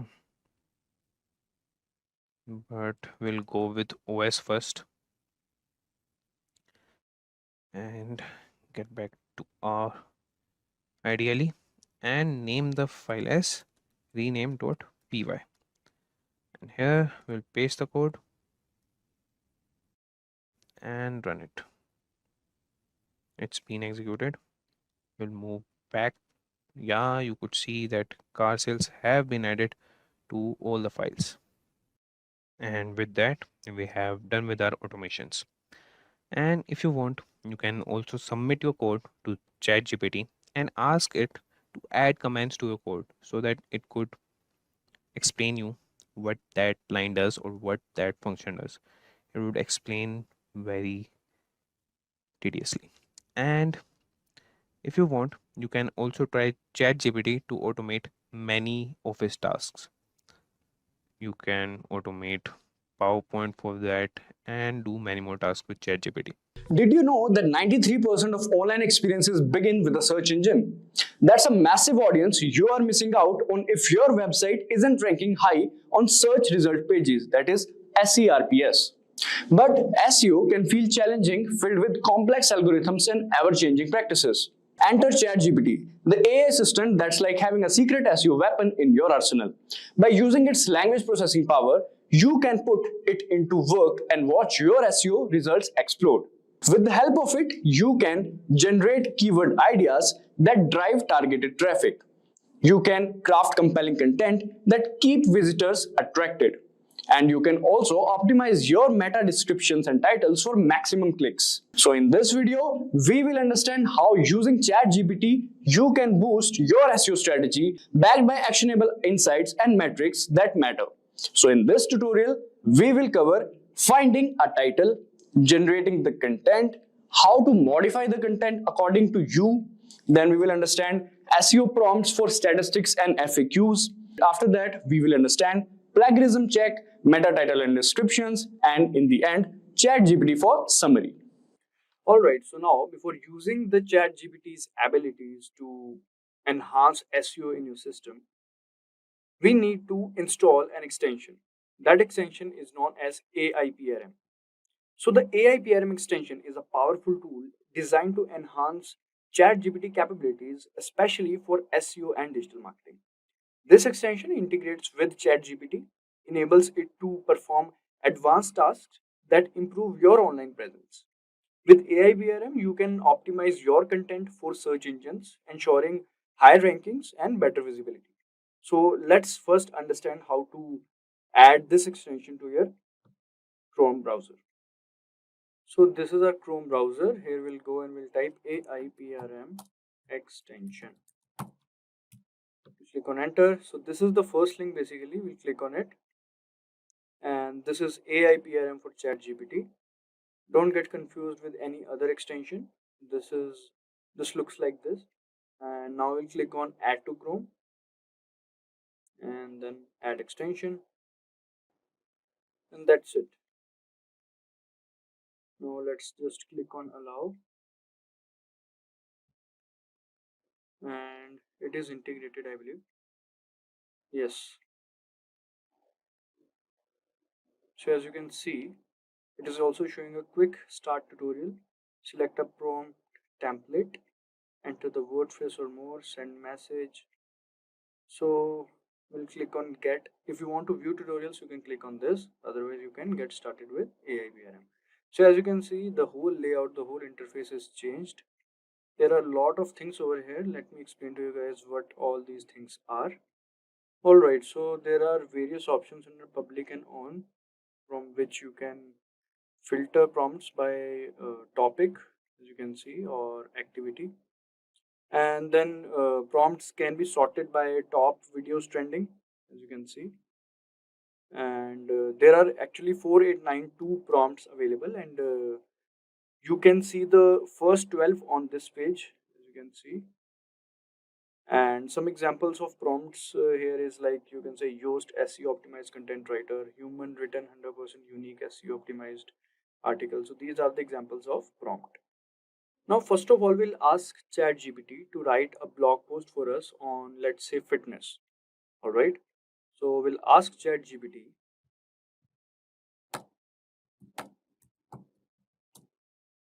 fitness in everyday lifestyle. All right. Let's click on this. So we haven't used any prompt till yet. So let's just first put this input and let's see what ChatGPT gives us. All right. So as you can see, this is the topic name. Importance of everyday fitness, simple strategies to incorporate fitness. Then we can see subtopics are also there. All right. And here's the conclusion. All right. So this is basically our blog post. So now let's say we want to optimize this blog post and we want to do SEO on this one itself. So let's first just copy this. We'll copy this and paste in our document. Alright, so this is our document and we have pasted this. Alright, now let's go back over here and let's say we want to write it in a more familiar, or you can say friendly tone, and in a more explanatory tone you can also use. So let's just write this.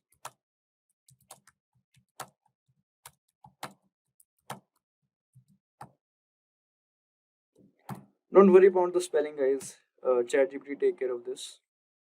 Alright, so let's see what are the changes in both of these blog posts. Let's just wait to finish it. And here's the conclusion. So this is the second blog post. So let's understand the difference in between these two first. We'll first check out for this one. Start small, begin with manageable changes. Alright. As you can see, here it is begin with manageable changes, take the stairs instead of elevator, walk or bike to nearby destinations, or stand and stretch during work breaks. These small efforts can add up over time. Alright, let's just see what is written over here in the second blog post. In the second blog post, it is written, begin with manageable changes that fit seamlessly into your daily routine. For example, or for instance, choose to take the stairs instead of elevator, walk or bike to nearby destination instead of driving, or stand and stretch during work breaks. These small efforts can accumulate over time and contribute to your overall fitness. So if we want to take the second one, which is a few changes, it is more bit explanatory compared to the first one. We can just copy paste this one as well. So you can write a second prompt as well, in which if you want to write in a friendly tone or in a formal tone, you can write like that. All you have to do is to just write the prompt in ChatGPT. Let's just copy paste it. We'll replace it with the second one. All right, so now we are back in ChatGPT. So now basically we have the blog post content. Basically we have the content of it. Now we want to polish it. We want to select the best title out of it and many more things. So for that, let's just make use of prompts. Instead of writing all these prompts by yourself, you can make use of the prompts that comes with AI PRM ChatGPT prompts. All right. So let's just say we want to write about the title. We want to select a perfect title for this blog post. So what we can do is we'll go over here and first of all we'll select, in topics we'll go and we'll select copywriting, because we want to write about the SEO optimized title. We want the best title. We'll select copywriting, confirm. All right. Now after this you can just go for prompts, but whichever you like. I'm gonna go for this one, blog post title generator, as you can see. Also, if you didn't get what you wanted, then you can go for the search engine over here. You can just type.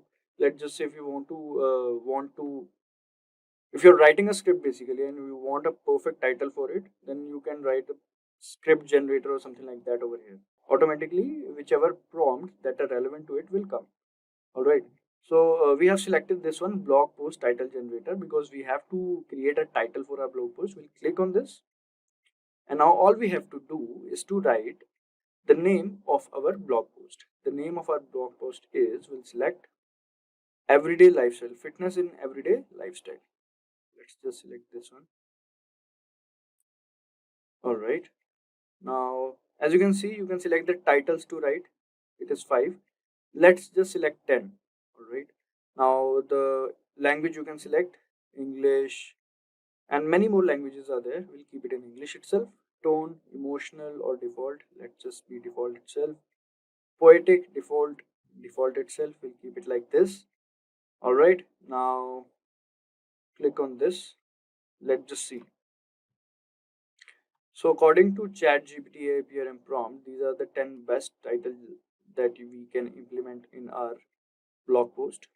Now what we want to do is select one best title out of it. All right, so these are 10. We have to select one out of it. So for that, we'll go to Google Keyword Planner. So this is Google Keyword Planner. We'll click on this, find your campaign and keywords. We'll click on this, visit Keyword Planner. Now you guys might be thinking, what is Google Keyword Planner? So let me explain to you guys. So this Google Keyword Planner is a free tool that helps you find keywords for your online content. It shows you how often people search for certain words and phrases and how much competition there is to rank for those keywords. This way you can choose the best keywords to target in your ads or blog post or website to attract more visitors and potential customers. So it will give you the numbers basically which are mostly ranking and having the competition. Alright, so we'll click on discover new keywords and let's select where it is. We'll select the first 10. Go to Google Keyword Planner and now here we will paste it. So all 10 of them are pasted. Now what we'll do is we'll click on get results. So after clicking on get results, as you can see, so this is average monthly searches. This is competition.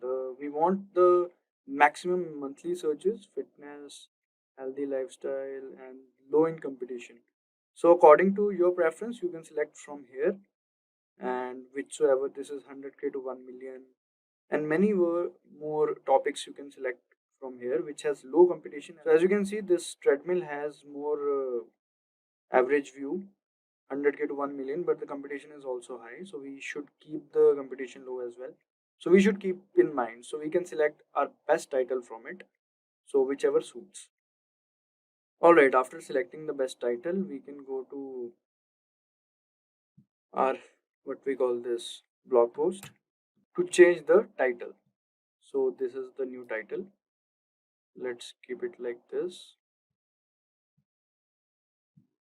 All right, so now our title is done. Now let's go back to ChatGPT. And here is a ChatGPT. And now let's go to its layout. Now here we want to write the content regarding that title. So what we'll do is basically we'll go over here and we'll select SEO.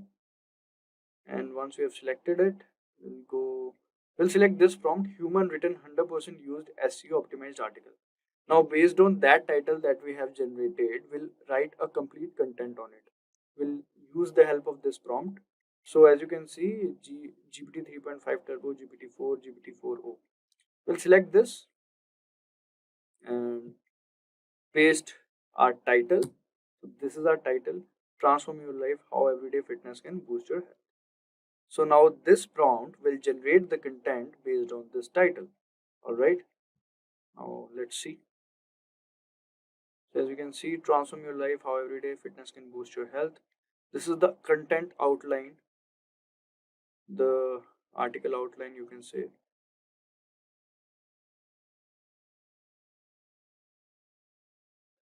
So this is the introduction. What is everyday fitness? Then physical fitness benefits, and it keeps on writing. I believe it'll be a long article or blog.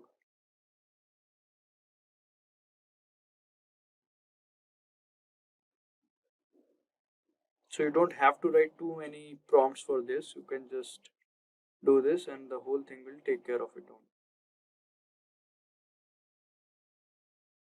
As you can see, FAQs are also being generated by this prompt.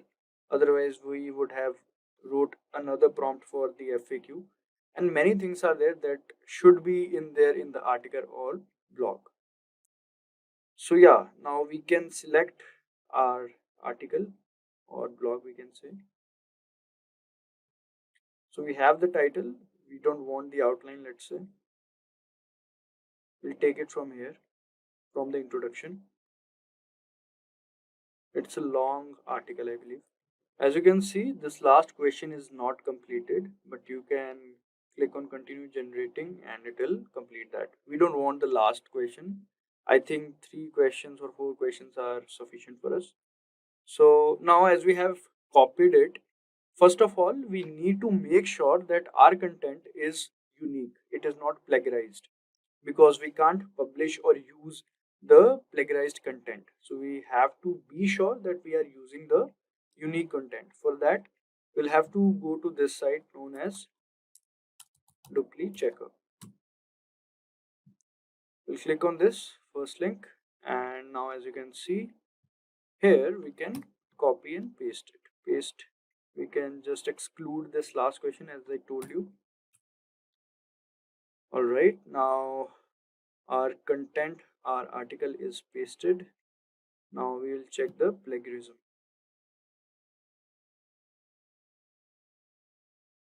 All right, first of all, we'll have to tell them that we are not a robot, and then we have to click on check plagiarism.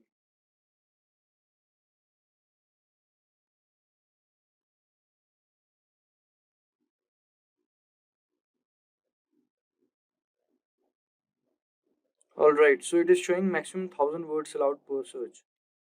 All right, so let's just do one thing. We'll do it, because if you want to do 1000 words, you'll have to go for their pro version or the premium version. So we now have to use some part of it, not the complete part.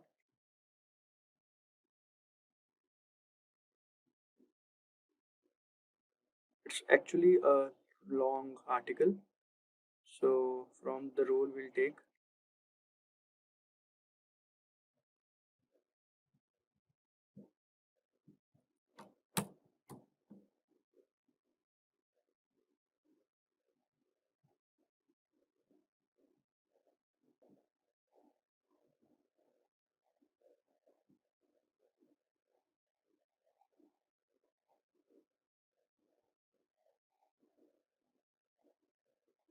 As you can see, number of words is 505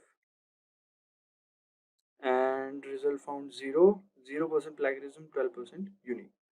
All right, so plagiarism is 3%. I think that can be, we can neglect it.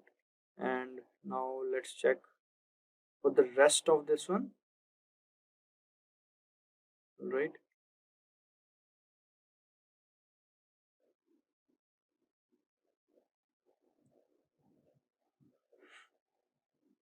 All right, here we'll copy and paste it.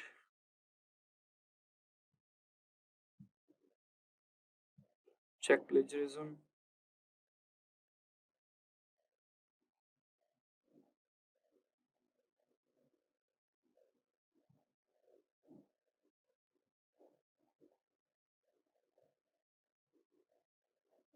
As you can see, number of words 671, 0% plagiarism, 12% unique. So I don't think it will be a problem. So it is good to go, I believe. And now we just copy and paste it. So let's take it from here till here.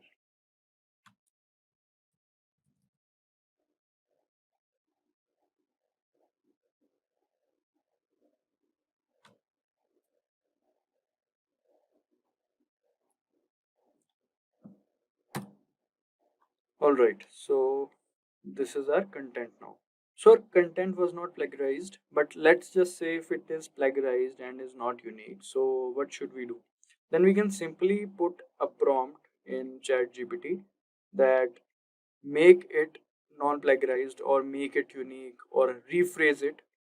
But let's say that plagiarized checker, the duplicate checker, mentions the particular lines where there is plagiarism. So you can select that line, put into ChatGPT, and ask them to rephrase or make it plagiarism free.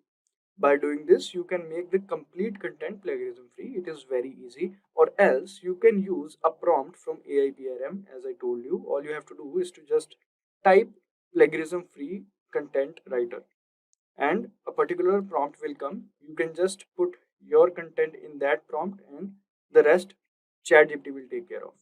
All right.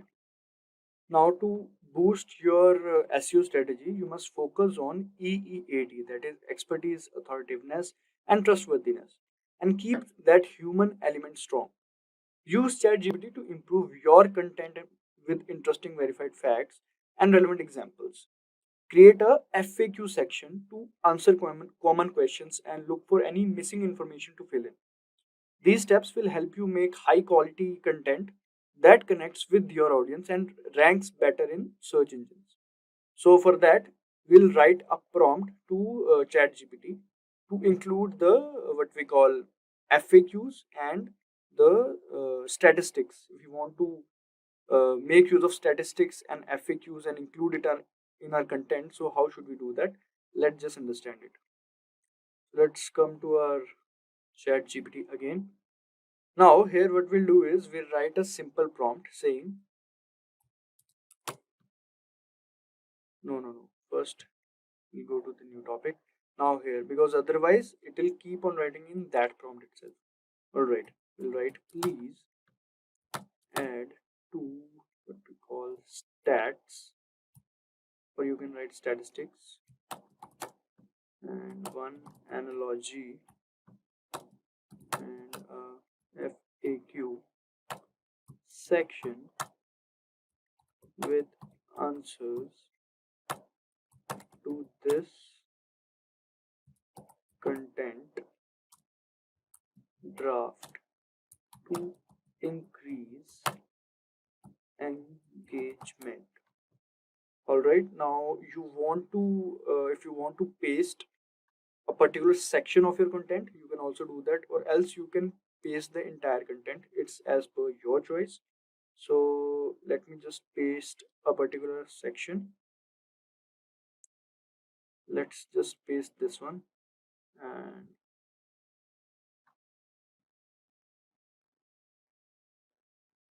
all right, let's see.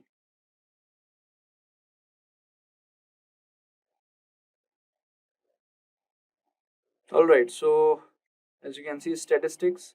Studies show that engaging in just 30 minutes of moderate physical activity each day can reduce the risk of chronic disease like heart disease. So these are the statistics, and these are the analogies, and this is the FAQ section that you can include in your content or a particular section of the content. Usually these statistics are included in the introduction part to make it more interesting, so you can make use of it and do that. Alright, moving forward, let's understand the ChatGPT prompts for meta titles and descriptions. So crafting meta titles and descriptions is essential for drawing readers' attention. So it is necessary that we should use that. Alright, so now we'll be writing a particular prompt for it. For that, for the content part, I'll be leaving the space content here and create a meta description and title for this content. Here this means this one. All right, including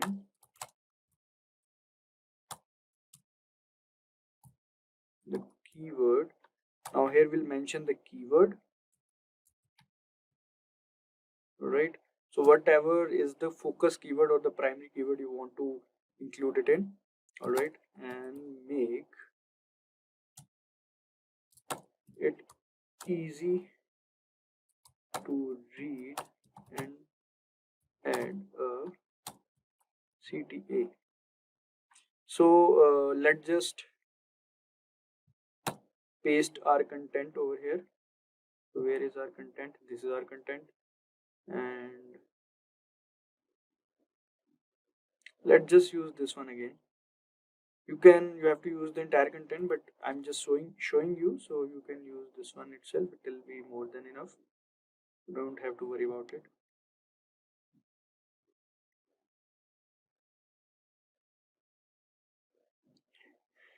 And the focus keyword is healthy lifestyle. All right, so this is it. Now all we have to do is to Wait, we've done something wrong. Here we'll paste the healthy lifestyle.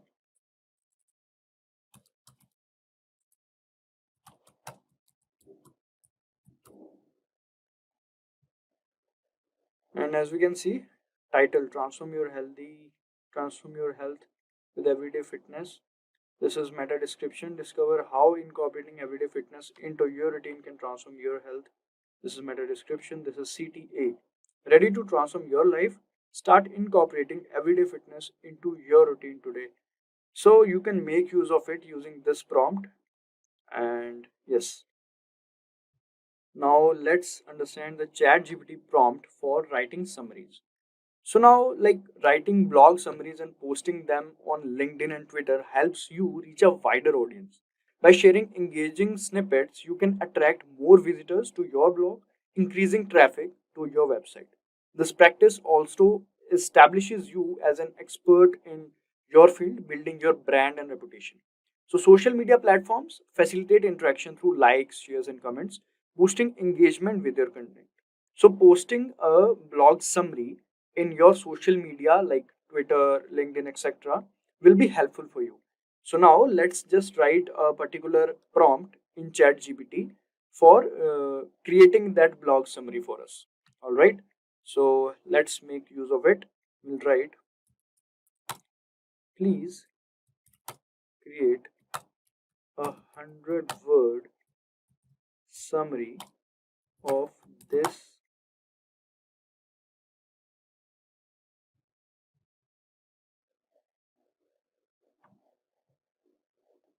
of this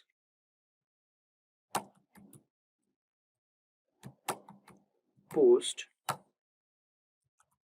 optimized for Twitter.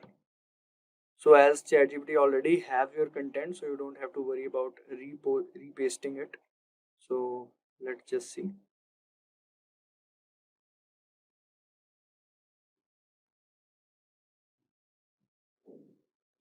Alright, as we can see, looking to improve your health without spending hours at gym, everyday fitness is the key. Incorporate physical activity into your daily routine for profound effects on your physical and mental well-being. Just 30 minutes of daily activity can reduce chronic disease risk by 30% and boost mental health. So yeah, it has included all the things that we wanted from our content or blog to this. And it also has mentioned the hashtags, hashtag lifestyle, hashtag everyday fitness, hashtag wellness. You can easily post this on Twitter and drive traffic from there. And you can also post this on other social media handles as well. Okay guys, let's start with creating the Google Slides or PowerPoint presentation with the help of ChatGPT. And we'll do this in two ways. Starting one with the VBA code. So here we'll ask the ChatGPT to write a VBA code for the PowerPoint presentation, and for that we'll write a prompt that is write a VBA code for PowerPoint presentation, and you would just write the topic that is on how to become a generative AI expert, and you could mention some of the details like you want a roadmap in the PowerPoint presentation or just the steps to become a generative AI expert. So let's see an example. So I'll ask the ChatGPT that write a VBA code for PowerPoint presentation, and we'll write the topic on how to become a generative AI or a master in generative AI. And here you could mention the details also, or you could ask the ChatGPT that you can act as an expert in computer science or as an expert in artificial intelligence, and you could create a PowerPoint presentation and give us a VBA code on how to become a master in generative AI.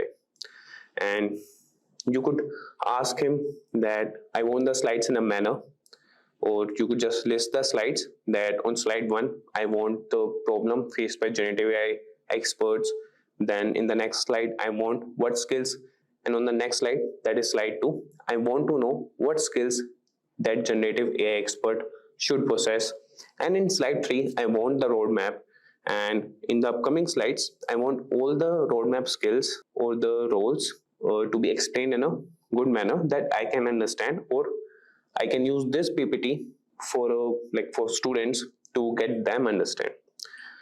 So you could modify your prompt accordingly. So let's see how the ChatGPT respond to this and what VBA code it will provide to us.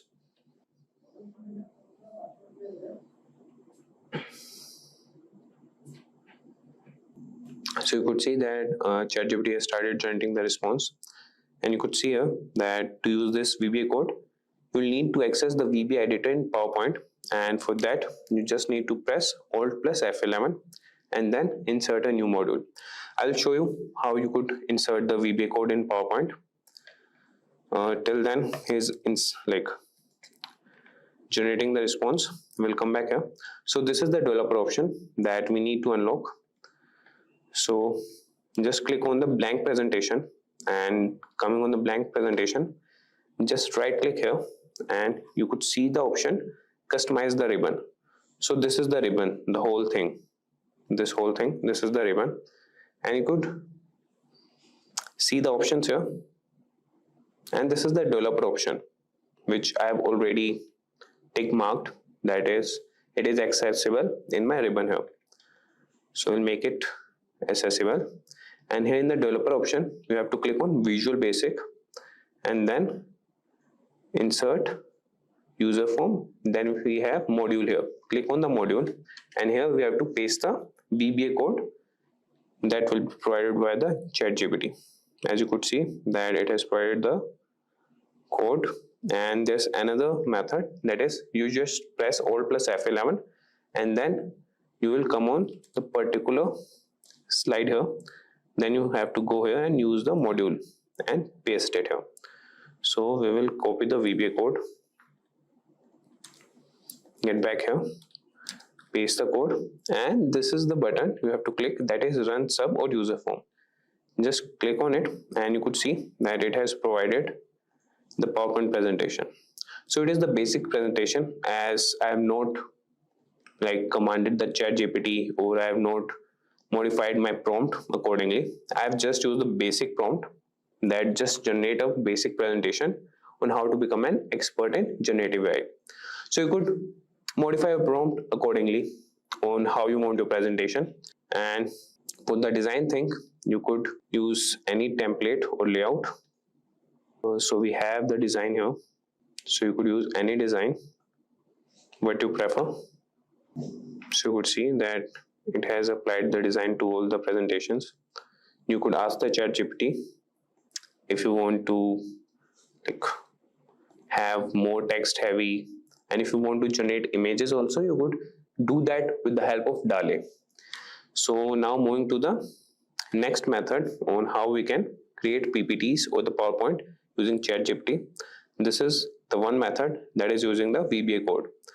Now moving back to ChatGPT. Now here we will ask him that generate a PowerPoint pitch deck for a topic, and that could be any topic you want. So here we will modify our prompt and ask him that act as an expert in CS, that would be computer science,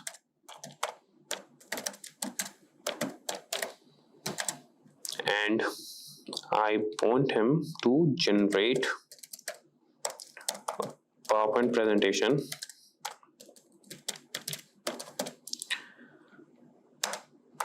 that would be pitch deck, and that would be for a topic. Let's move to the topic for the cloud computing topic on mastering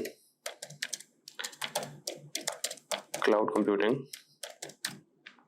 Okay, and we will instruct him that structure the presentation in the following manner, or in the following sections. And now we can provide him the section, that is problems faced by cloud expert. Then it could be skills, and then the roadmap, roles, salary. I think that's it, and you can modify accordingly what you want in your presentation. Let's see what it will provide to us. So we'll see that it has started generating it.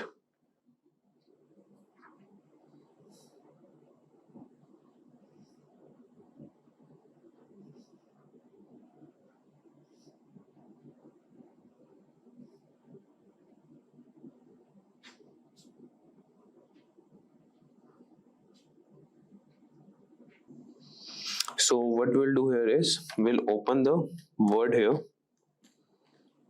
and we'll paste all the content that has been provided by the ChatGPT, and using the Word only, what we'll use here, we'll paste and we'll use the paste formatting here, that is the merge formatting. So first delete all these.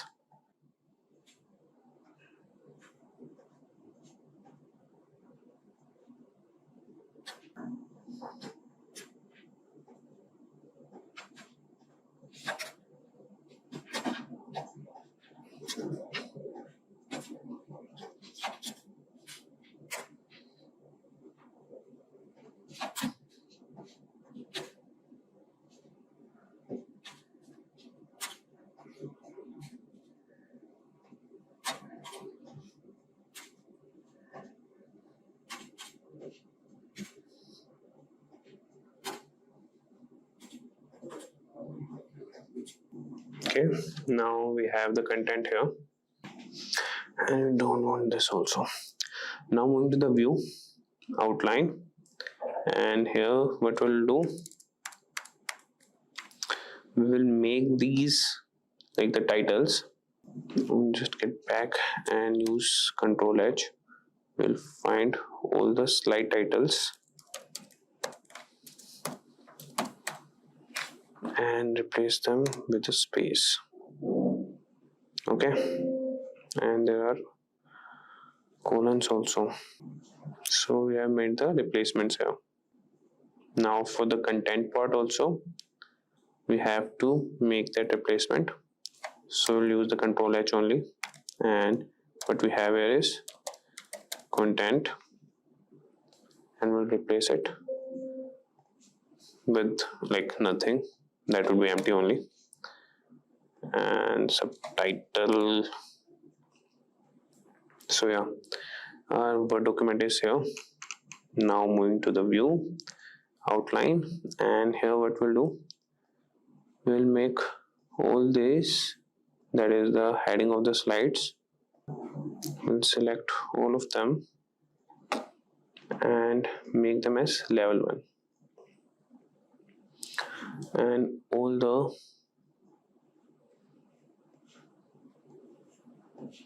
other things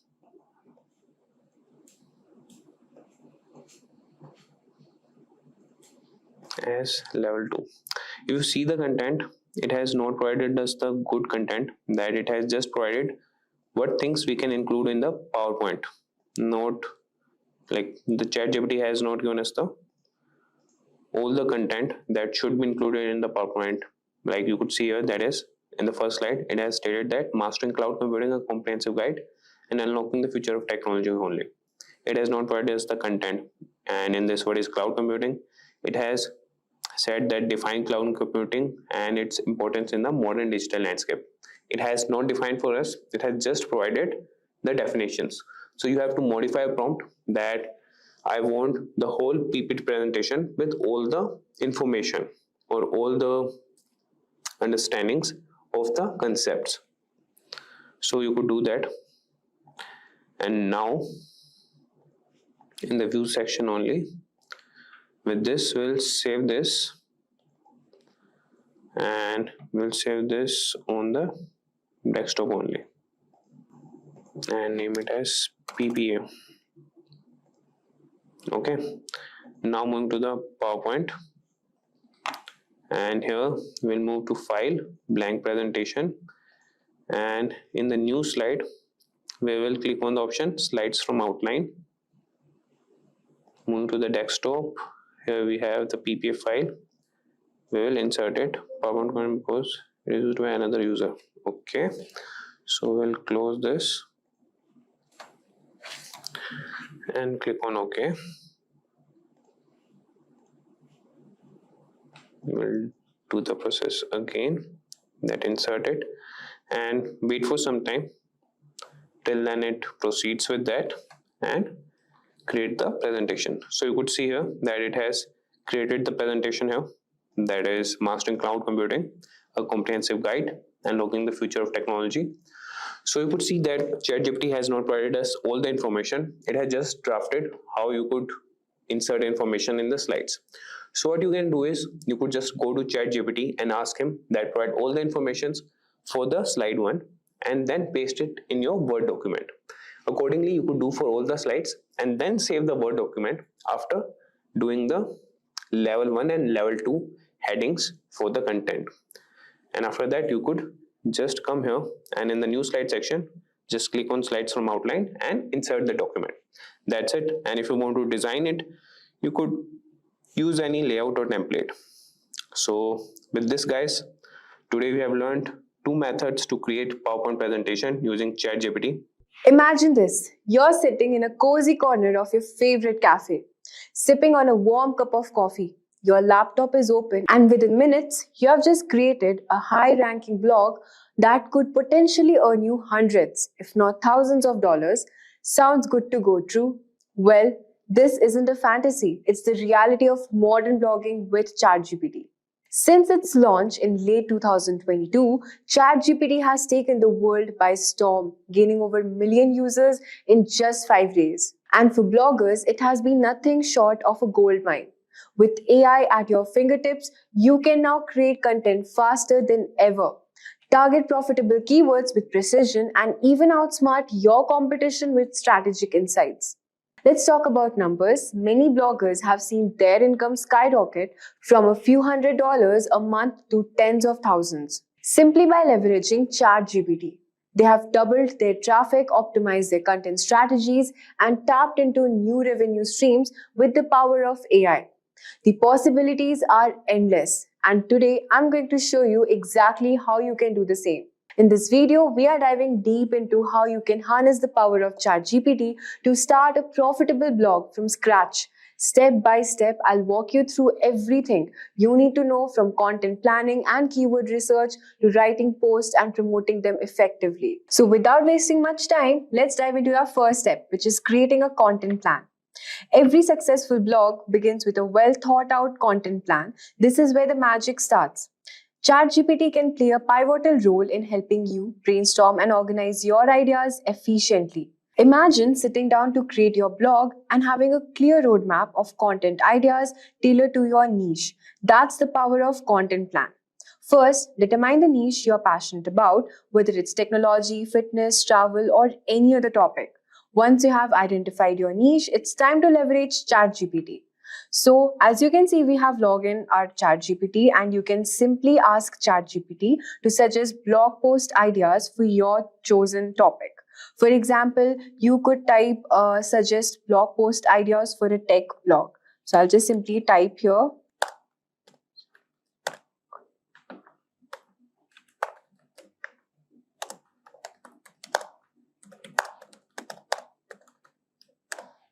And I'll just press enter. So as you can see, ChatGPT has given some blog post ideas and these are the topics we can look into. So these ideas aren't just random suggestions, they are the building blocks of your content calendar. With these topics in hand, you can plan out your blog post for the upcoming months, ensuring that your content creation is consistent and targeted.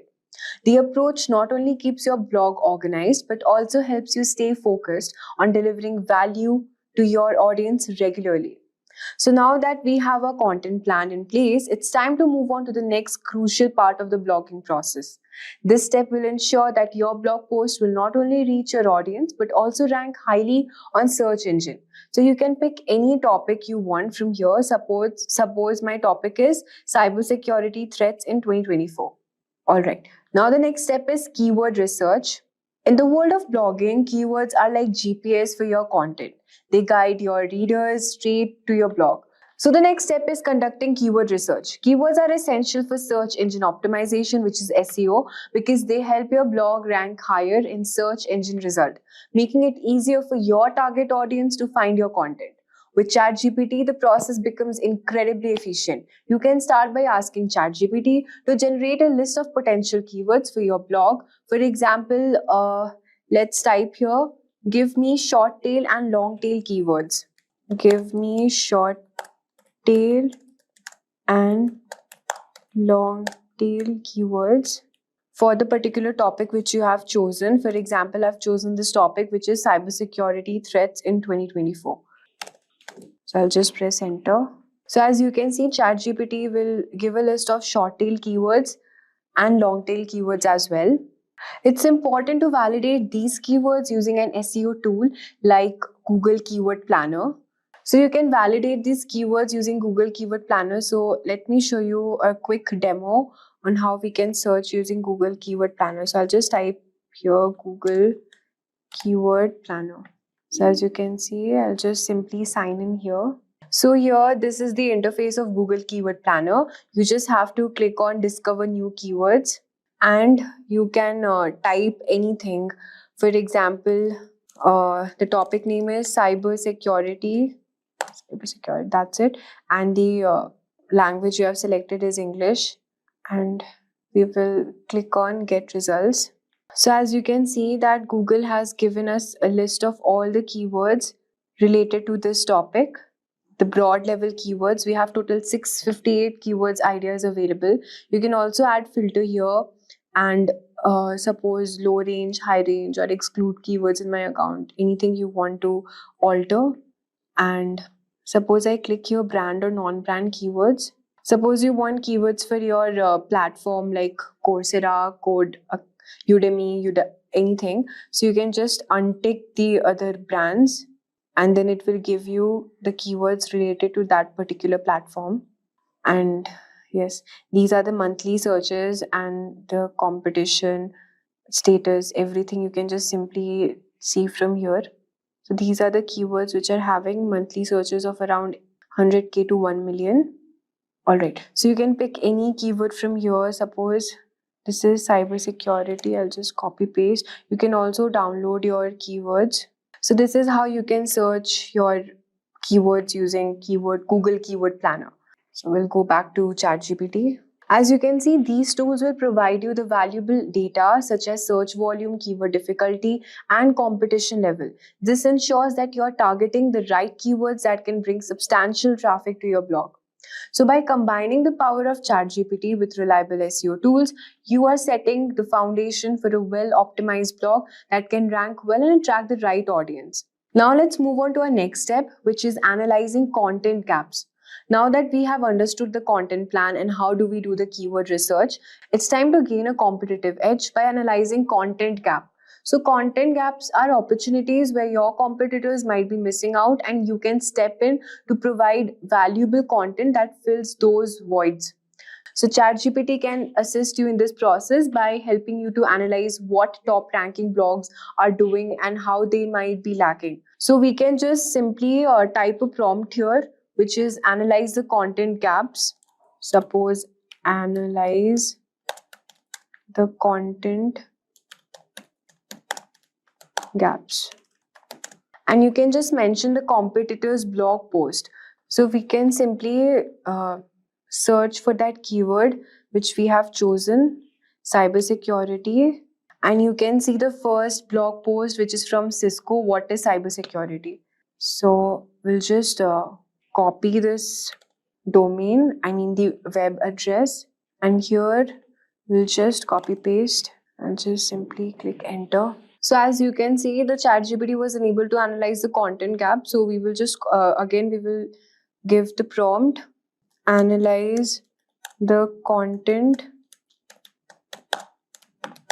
Just copy paste this post, press enter.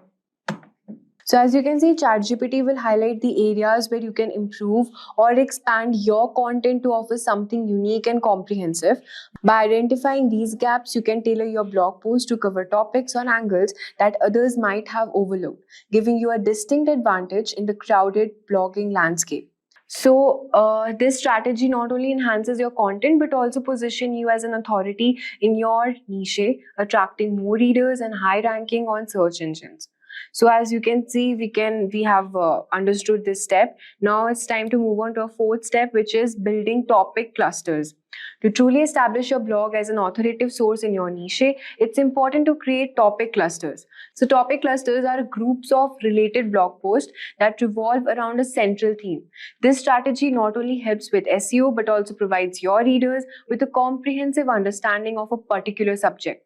So using ChatGPT, you can easily build these clusters. For instance, you might ask create topic clusters for a blog post. Suppose I just type a prompt here, create topic clusters for a blog about cybersecurity in 2024. All right. So we'll just simply click on enter. So here are the list of topic clusters, which are more than just a collection of posts. They create a robust site structure through internal linking, which helps search engine understand the relationship between the content pieces. This improves your blog's visibility and ranking while also guiding your readers through a logical and informative content journey.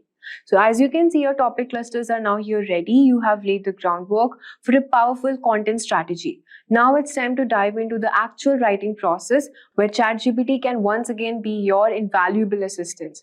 So after doing this topic cluster thing, we'll move on to our fifth step, which is outlining and writing the blog post. So the next step of our journey is creating a well-structured outline, which is very important for organizing your thoughts and ensuring that your content flows smoothly. So we will start by asking ChatGPT to generate an outline for your blog post. You might type something like this, which is create an outline for a blog post titled, suppose the title name is Cybersecurity in 2024. Okay. So as you can see, it has created an outline, introduction, emerging cybersecurity, and what all topics you need to include. So it will provide a detailed structure, including headings, subheadings, and that you can use as a blueprint for your post. Once you have your outline ready, you can ask ChatGPT to help expand each section into fully written content. For example, you could input expand the section on heading with the keywords, name of the keyword list. So suppose this is the heading, all right. So you can just type here, expand the section on heading name with the keywords. And you can get your keywords from Google Keyword Planner, as you can see here. So just simply copy paste the keywords. So copy paste it. Just remove all of these things. And just simply press enter. So ChatGPT will generate content that fits into your outline, making the writing process faster and more efficient. So however ChatGPT is a powerful tool, it's also important to add your personal touch to ensure that the content is more engaging and reflects your unique voice. So you can also add, just write a prompt, write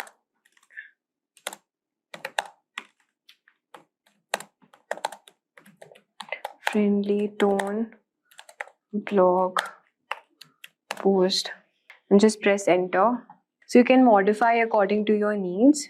So as you can see that the ChatGPT has generated a topic cybersecurity, and it's starting from all the topics which needs to be included. So any modification you need to do, you just simply type the prompt here, and then ChatGPT will give you the required results. Our next step is adding FAQs and also doing SEO optimization. So now this post as our blog is ready. So to enhance your blog post users experience and search engine performance, we also consider adding a frequently asked question FAQs. So ChatGPT can generate FAQs that are relevant to your topic. Just simply type here, create 5 FAQs. So it will create all the FAQs you need. You can also ask for tags, meta tags. For this, you need to type create meta tags for blog post titled Cybersecurity in 2024. So it will create all the meta tags. So by adding these SEO enhancements, you are ensuring that your blog post is not only informative and engaging, but also optimized to rank well and attract a larger audience. Our last step is promoting our blog. The final step includes writing a great post. Effective promotion is the key to driving traffic and growing your readership. So ChatGPT can help you in assisting and creating promotional content for various platforms. So you can just simply type a prompt here, which is create a tweet to promote my blog post titled Cybersecurity 2024.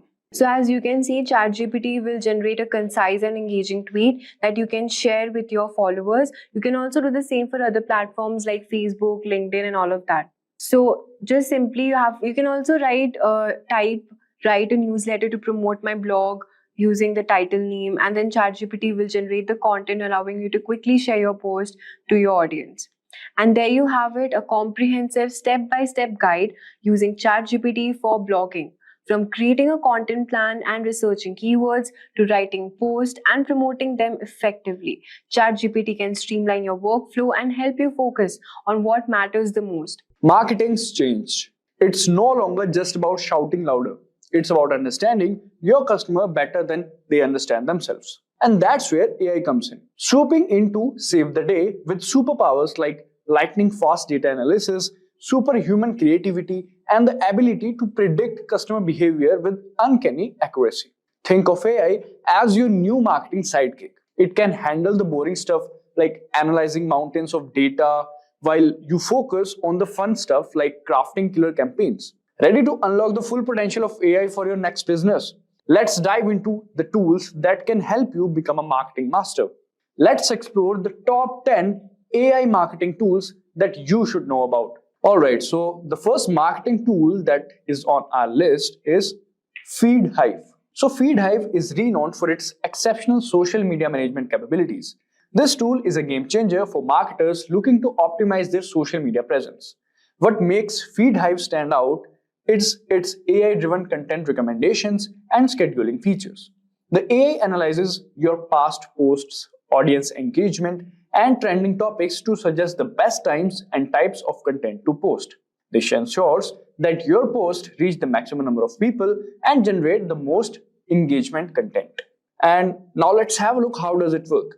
So you can start by linking your social media account to FeedHive.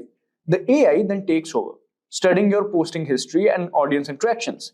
Based on this data, FeedHive generates a content calendar with suggested posts. You can review, edit, and approve these posts before they go live. Additionally, FeedHive provides analytics to track the performance of your post, helping you refine your strategy over time. Next, we move from social media management to creating stunning brand visuals effortlessly. So the next tool is Brandmark. So Brandmark is known for making the logo design process incredibly simple and accessible. It's an AI-powered logo design tool that takes the stress out of creating a brand identity. Whether you're a startup or an established business looking to rebrand, Brandmark offers professional quality logos in minutes. So how does Brandmark work? You start by entering your brand name and selecting your industry. The AI then takes a few questions about your design preferences, such as color schemes and styles. Using this information, Brandmark's algorithms generate a variety of logo options tailored to your preferences. You can customize these logos further, tweaking colors, fonts, and layout until you're satisfied with the result. Brandmark also provides brand guidelines and mockups. making it easy to visualize how your logo will look across different platforms and materials. So this was about Brandmark. Now let's see how we can enhance our video marketing strategy with an innovative tool. And the name of the tool is GetMuch. So the GetMuch is a fantastic AI-driven video editing tool that makes wave in the marketing world. It is known for its ability to automatically generate highlighting reels and promotional clips, saving marketers countless hours of editing time. If you have ever struggled with creating engaging video content, GetMuch is here to help. So how does it work? You simply upload your raw video footage to the platform. The AI then analyzes the content, identify key moments, transitions, and scenes that are likely to capture viewers' attention. Based on this analysis, GetMuch generates a polished, engaging video that highlights the most important parts of your footage. You can adjust the final product by adding text, music, and effects to match your brand style and message. The result is a professional-grade video that's ready to share on social media, your website, or any other marketing channel.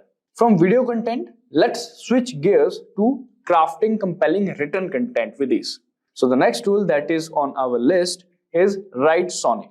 So WriteSonic is an AI-powered content generator that has become a favorite among marketers for creating high-quality written content.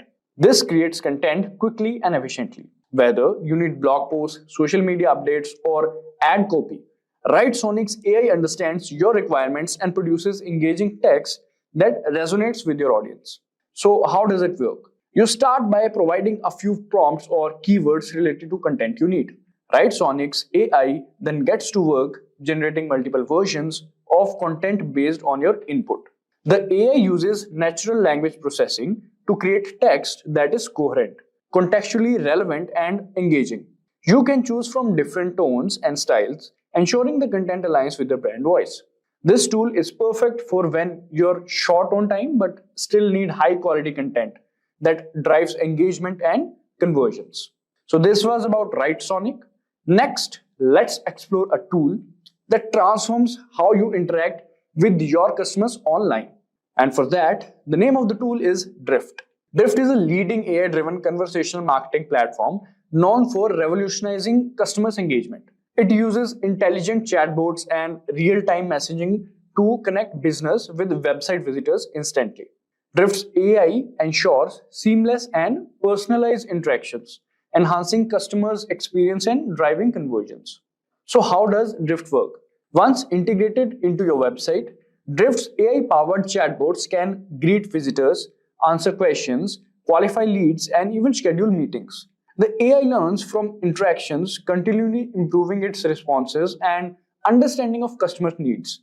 Drift also provides analytics to help you track chatbot performance and customer interactions. By automating routine tasks, Drift frees up your team to focus on more complex inquiries, ensuring that every visitor gets attention they need efficiently. So this was about Drift. This is a very important AI marketing tool. Now let's dive into the tool that takes graphic design to the next level with AI. And the name of that tool is Canva. It is a very famous tool. So Canva is a versatile graphic design tool that has made design accessible to everyone, regardless of their experience level. Known for its user-friendly interface and extensive template library, Canva harnesses AI to simplify the design process, allowing users to create stunning visuals with ease. Now, how does it work? Like when you start a new design project, Canva AI suggests design elements, layouts, and color schemes based on your selected template and industry. You can customize these suggestions by dragging and dropping elements, adjusting fonts, and tweaking colors. Canva's AI also provides design tips and guidelines to ensure your visuals look professional and cohesive. Whether you're creating a social media graphics, presentations, or marketing materials, Canva's AI helps you produce high-quality design quickly and effortlessly. From graphic design, let's move to a tool that optimizes your website content for better search engine rankings. And that tool is Surfer SEO. So Surfer SEO is an AI-powered content optimization tool designed to enhance your website search engine performance.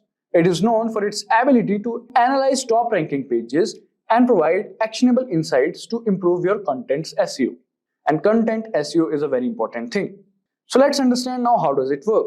So you can start by entering your target keyword and Surfer SEO AI analyzes the top performing pages for that keyword.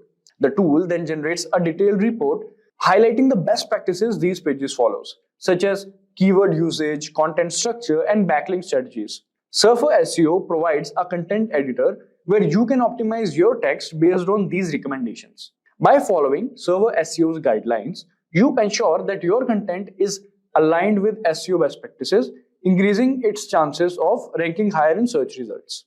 Alright, so this was about Surfer SEO. Next up, let's dive into a tool that leverages AI for advanced data analytics.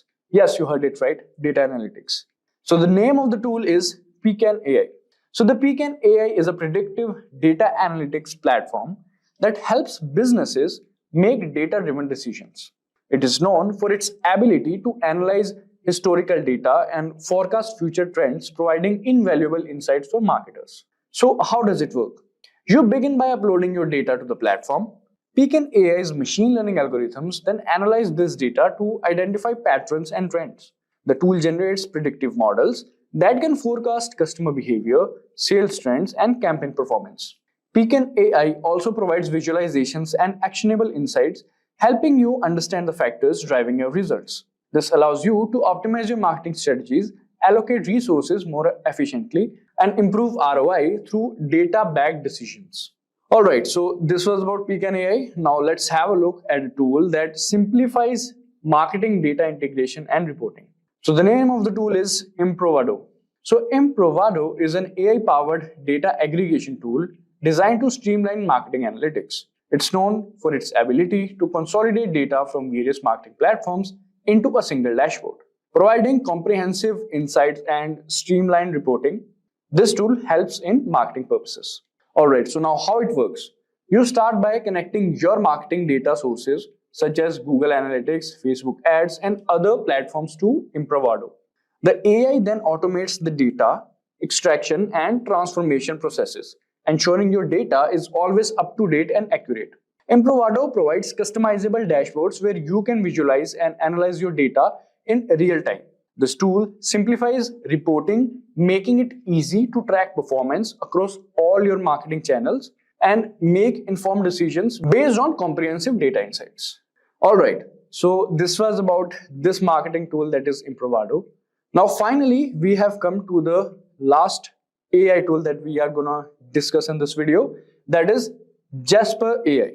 So Jasper AI, formerly known as Jarvis, is an AI content creation tool that is highly regarded for its ability to generate high quality text for various marketing needs. Whether you're writing blogs, social media posts, or ad copy, Jasper AI produces human-like content that captures your brand's voice. So how does it work? You start by inputting a few details of your content, the content you need, such as the topic, tone, and length. Jasper AI's advanced language model then generates text that is contextually accurate and engaging. The AI is trained on a vast dataset, allowing it to produce creative and relevant content that resonates with your audience. Jasper AI is perfect for marketers looking to streamline their content, the whole content creation process, while maintaining high standards of quality and creativity. So there you have it, guys. These top 10 AI marketing tools are truly game changers, making it easier than ever to create, optimize, and manage your marketing efforts. From enhancing your social media presence with FeedHive to designing eye-catching logos with Brandmark, these tools are designed to simplify your task and boost your results. Whether you're creating engaging video content with GetMunch or generating compelling written content with WriteSonic, AI is here to help you every step of the way. Each tool we have discussed today harness the power of AI to bring you smarter, more efficient ways to reach and engage your audience. We'll start with our project, and for that, first we'll create a folder in Python projects.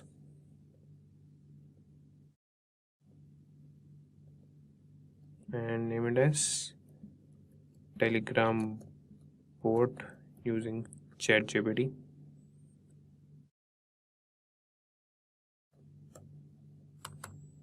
Okay, and inside this we'll open the command prompt and open our ID.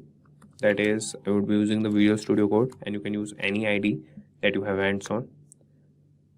And now we will go back to our ChatGPT and we'll start here. But before that, let's talk about Telegram bot. So a Telegram bot is a program that interacts with users via the Telegram messaging app. The prerequisite is you should have a Telegram account, and bots can be used for a wide range of purposes such as customer support, news delivery, and even games. And ChatGPT. So ChatGPT is a large language model trained by OpenAI that is based on GPT 3.5 architecture. And ChatGPT is capable of generating human-like response to text-based inputs, making it a great tool for building chatbots. And now if we talk about prerequisites, you should have a Telegram account, Python installed on your system, and we need a Python Telegram bot library that I will show you what to install, and that ChatGPT will tell us like what to install. So we'll just ask ChatGPT to create Telegram bot using Python. Okay, so it says error. We'll just refresh the page and ask again, create Telegram bot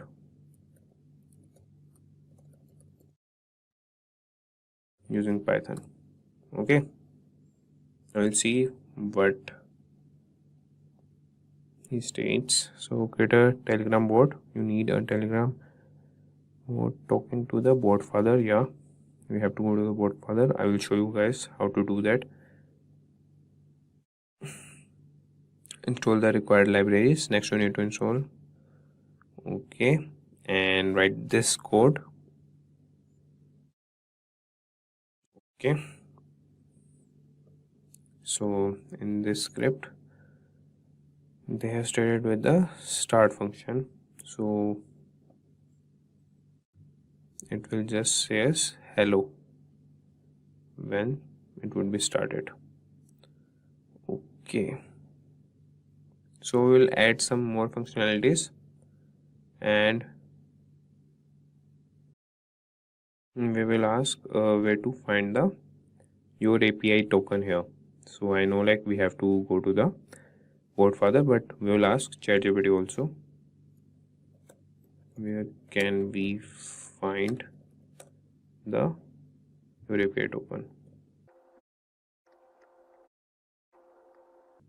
So it states that to get to Telegram bot API token, you need to create a new bot by talking to the bot father on Telegram. Open Telegram and search for bot father. Okay, and send the bot father message, that is /new bot, and the bot father will ask you for the name of the bot, and it will ask you about the username, and the fifth is the bot father will then generate a token for your bot. This token is a string of characters that uniquely identifies your bot on Telegram. So keep this token secure, and I will also blur it so you guys won't be able to see it. Okay, so moving to a Telegram, we'll just search bot father here, and you can see this is the bot father, and we'll just click on start, and they asked, the ChatGPT asked us to write /new bot. We'll just click on this and we'll get, so we'll write a new bot. How are we going to call it? Please choose a name for the bot. So we'll write Simplilearn _ new bot. Okay, good, let's choose a username. So Simplilearn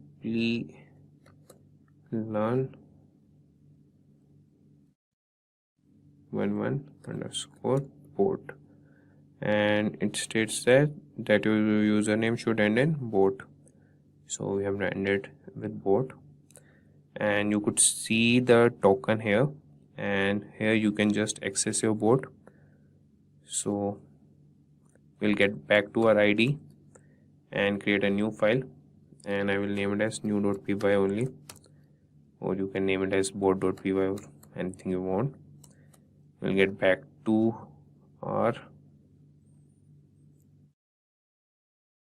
ChatGPT, but before that, first we need to install the library. For that, you can go to the command prompt, or you could use the terminal of your IDE. That is, in Visual Studio Code, you could use the terminal to install the libraries. You could see that the requirement is already satisfied, as this library is already installed on the system. So moving back, library is installed, and now we'll copy this code and paste it here, and we will just change the token. We'll go back to board father. We'll copy this token, come back and paste it here.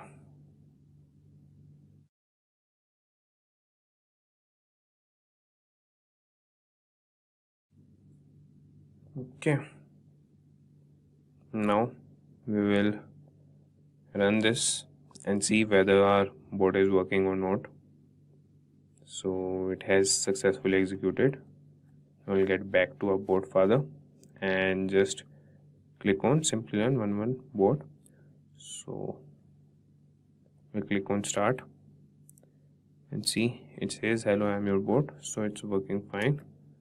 So if we write hello, it won't respond as there are no functionalities. So we will ask ChatGPT to add functionalities. Please add some more functionalities and response to the bot. Let's see. So sure, here's an example of how you can add some more functionality. So they used bot updater dispatcher. Okay, define the help command handler. Okay,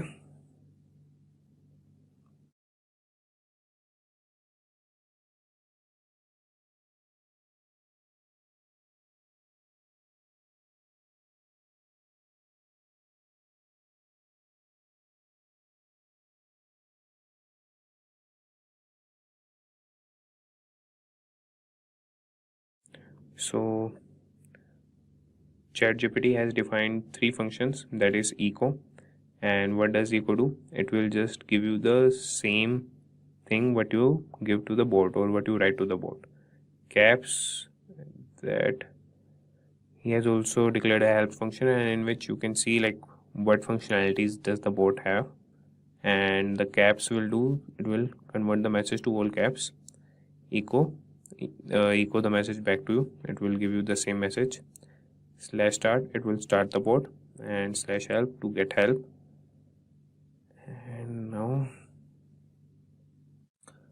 unknown, if there is something you ask out of these things, it will just say sorry.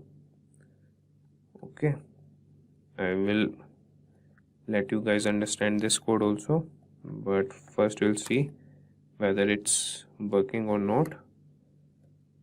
So for that we have pasted it here, and we'll paste our API token again.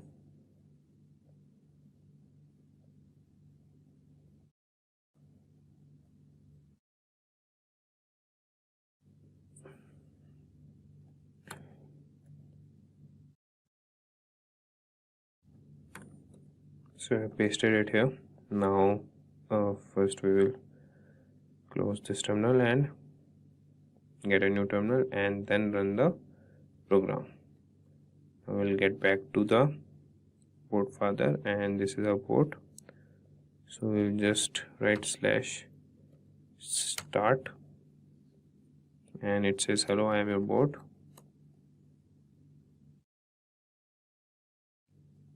Now we'll say hi to the bot.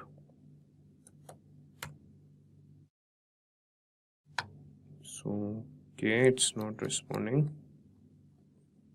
Okay, we'll just close the terminal, and we have pasted the keys also. Okay, we'll run it again. Now we'll see whether it's working or not. Start. Hi.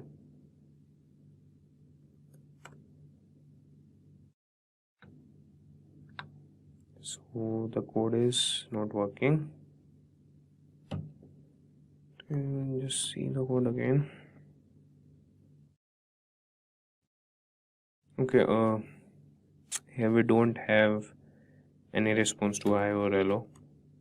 So what we'll do, we'll use the help, and to call the help, what we have /help.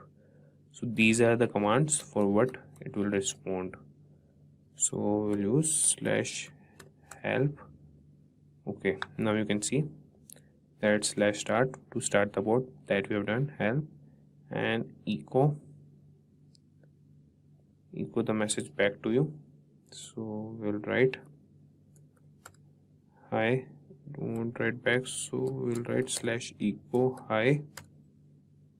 Then he has given us the output, that is hi. So we can write /echo how are you. So it has given you back. And same, we have /caps. So we'll write /caps, and we'll write something in small caps. That would be greatly built.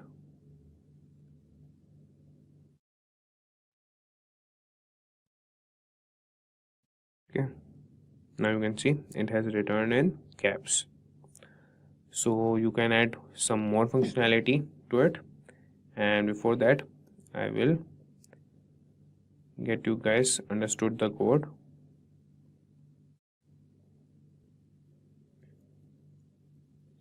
So now we'll see what does this code do. So first we have imported the necessary modules, that is the classes from the Python Telegram bot library that will need to create our bot. So Telegram contains the main bot class, while updater, command handler, message handler, and filters are classes that we use to handle incoming updates and messages from Telegram. Okay, now these are like we have created an instance of the bot class that is using our Telegram bot API token, as well as an updater instance that will continuously fetch new updates from Telegram and pass them to the appropriate handlers. And we have used context equal to true, that tells the updater to use the new context based API introduced in version 12 of the Python Telegram bot library. And we also used a dispatcher object that will handle incoming updates. After that, we have created a start function and passed update and context. So we have defined a function that will handle the start command, and the update parameter contains information about the incoming update from Telegram, while the context parameter contains some useful methods and objects that we can use to interact with the Telegram API. In this case, we have used context.port.send underscore message to send a message to the chat with the ID specified by update.effective underscore chat.id. And after that, we have created a help function. So we use a multi-line string to define the help message, which contains a list of available commands. And then we have used the context.board.send underscore message to send the help message to the chat. And after that, we have the echo function. So we use context.arguments to get the message sent by the user after the /echo command. So to use this, we have to use the /echo, and after that we have to write the message, and then use join to join the message back together to a single string. We then we have used the context.board.send underscore message to send the message back to the chat. Then we have caps. So this function defines that will handle the caps command, and we have again used the context.arguments to get the message sent by the user after the /caps command, and then we have used the upper function to convert the message to all caps, and then we have used the context.bot.send_message to send the message back to the chat. Then we have unknown function, that is this function defines that will handle any command that the bot doesn't recognize. So we have used context.bot.send, so it will just say sorry. Okay, so these are the start handler, help handler, echo handler, and caps handler. So these are the commands, and we have added the add handler, and to start the bot we have used update.start_polling. So this is how we have created the bot with the help of Python and ChatGPT. So we are done with the project. You can add more functionalities also to the bot. You can just ask ChatGPT to get more functionalities, to play music in the Telegram bot, or you could just ask him how to send messages to a particular user by the bot only. And you could also send media files, ask the media files from the bot, and you can train a fully bot by the help of ChatGPT, and this is called ChatGPT scripting. So with the help of ChatGPT, you can just ask him and he will guide you with all the code and processes. You just have to make them in a sequence and use them to full of your use. So for that, first we'll open the command prompt and run the file main. For that, we'll write the command go run main.go. So this is the file that is written in the Go language, and we're gonna run with the command go run main.go. For that, you need to have Golang installed on your system. So I will guide you with all the process, but currently we are seeing the demo. So here, this command will generate a QR code that will scan with the device which we want to integrate the ChatGPT on. So we'll wait for the file to get executed, and after this we will execute the server.py file, and that will open the ChatGPT on the Firefox browser. You can also use other browsers, that is Chromium and other if you want, but we'll use Firefox to skip the one-step verification that ChatGPT asks us whether if we are a bot or a human. So we'll run the file again, as there was some error. So this time, yeah, it ran perfectly. Now we'll take the device and open WhatsApp on it, in which we want to integrate the ChatGPT. So I'm using one device to just capture this QR code. So this is the device, and you can see that my device has captured this QR code, and you can see here that WhatsApp me MEOW, it has been activated. So now we'll run another file, that is server.py file, and that is the Python file. For that, we'll open the command prompt again, and that would be another command prompt. And to run that file, we'll write the command python server.py. And you can see in the Firefox browser, ChatGPT has opened, and I have logged in already, so it didn't ask me to log in again. Now we'll take another device and we'll message on the mobile device which has been integrated with the ChatGPT. So from this device, I will write hi, and you can see on the screen that ChatGPT replies, hello, how can I assist you today? And the same you could see on the WhatsApp chat. So today we will ask ChatGPT, what is the capital of India? So you can see that the ChatGPT is typing the capital of India is New Delhi, and it has been responded to our mobile device. So this is how we can integrate ChatGPT on our WhatsApp. And this would be the simple tutorial. In this, you don't need to code any. there would be another tutorial if you know what's behind the code or what behind the integration part. So you could watch that video and know how we have integrated. But in this tutorial, I will guide you with how to download the files and how to run the files and how you can integrate ChatGPT on your device. To start integrating ChatGPT on our device. So for that, first you have to download this repository, and it contains some files, and I will upload some more files here. You just have to download it, download the zip file, and after downloading it, you just need to extract it in a folder.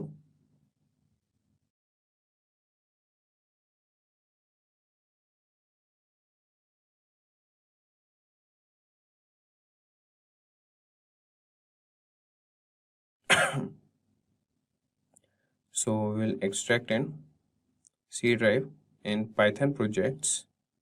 Mainly we create the folder here only. So here we'll create a folder. Okay, integrate ChatGPT in WhatsApp main, or right, integrate ChatGPT. That's it. So inside this folder we'll extract the files, and I think it's been done. So we'll just visit C drive, Python projects, and inside it we have integrate ChatGPT, and we have these two files.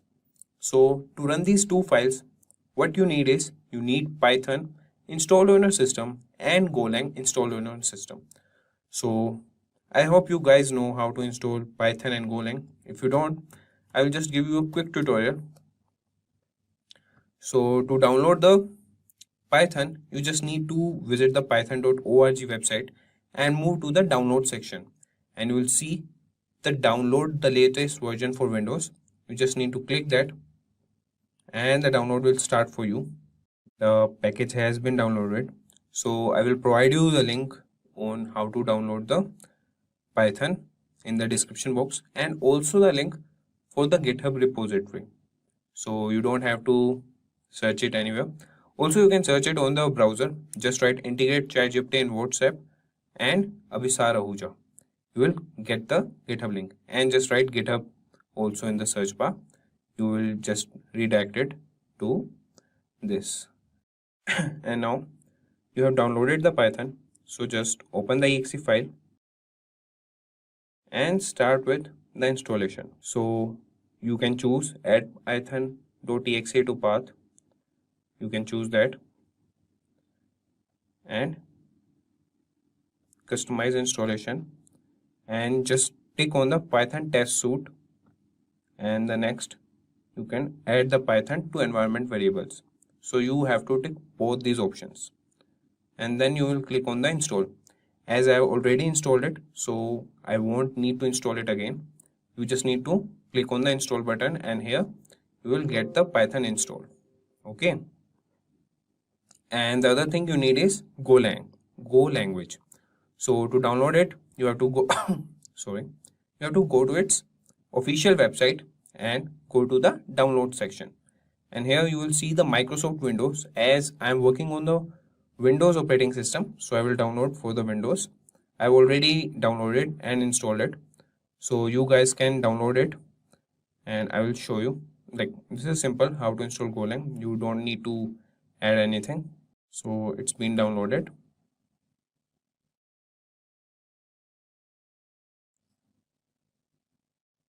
Okay, to guide through the installation. Okay, so we are just waiting for the setup to be initialized so that we can install it.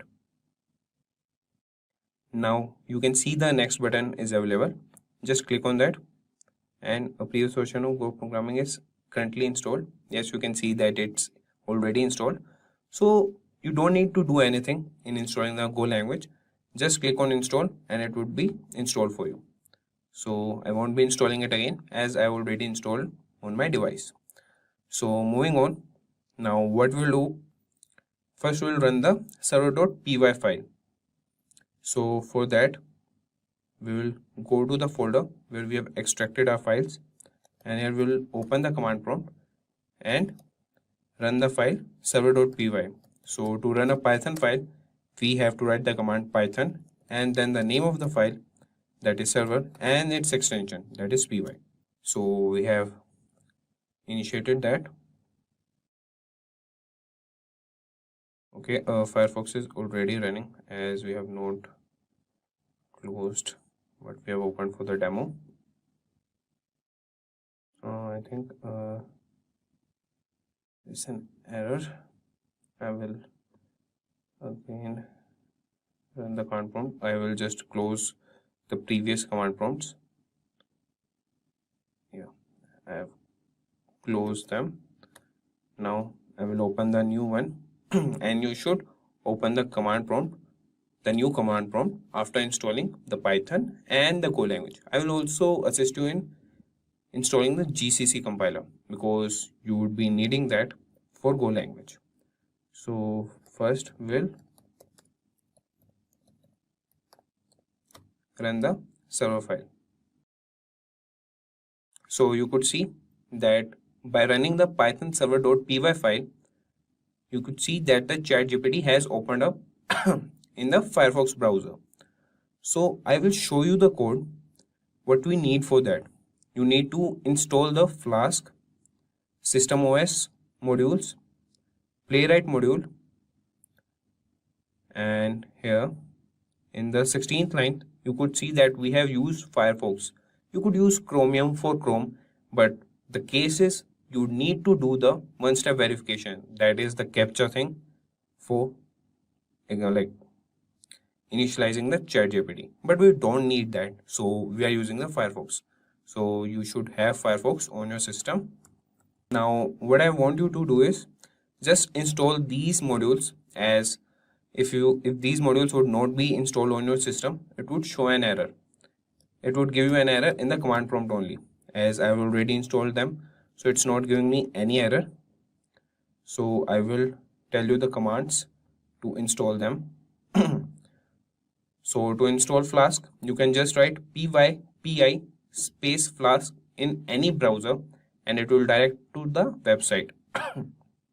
So you could open the first link, that would be pypi.org, and this is the command pip install Flask. So you can just copy that and open your command prompt. First we'll quit it, Control C, and now you could see that we are in the folder integrate ChatGPT, and here you could paste this command and press enter. It states that the requirement is already satisfied, as I have already installed these modules, and the other module you need is Playwright. So just copy the command, go to your command prompt and paste this command and press enter. It would be installed for you.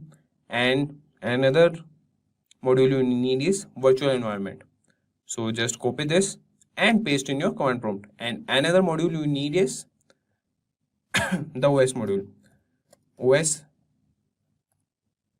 SYS system, and we'll open the PY, that is the official website, the pip command website, and you just copy the command, go to your command prompt, paste the command and press enter, and this module would also be installed for you guys. And now you have installed the Go language, the Python language, and the modules you need to run the server.py file. Now what you need to do is run the Go file. But before running the Golang file, what you need is GCC compiler. So to download it, I will provide you the link for the GCC, or you could just see here. I'll provide you the link in the description box below. You could just click on that. You would be redirected to this page. Just click on this release, that was 24th May. And what you need to download is this 64 plus 32-bit. Just download it, and as it gets downloaded, just open it and click on the create button, and after that the second option, then next, and the directory you want to install in. As I already installed this, I will choose the C directory only.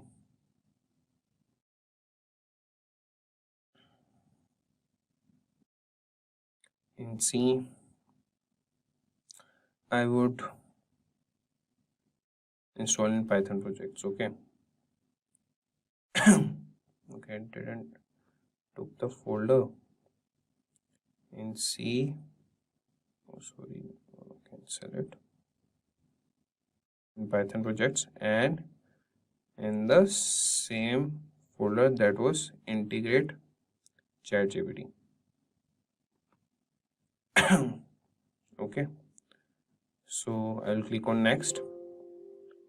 There is no time to install it. Yes, I want to install here, and when you click on install, it would get installed for you guys. I've already installed it and the process started, so it will get installed again.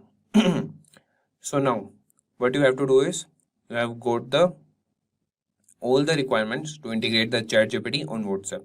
That is all the modules for the server.py file and the main.go file. For that you have installed the Go language and the GCC compiler. So you could run both the files, and for that we will close the command prompts and open the new command prompts. And this is a folder, so we will open one command prompt here. Sorry. And we have to open different command prompts for both the files, for the Golang file and the Python file. Okay. So we will open the command prompt here, and now to run the Golang file, we need to write the command go space run space the name of the file and the extension, that is main.go, and we have executed the file, and this file will provide us with a QR code, and we'll scan this QR code from our first device in which we want to integrate the ChatGPT. And before that, we will run our another file, that is server.py file, and for that we'll open another command prompt and to run this command, to run this file, we'll write the command python space the name of the file, that is server, and the extension .py. So we'll see whether a QR code is generated or not, and I can see that it's been linked to the previous device as we have done in the demo, so we haven't logged it out. So I will check with the device. Yeah, it's been active, so I will just log out from that device and run it again.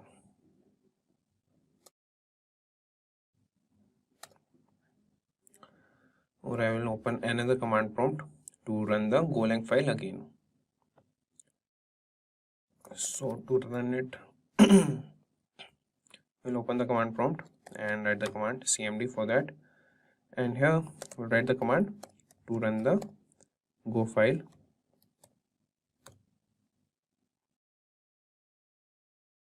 and we have done that. And if we see the server.py file, yeah, it has been perfectly executed, but we are not able to. Yeah, our ChatGPT is running fine. Now what we have to do is use our first device to scan this QR code so that ChatGPT gets linked to our first device, and then we'll use another device to chat with the ChatGPT. So now we have opened our first device and open the WhatsApp and click on the link devices, and here we will scan this QR code, and you can see that it's logging in. Now it's logged in, and now from the another device we'll ask a query to ChatGPT, and we'll ask ChatGPT to write a code to add two integers and that to in Python. So we just misspelled Python, but we hope that our ChatGPT understood that.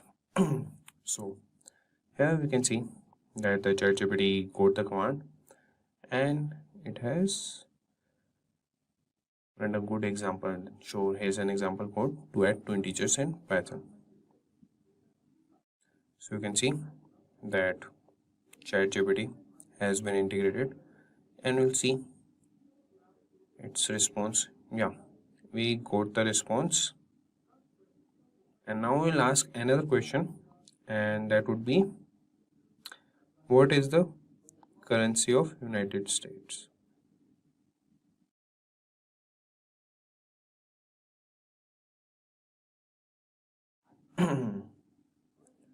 Let's see what it responds. The currency of United States is the United States dollar. It is the most commonly used currency in international transaction and is the world's primary reserve currency. So we can see that till it writes all the lines or sentences, it's been executed on the browser, and after it completes or it stops generating the answer, it sends it to the WhatsApp chat. So here we are done with the project. Now you guys have understood how to integrate ChatGPT with WhatsApp, and what you have done is we have downloaded the repository and we have to extract all the files that are present in the repository. I will update all the files. You just have to extract them into a folder and then run the main.go file and the server.py file. And before executing these files, you need to have Golang and Python installed on your system. And for the Python, you need some modules that we have seen. That is the Playwright module, the Flask module, the OS system module, and the virtual environment module. So we have seen how to install them. And when you will just execute the file on the command prompt, you would get errors if these files or modules are not installed on your system. And for Golang, we have installed the GCC compiler. And after installing all these requirements, then you have to just run both the files. And when you run the Golang file, you will get the QR code. Just scan it with your device on which you want to integrate the ChatGPT. And after that, from any device, you can just message on that number on which you have integrated the ChatGPT, and the ChatGPT would answer all your queries. We are gonna automate WhatsApp using Python by PivotKit library and with the help of ChatGPT. And before starting, I have a quiz question for you guys. And your question is, how much did Meta, that is formerly Facebook, spend to acquire WhatsApp in 2014? And your options are, your first option is $10 billion, second option is $19 billion, third option is $20 billion, and the fourth option is $21 billion. Please answer in the comment section below and we'll update the correct answer in the pinned comment. You can pause the video, give it a thought, and answer in the comment section. So moving on, now we'll move to create a project. So first we will create a folder for a project, and for that we will create a folder in Python projects.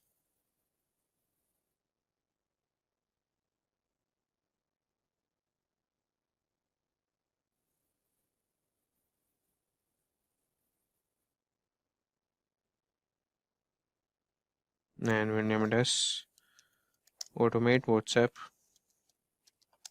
using ChatGPT.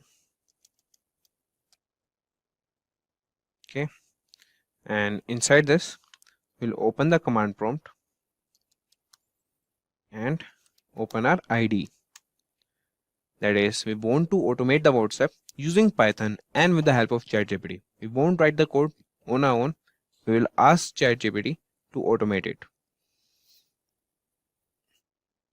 We will create the file and name it as main.py.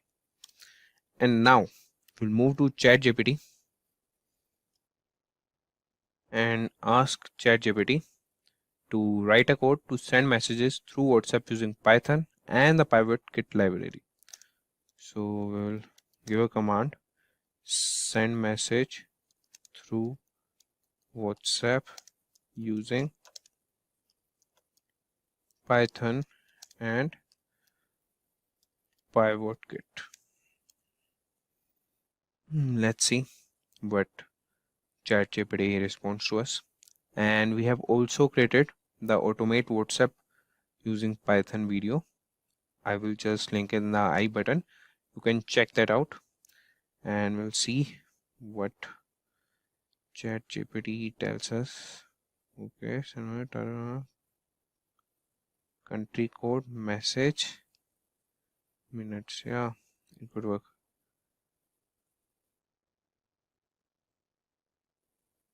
And first you need to install the PivotKit library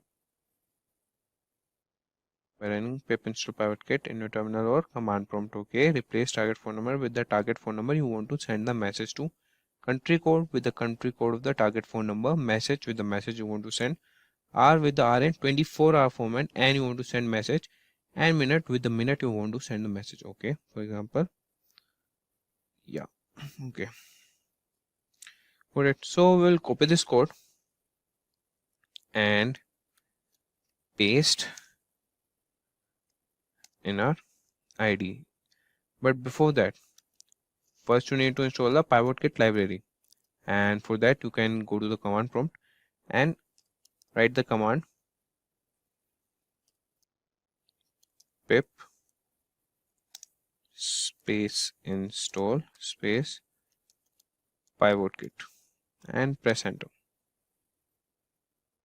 It states that the requirement is already satisfied as I've already installed this module, and you can install it by writing the simple command and you will get it installed. And if you face any error in installing it, just comment down and we would be very happy to resolve your queries.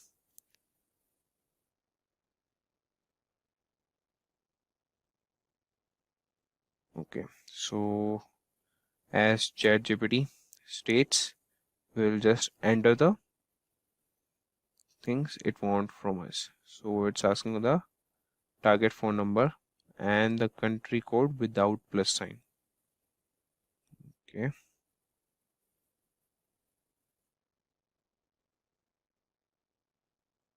so here we'll just write all the things, but as you can see, it has also given us an example to see and work on the code. So here we'll just clear it. I will write the phone number to whom I want to send the message. So it would be, and I would just blur this number so you guys won't be able to see. Okay, and here we'll just add the country code, and that is without plus sign. Okay, so my country code is, you can search it, that is I live in India, and the message I want to send to him is hello,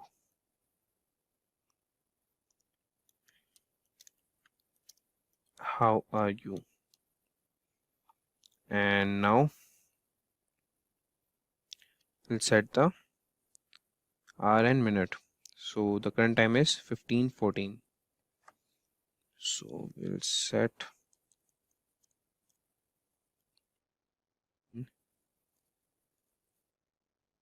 16. Okay,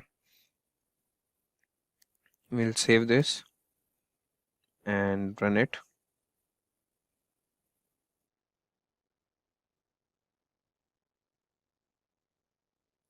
So it says that the country code is missing. So we'll just copy the error and give it to ChatGPT, as we are taking the help of ChatGPT in this video. So he has given us the code, so we'll just provide the error to him. Let's see what it states. If it's not able to resolve this, then we will resolve it. Indicate the country code present in the phone number you're trying to send. Okay. Yes, and the country code is 91. To send the message correctly, you need to make sure. Okay. 1, 2, 3, 4, 5, 6, 7, 8, 9. We have mentioned in the question provided, the provided phone number is this and the country code is 91. Okay. You need to make sure the country code is prefixed to the phone number like this. 2, 3, 4, 5, 6, 7, 8, 9. Okay.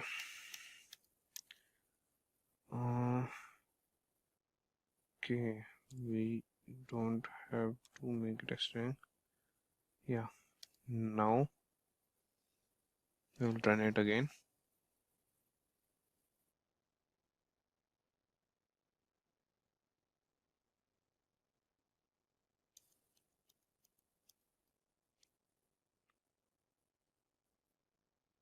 Okay, it's a string only.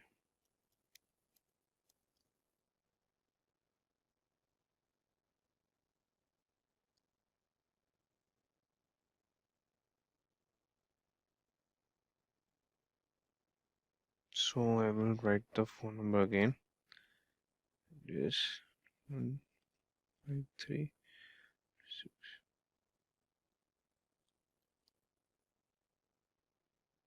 Okay, now we'll see. And what I will do, I will write the country code here. We'll save this, and the time is 15:17 now. So we'll just turn it to 15:18. Save this and run it. So our code has been executed successfully. That is, in 20 seconds WhatsApp will open and after 15 seconds message will be delivered. So we just have to see that we have entered the time as 15:18. Is the seconds available for the code to get executed? Yeah, it has opened the WhatsApp. It will take time as my WhatsApp has loads of chats and contacts. Yeah, I have to scan it.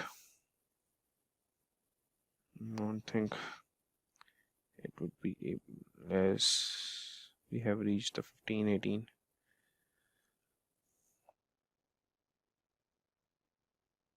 Yeah, I've scanned it. Let's see if it will deliver the message or not. Else we have to change the time.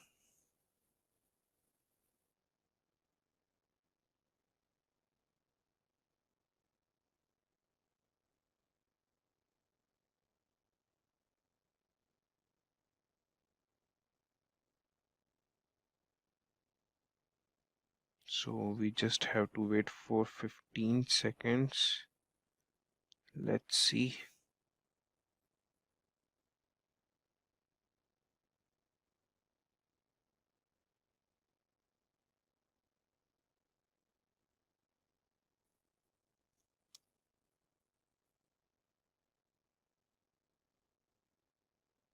Okay. Just stop the terminal and run it again for 15:21. So we'll save this and run it again. So it states that in 85 seconds WhatsApp will open and after 15 seconds message will be delivered. So we'll get fast forwarded here.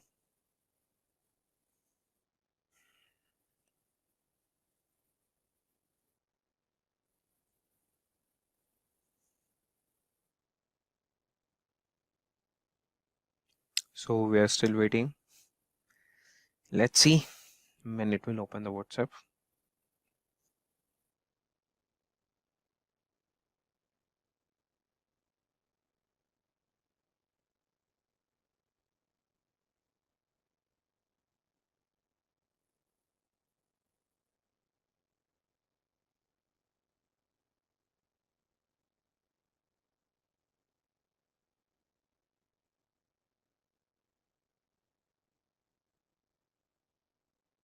Okay, it states that the phone number shared via URL is invalid. Okay, I'll just check the phone number again.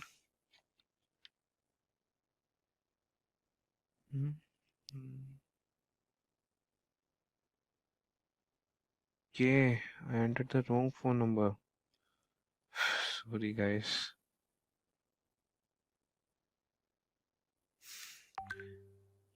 So I will just update the time again, and it would be 15:22. We'll make it fast. We'll run this.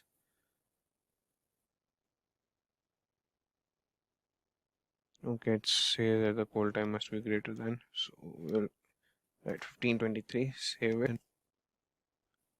We will make the time as 15:27. Save it and run it.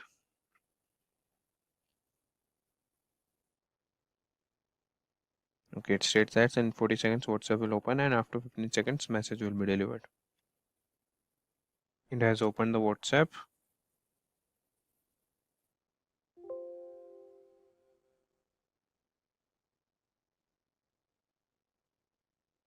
And it has started the chat.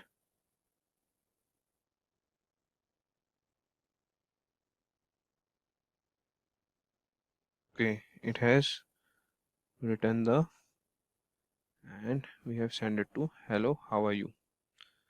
That's good. Today we are diving into an exciting topic, how to make money using ChatGPT, an AI powered tool that can help you generate passive income. If you are eager to start earning effortlessly, keep watching.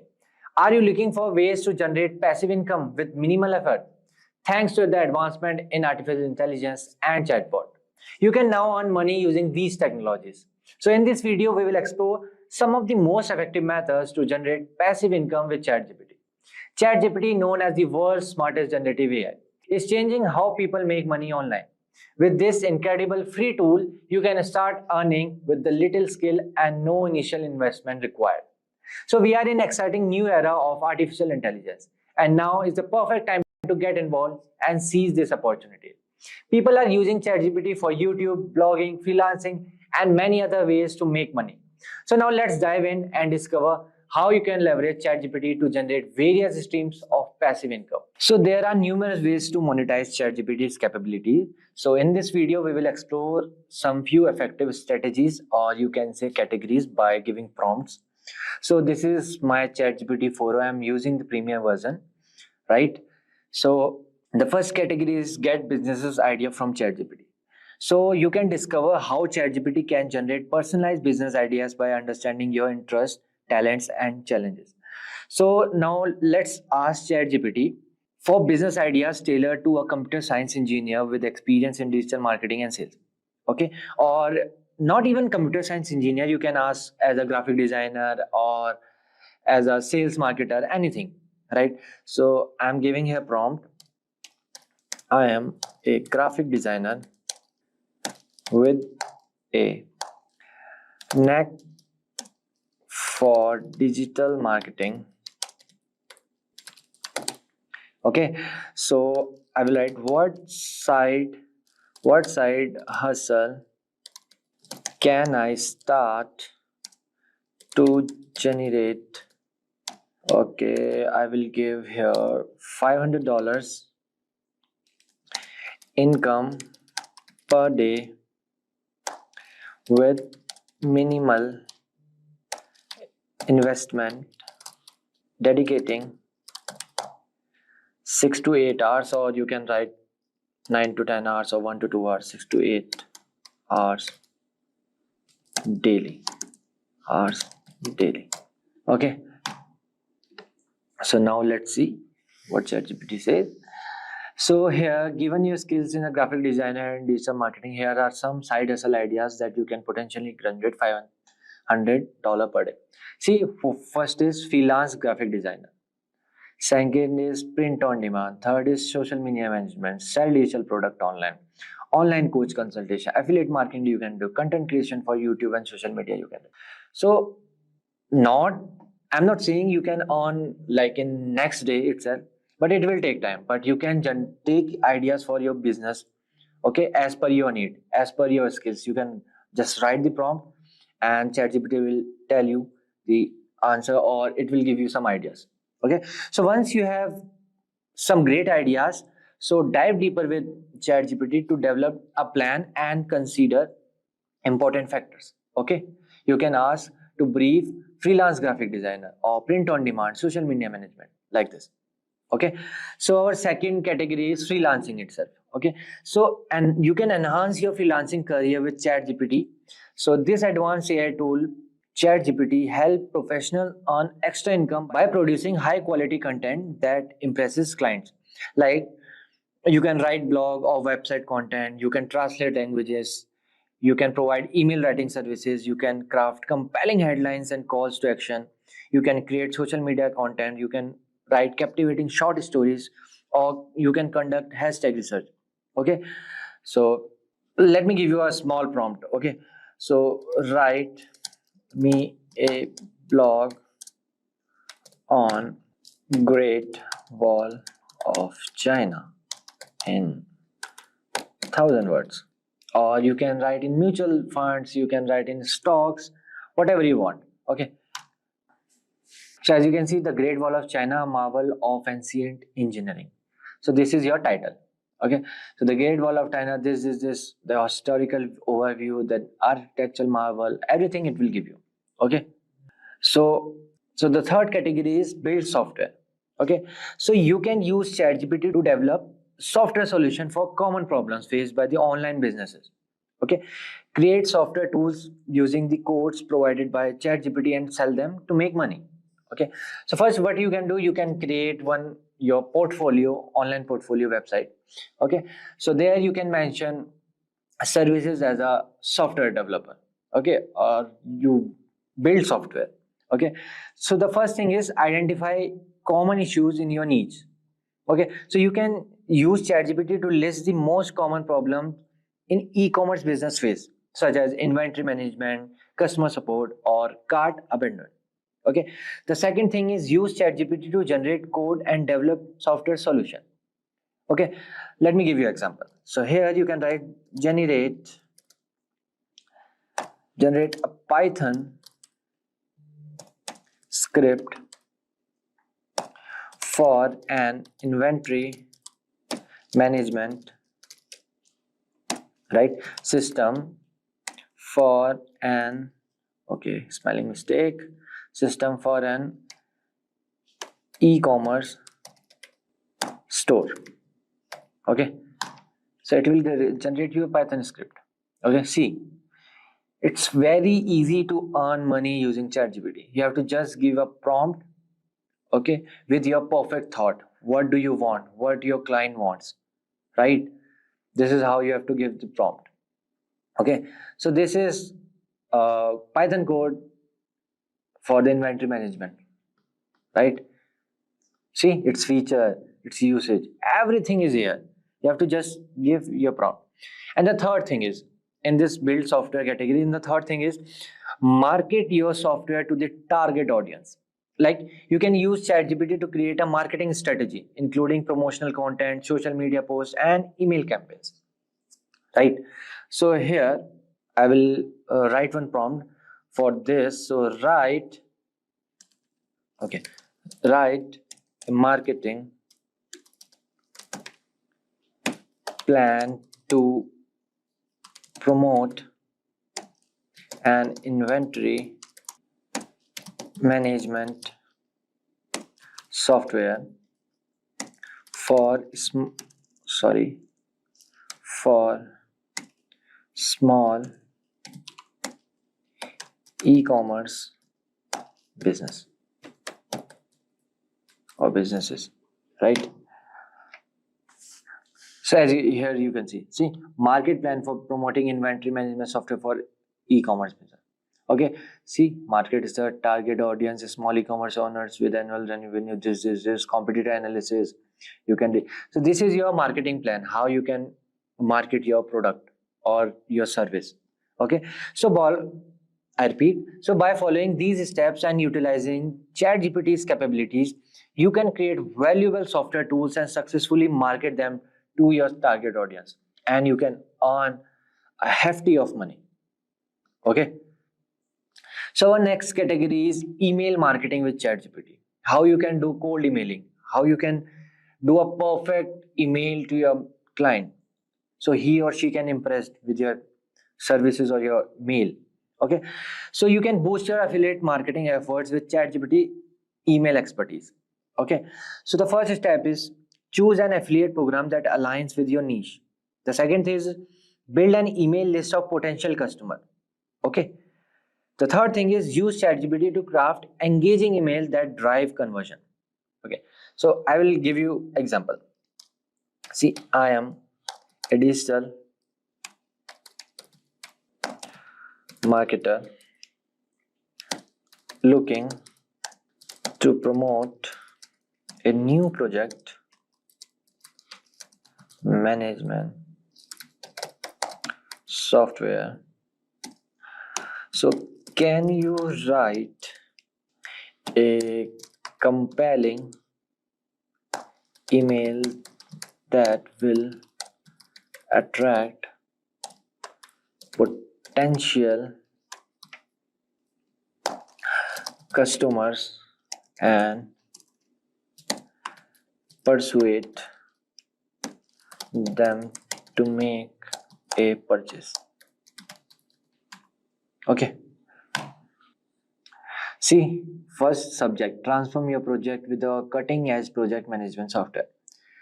So dear this, I hope this email found you well. I'm thrilled to announce key features of particular benefits, and don't just take our word for it. Here is what our satisfied clients. See, these are the testimonials you can write. Okay, and the fun fact is, if you don't like this email, you can ask for the next email. Okay, I want something different. It will give you again with a different concept. Okay, with a different thought, right? The next thing is you can leverage ChatGPT for blogging success, right? So already I have wrote one blog. Okay, again let's dive into it. So ChatGPT can elevate your blogging journey by assisting in content generation, editing, proofreading, and SEO optimization. The first thing is you can generate ideas from ChatGPT, outlines and drafts. The second thing is enhance readability and reduce errors. The third thing is optimize for search engines with keyword suggested and SEO tips.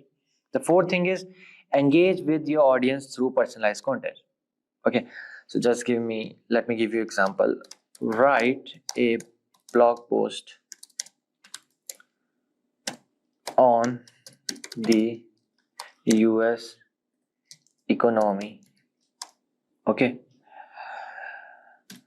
and optimize it. See, understanding the current state of the US economy and in-depth analysis. You can write anything. Okay, this is just an example, right? So the next thing is affiliate marketing with ChatGPT. So what you can do, you can just select a medium to build your audience. Ask ChatGPT to help you decide whether to focus on articles, audio content like podcasts, or videos based on your strength and target audience. So let me give you an example. So you can write, what are the pros and cons of using articles, audio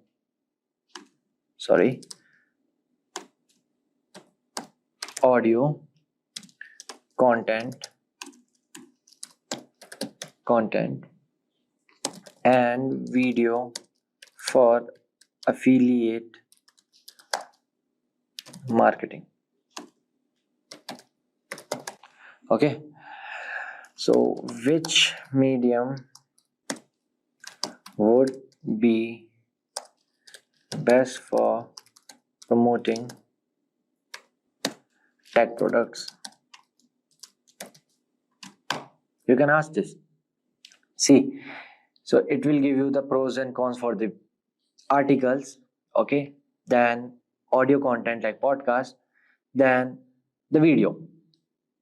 So now you can, after reading this, now you can decide what do you want, what are your skills, right? And the second thing is you can use ChatGPT to craft engaging content that promotes your affiliate products. Let's suppose you chose video, so you can target video skills, okay? Or let's suppose you chose articles, so you can write a small prompt like create a compelling article outline for promoting an affiliate product like a fitness tracker or a bottle or a watch, anything. And the third thing is implement a consistent affiliate marketing strategies, like use ChatGPT to develop comprehensive marketing strategy that includes content schedules, promoting tactics, and tracking metrics. Like you can write, help me create a consistent, I will write here, help me create a consistent affiliate marketing strategy, including a content calendar and promotional tactics for social media. Okay, so it will give you marketing strategies. See, for the select product, content creation, build a website or blog, email writing, content creator. Week 1 you can do this, week 2 you can do, and you can ask for the like day wise also, no issues. So by following these steps and utilizing ChatGPT capabilities, you can like effectively build your audience, create engaging promotional content, and implement a successful affiliate marketing strategy. Okay, so now let's suppose you have a YouTube channel. So what you can do, you can ask ChatGPT to generate video ideas and script, making content creation easier. Okay, you have to just write, I want to create a video on what is machine learning. So give me, so write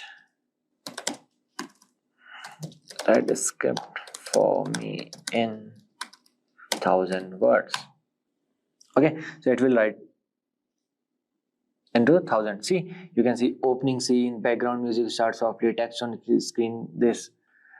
So it makes content creation easier, ChatGPT, right? So you can use AI powered platform like Pictory.ai, InVideo.io to convert your script into professional video.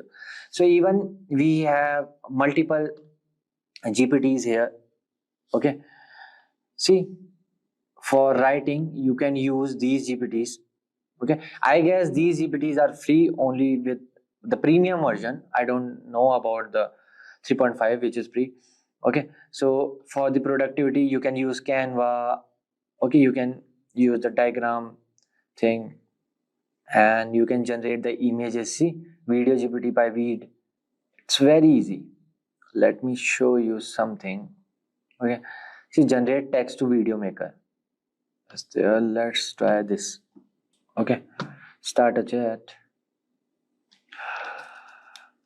Create a video on what is machine learning.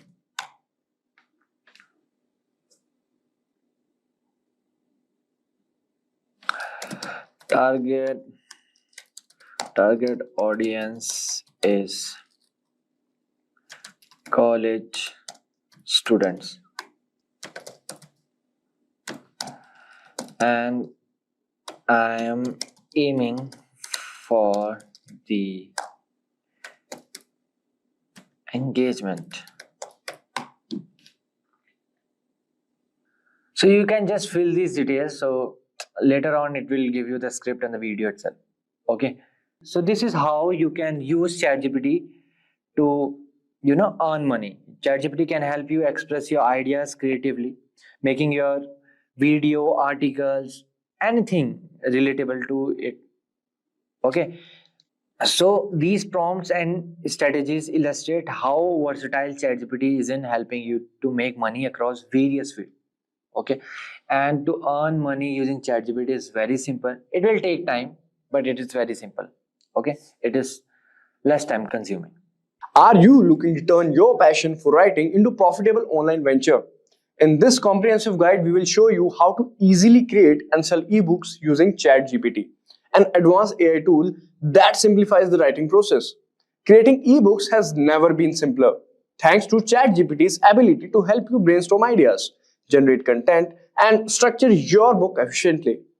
Selling ebooks online is a fantastic way to make money. As digital products are in high demand, you can reach global audience without the hassle and the cost of printing physical copies. Plus, ebooks offers the convenience of being eco-friendly and easily accessible to readers worldwide.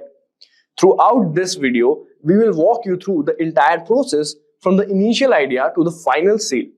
You will learn how to use ChatGPT to generate engaging content, format your ebooks, and publish it on popular platforms like Amazon Kindle, Direct Publishing KDP, and Apple Books. It's your choice where you want to publish it. So stay till the end of this video because we will guide you completely on how to create an ebook and sell it online, and that is also completely free.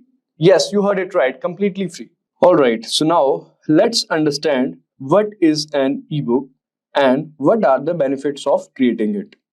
So an ebook is like a digital box that you can read on devices like tablets, smartphones, or computers. It's convenient because you can carry many ebooks in one device without needing physical space. Creating an ebook offers several benefits. First, it is cost effective since you don't need to print copies. Second, ebooks are eco-friendly as they save paper and reduce, I repeat, as they save paper and reduce carbon footprint. Third, they can easily accessible globally, allowing authors to reach broader audience. Fourth, ebooks can be interactive with features like hyperlinks, multimedia, and search function, enhancing the reading experience. You can make money from ebooks also in several ways. Firstly, selling ebooks through platforms like Amazon Kindle, Direct Publishing, or Apple Books allows you to earn royalties on each sale. Pricing strategies can vary from offering, promoting to setting competitive prices based on the market demand. Secondly, you can leverage ebooks to build authority and attract clients or customers in your niche. For instance, an ebook on digital marketing strategies can showcase your expertise and lead to a consulting opportunities. Thirdly, offering premium content or bonus material alongside your ebooks can justify higher prices or subscription models. This approach enhances the value proposition for readers. And lastly, licensing for selling rights to your ebook for translation, adaptation into other formats such as audiobooks or courses, etc. So there are many benefits of creating an ebook and selling it online. It is primarily used for money making, also to get aware for, I repeat, also it is used for the awareness of if you're launching a product, people use ebooks to firstly show the demo of what that product is. So you can use the ebook in many ways. So in this video, let's understand how to create ebook. For that, let's move on to the browser and understand. All right, so now this is our browser. Now let's understand how to create the content of ebook using ChatGPT, which is our AI tool. So we'll go to ChatGPT. So now here we will be writing a prompt to write the content of ebook. Now it's up to you on which content do you want to write it. It can be in your domain also, and it can be something in which you have the interest, you have the passion, and you are good at it. For example, let's say somebody is good at the knowledge regarding cars or regarding bikes or regarding anything. He or she must have the value to provide to the audiences. That content he should write the ebook on. For example, so let's take an example like I'm writing an ebook on how to make money online, right? So what should I write? So I'll start with writing the prompt. Just a second. There we go. Write an ebook for titled How to Make Money Online, featuring the AI generated images for each chapter. This ebook will contain 8 pages and 6 chapters divided into 6 chapters.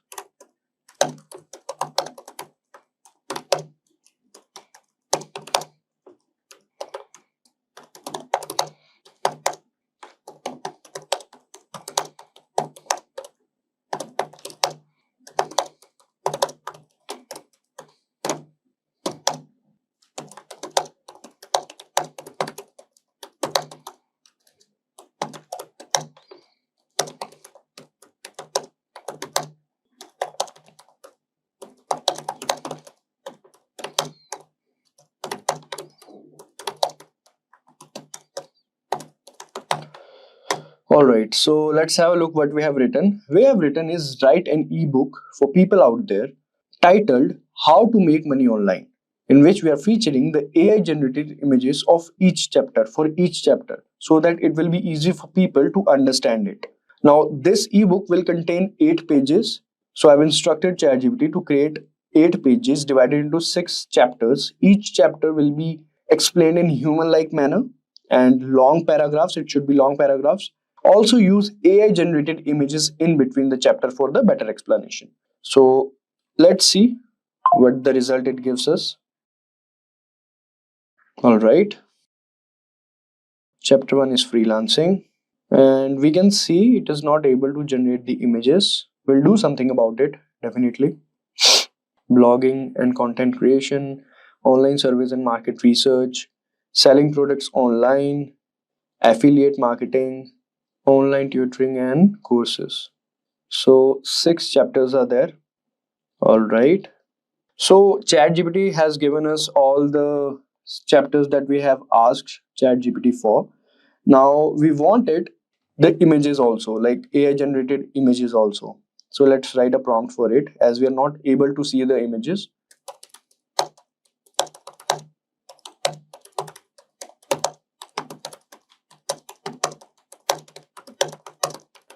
So I'm writing where are the AI generated images that I asked for.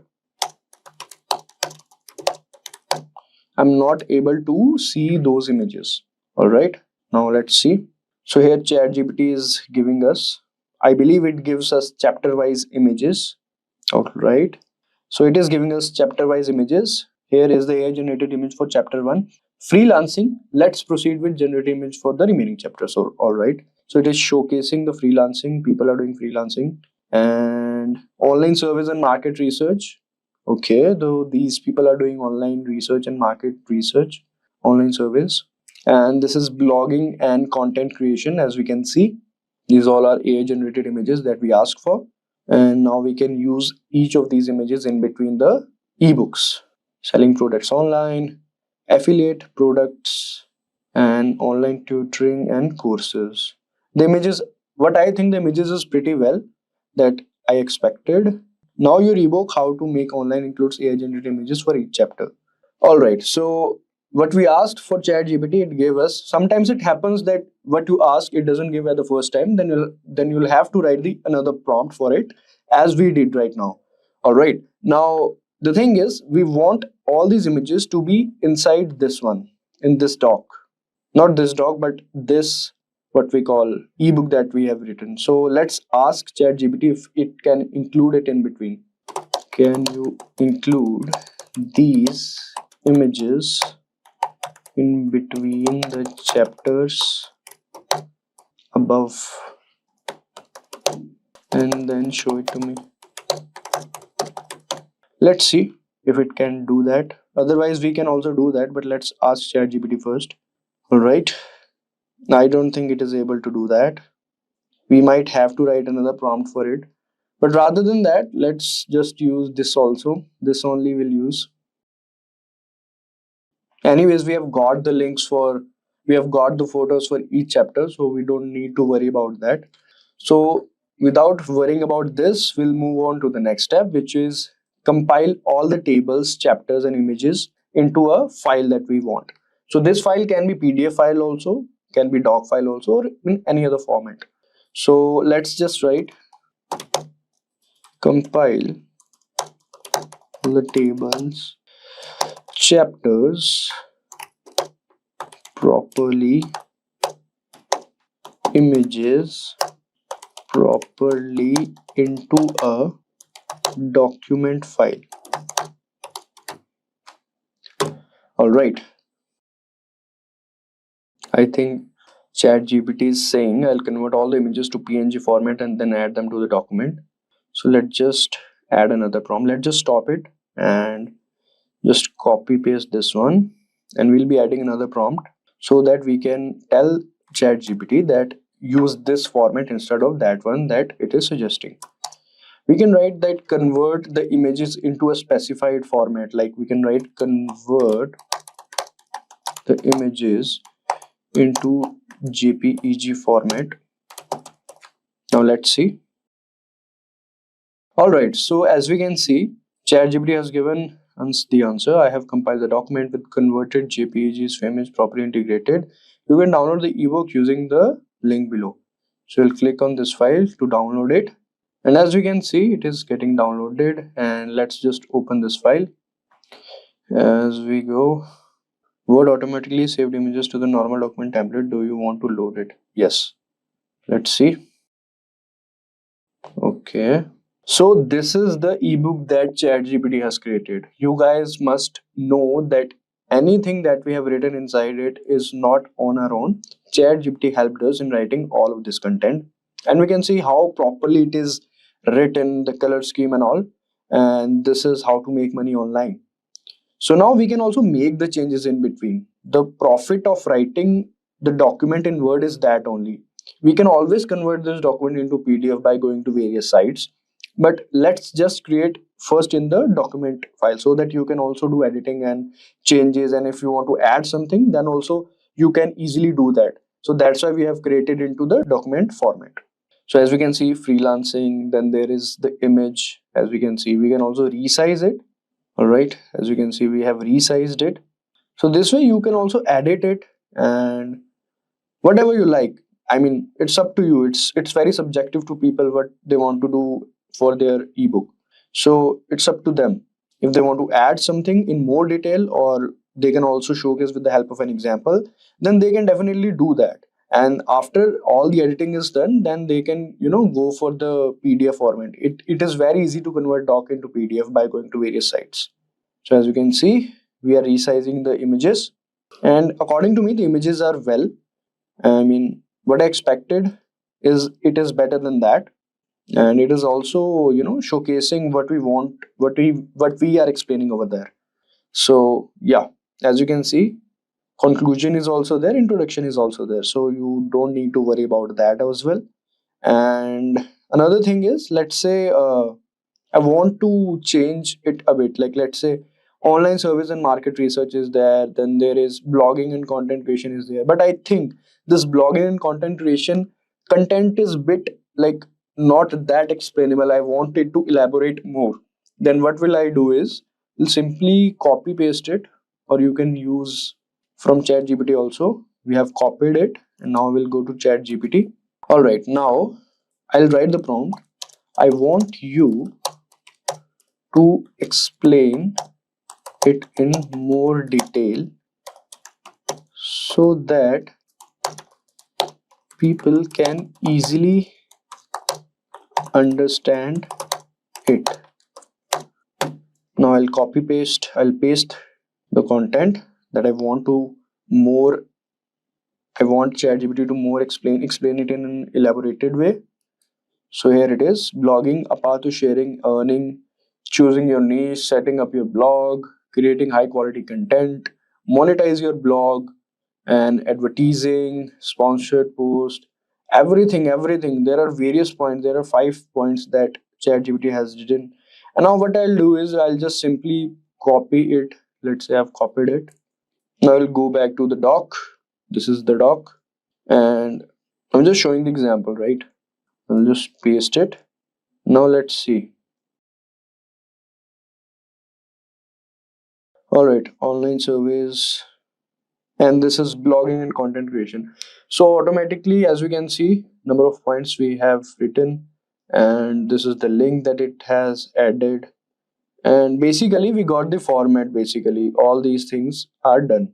So we don't need to worry about that. Even we want to make any changes, it is very easy to do that, as we have just saw. Now the next thing that we want to focus on is the mockup or the cover photo or the mockup photos. For that, basically we want to market this digital product, this ebook, we want to market it. So what we'll do is we'll have to create a cover or mockup. So there are many ways to do that, and as we told you that we will be creating this free of cost, how to do all these things in free. So we'll go to Canva. All right, now we'll write a prompt. What prompt should we write? We'll write create a AI generated poster image. Let's write create an AI generated poster image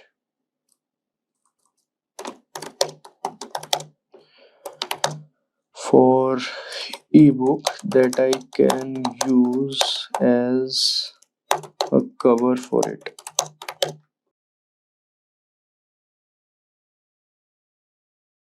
All right, this is how to make money online. So okay, we don't want the entire cover photo, but yeah, so don't give me the entire cover photo,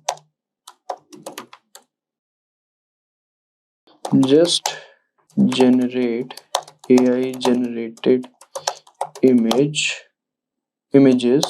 for mockup for ebook. No, we already have this kind of a thing over here. Create few more.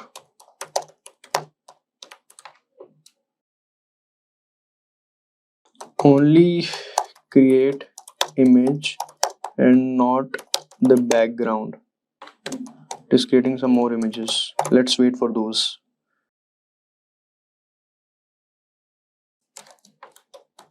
Give me the inside image for the last photo. So basically you have to manipulate ChatGPT to give you the exact thing that you are asking for. So for that you have to write multiple times the prompt. Sometimes it happens. So it's pretty normal. So don't just get frustrated with that.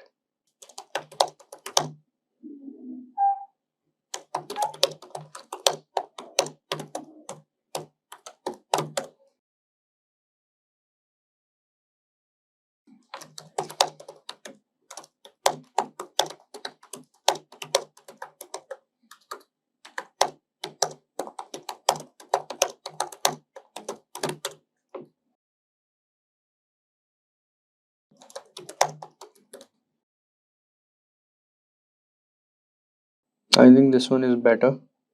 Anyways, it is not getting us what we want. Can you convert this?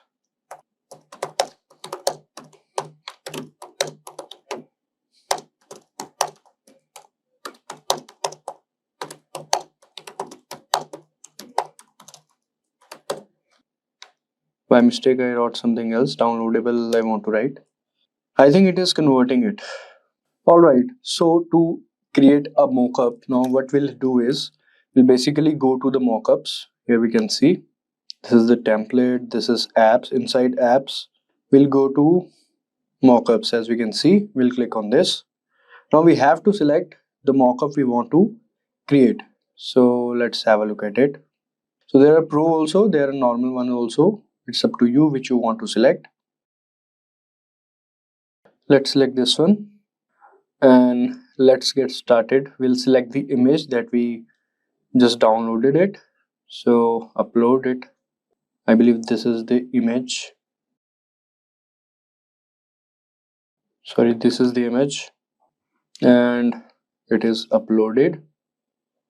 Yeah, but the size of the image is a bit small, right? So we'll have to make it in portrait or something.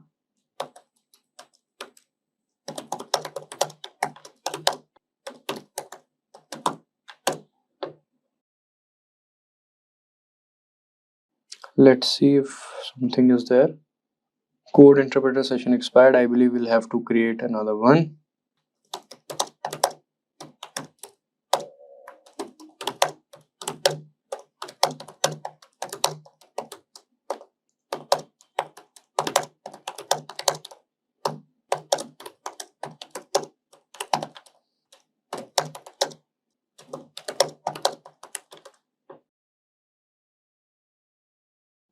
So let's say we want to download this.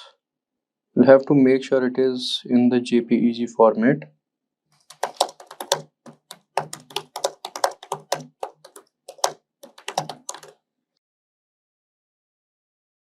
So it is downloaded. Now we'll go over here and delete this one. Select, upload. I believe this will fit. Let's see. Yeah, it is looking bit good than the previous one. And let's see, save mockup. So this is how you can create a mockup for your digital product, your digital ebook, and then you can easily download it. So once you have downloaded it, you can put it into use. Now the next thing is how you can market it. That is the next challenge. For that, you have to go to the free websites that lets you to upload all your ebooks and sell it.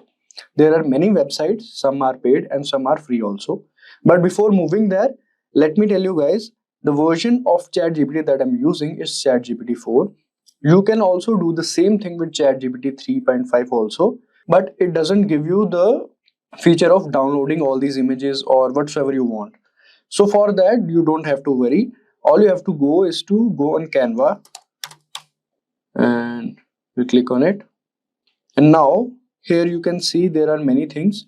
Now the first thing you'll do is you have to get the ebook template. So you'll search for ebook and you can select the ebook template whatsoever you want. You can select as per your choice.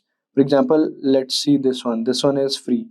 So you can customize this template and then you can copy paste from ChatGPT, as ChatGPT 3.5 doesn't give you the feature to download all these things. So all you have to do is just copy all the content that we previously done and just paste it over here.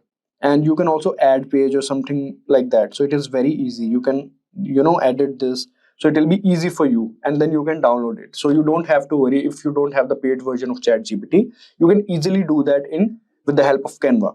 So you don't have to worry about that. Now coming to the part where we were explaining how to market it, how to sell it and where to sell it basically. So for that, we'll go to a site, InstaMojo. So it allows you to, create your own digital product and sell it free of cost.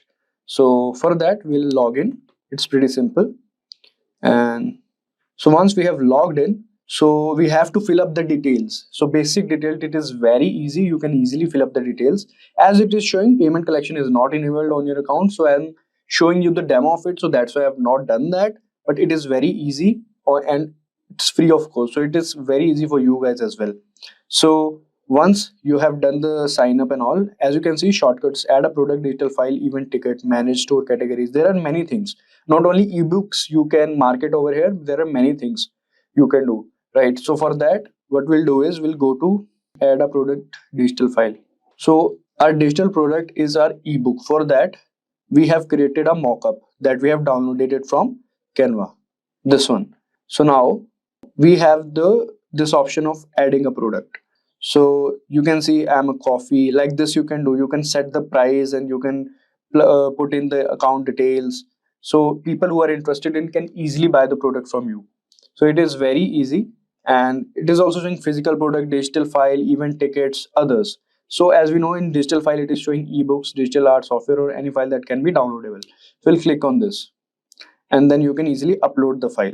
So once we have uploaded, then we can here add the image, product image, that is our mockup that we have curated. All right, so now it is done. And once you have uploaded that, you can also product video, YouTube videos are only available on the growth plan. Then the title of it, the description of it, the price that you want to sell it for, the fixed price and discounted price that is optional, and limit the number of downloads per buyer. So you can easily do all these things. It is very easy. You don't have to worry about that. And all these features are there. Then in the end, you can just market it. So using ChatGPT, you can easily create money. And we have showcased this with the help of a fine example. All you have to do is to just implement the things that I suggested you on your own. and you have to add the account details that I can't do. You have to do it yourself on the InstaMojo, where you can freely do that. It is very easy. You have to put in your account details and that is done. And for the people who are thinking that they don't have the paid version of ChatGPT, you don't have to worry about that. As I told you, using the non-paid version of ChatGPT also, you can do the same thing that I've done, but you can't download the content that I did previously. For that, you can just copy paste the content and put it into the Canva. So Canva has this template of ebook. All you have to do is just paste it over there and then download it from there. And I have also shown you how to create mockups and all. So you don't have to worry. All the things are there available for you. All you have to do is just put in the work and do what you want to do. Thanks guys for joining our ChatGPT full course. We hope you found it helpful and you are excited to use your new skills. If you have any questions or feedback, drop a comment below. And don't forget to like, share and subscribe for more content. See you in the next course. Keep learning and keep